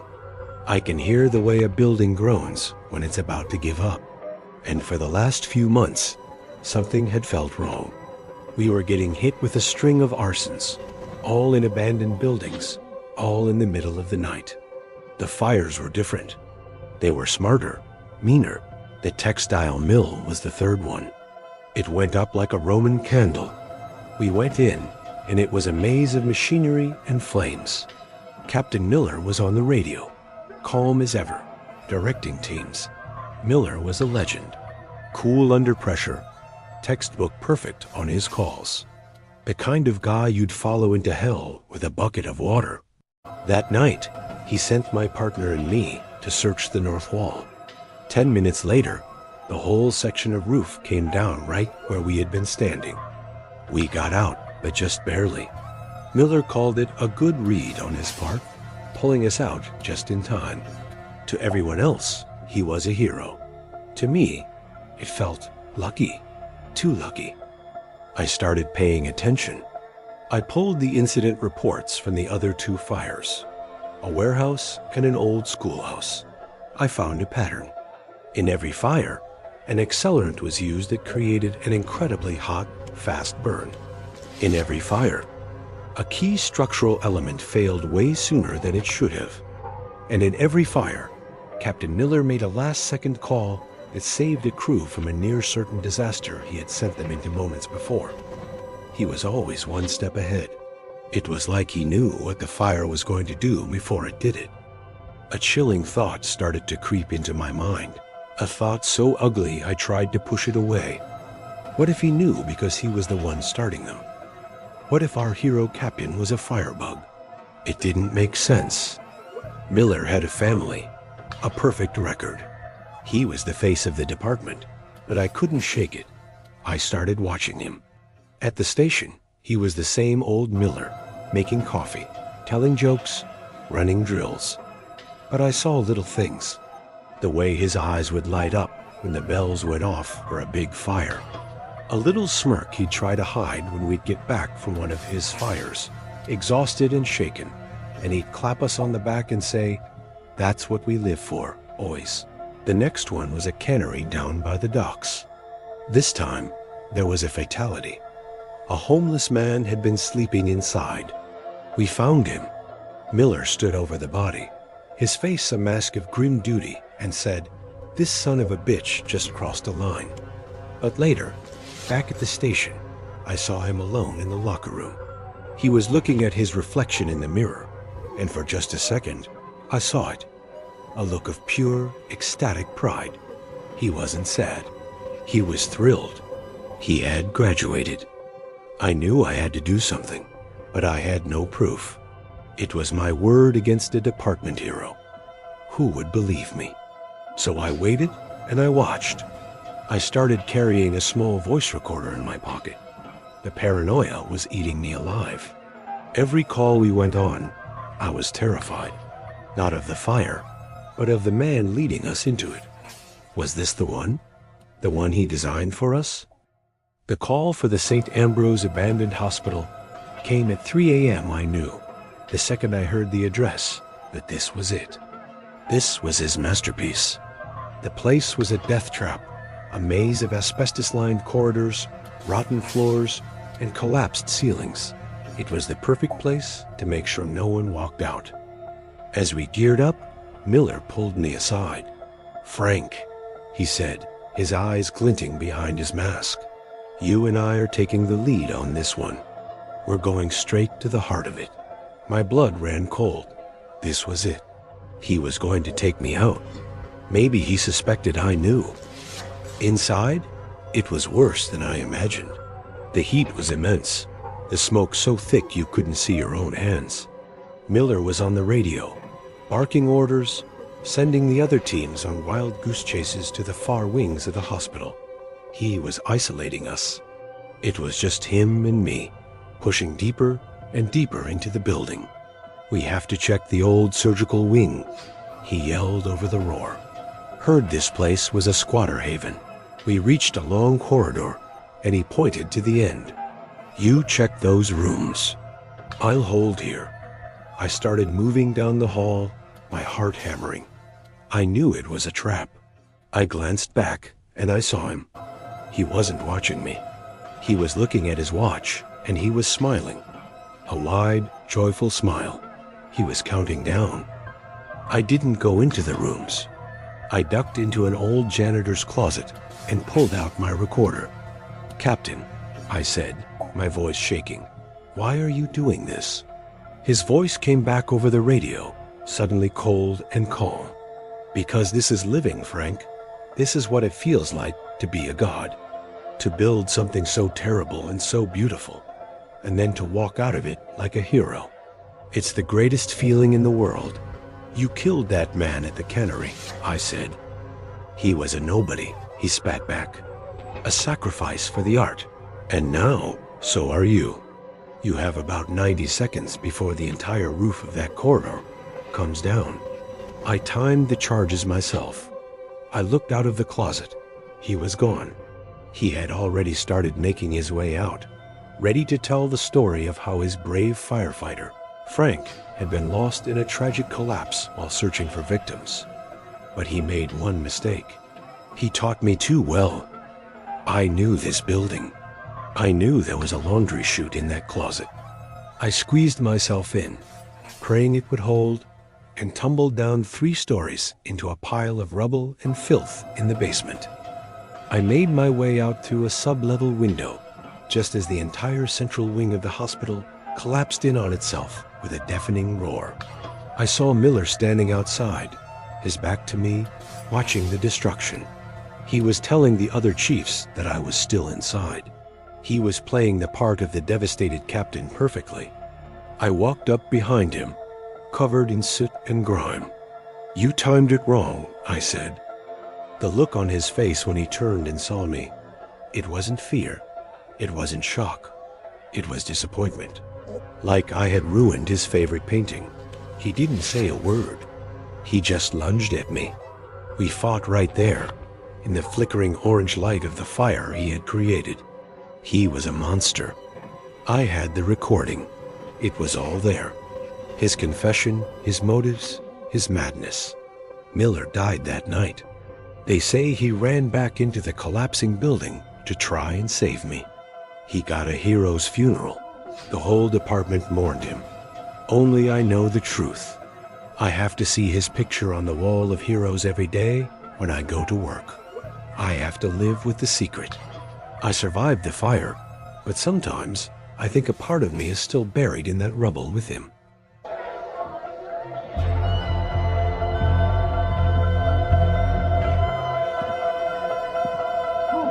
Some calls stick with you, not because of the fire or the danger, but because of the quiet little details you find in the wreckage. Things that whisper a story that's much older and colder than the embers you're putting out. For my crew and me, that call was to the old Evergreen Meadows nursing home. The place had been shut down for about 6 months, a real snake pit of a facility that the state finally condemned. The call came in late for reports of smoke. When we got there, it was nothing much. A squatter's fire in one of the old patient rooms probably started from a candle. We had it knocked down in 10 minutes. The whole place gave me the creeps, though. It had that smell of disinfectant that can't quite cover up the smell of sickness and despair. We were doing our final sweep, making sure there were no extensions, when my partner, Dave, stopped dead in the hallway. "Sam," he said, "you hear that?" I stopped and listened. Over the crackle of the radio and the drip of water, there was another sound. A faint, rhythmic tapping. Tap, tap, tap, tap. It was soft, but persistent. It sounded like it was coming from inside the wall. The captain came over. We all stood there in the dark, smoky hallway, listening. "It's just pipes," he said, but he didn't sound convinced. The tapping continued. Tap, tap, tap, tap. It felt desperate, like a code. I couldn't shake the feeling that someone was on the other side of that drywall. "Cap, we gotta check it out," I said. "What if someone's trapped?" He grumbled, but he gave the nod. We got the Halligan bar and a sledgehammer. I'll never forget the sound of that first hit, how it echoed through the empty building. We tore into the drywall, pulling out chunks of plaster and insulation. And then we saw it. We all went silent. It wasn't a person. It was a skeleton. A small one, curled up in the fetal position in the narrow space between the studs. It had been there for a very, very long time. The cops came. The medical examiner came. It was a whole thing. They determined the remains were of an elderly woman, probably a patient, and she'd been there for at least a decade. We went back to the station, and nobody said much. You don't just find a skeleton in a wall and go back to playing cards. But that wasn't the end of it. That was the beginning. The tapping didn't stop. It followed us. A few nights later, I was in my bunk, and I heard it. Tap, tap, tap, tap, coming from the inside of my locker. I threw the door open. Nothing. It happened to everyone. Dave heard it against the passenger window of the engine on the way to a call. The captain heard it coming from the bottom of his coffee mug. It was always the same rhythm, the same desperate, quiet plea. It was starting to drive us crazy. We were becoming the haunted crew of Station 12. Things escalated. We started seeing her. Just a glimpse of a frail old woman in a faded nightgown, standing at the edge of a scene or reflected in a window as we drove by. She never looked at us with anger. She just looked sad. She was trying to tell us something. I couldn't take it anymore. I went down to the county records office on my day off. I looked up the history of Evergreen Meadows. I found a patient record from 12 years ago. A woman named Agnes Miller. No middle name, no family listed. The last entry in her file just said, patient wandered off premises. Presumed deceased. Nobody had looked for her. Nobody cared. She had just been forgotten. I found one other thing. A list of staff members from that time. And I started making some calls. Most of them didn't remember her, but one nurse did. "Oh, Agnes," she said over the phone. Sweet woman, quiet. She was always getting into it with one of the orderlies, though. A real nasty piece of work named Henderson. She accused him of stealing her things. I found him. Howard Henderson. He was living in a neat little suburban house an hour away. A grandfatherly-looking guy, retired. Dave and I drove out there. We told him we were investigators, reopening the case. He played dumb, of course. Said he barely remembered the woman. He was calm, polite, offering us lemonade. We had nothing on him, and we knew it. We were about to leave, defeated, when it happened. Henderson reached into his pocket for a handkerchief to wipe his brow, and I heard it, clear as day, coming from his chest. Tap, tap, tap, tap. It was his heart. He had a pacemaker, and it was misfiring with the exact rhythm that had been haunting us for weeks. I stared at his chest. "That sound," I said. "I've heard that sound before." The color drained from Henderson's face. The grandfatherly mask melted away, and for the first time, I saw the monster underneath. He knew. She wouldn't shut up. He hissed, his voice a venomous whisper. The old hag caught me lifting a few bucks from her purse. She was going to tell. I just wanted to scare her. I put her in the wall cavity, told her I'd let her out if she promised to keep quiet. But I got busy, and I forgot. He lunged for a fireplace poker, but the sudden movement was too much. He clutched his chest, his eyes wide with shock, and collapsed to the floor. As we stood over him, waiting for the paramedics we'd called, his frantic, arrhythmic tapping slowed, and then stopped. And in that moment, the entire house went completely, profoundly silent. The echo was gone. We never heard it again. Agnes wasn't a vengeful spirit. She wasn't trying to hurt us. She just wanted someone to listen. She just wanted us to find him. Sometimes, this job isn't about putting out fires. It's about listening to the whispers left behind in the smoke. And that's all for tonight. Remember, the most terrifying monsters are the ones that look just like us. The ones who might even live right next door. If these stories serve as a good reminder to trust your instincts, then show your support and like and subscribe. Hitting that bell means you'll get a warning before the next nightmare begins. Sleep well, if you can.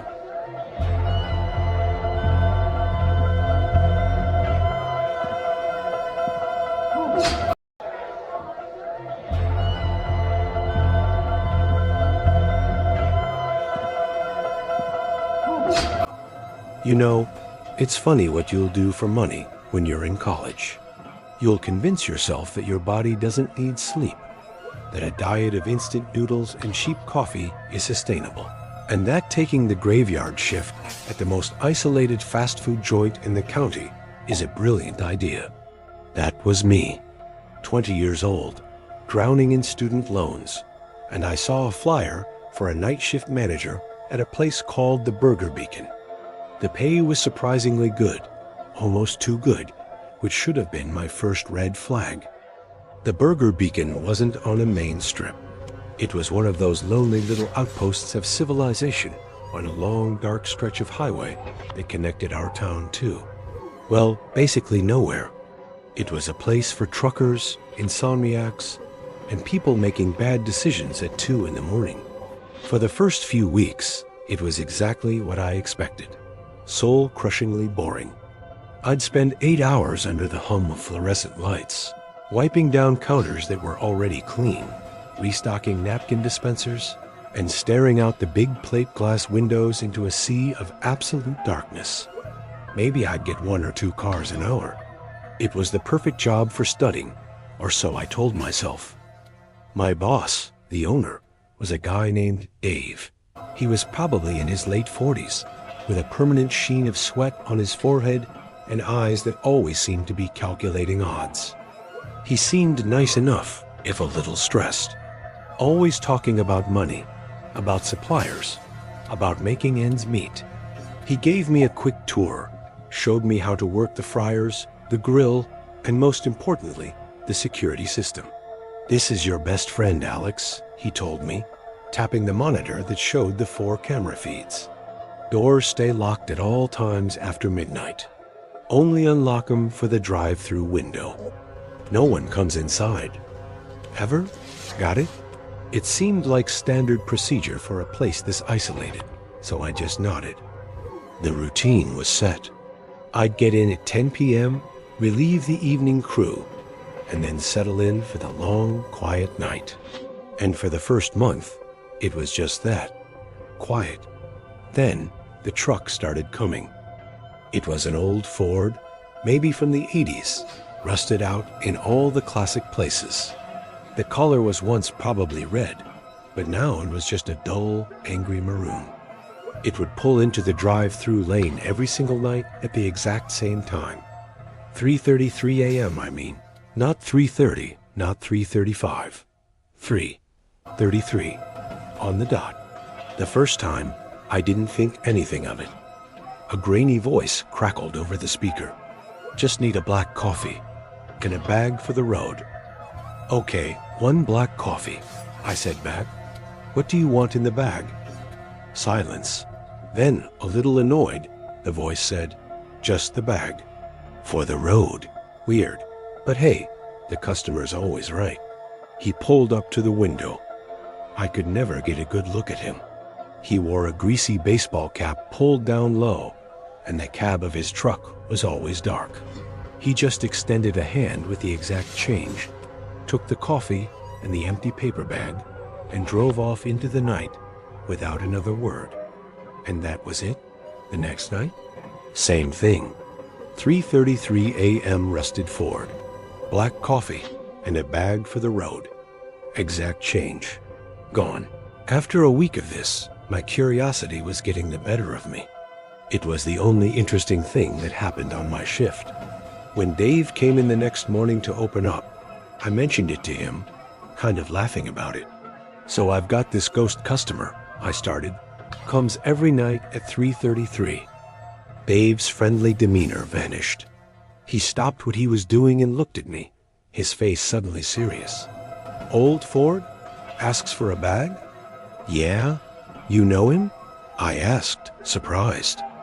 He let out a long, slow breath and forced a smile that didn't reach his eyes. "Ah, yeah, he's a special delivery partner, Alex. Don't worry about him." He clapped me on the shoulder a little too hard. "He helps us out with some high-end catering supplies. From a specialty butcher. It's a side business. Helps keep the lights on, you know." It sounded weird, but I was 20. I didn't want to lose the best-paying job I'd ever had, so I just said, "Oh, okay. Cool." That's when things started to change. The next night, about an hour before the truck was due, Dave called the restaurant phone. "Alex," he said, his voice a little rushed. "The delivery. I left a container for you in the walk-in freezer." The one on the top shelf with the blue lid. Just put that in the bag for our guy tonight, okay? Don't forget. Sure thing, Dave, I said. I went into the walk-in, and sure enough, there was a standard Tupperware-style container, cold to the touch. It wasn't very heavy. I didn't think much of it. At 3:33 a.m., the truck pulled in. Same order. I passed him the coffee and the bag, which now had a little weight to it. He took it and drove off. Easy. Extra money for the business, I figured, but the deliveries escalated. A few nights later, it was 2 containers. Then it was a small sealed cooler, the kind you'd take on a picnic. It was surprisingly heavy. When I picked it up, I could feel a faint sloshing inside, and there was a strange, almost metallic smell to it, tinged with the scent of bleach. Just some prime cuts of meat marinating, Dave had said over the phone a little too quickly. I started to notice other things too. Dave became obsessed with cleanliness. I'd come in for my shift, and the whole place would reek of industrial-grade cleaner. He'd have me wipe down the walk-in freezer walls, the stainless steel prep tables, places that never even got that dirty.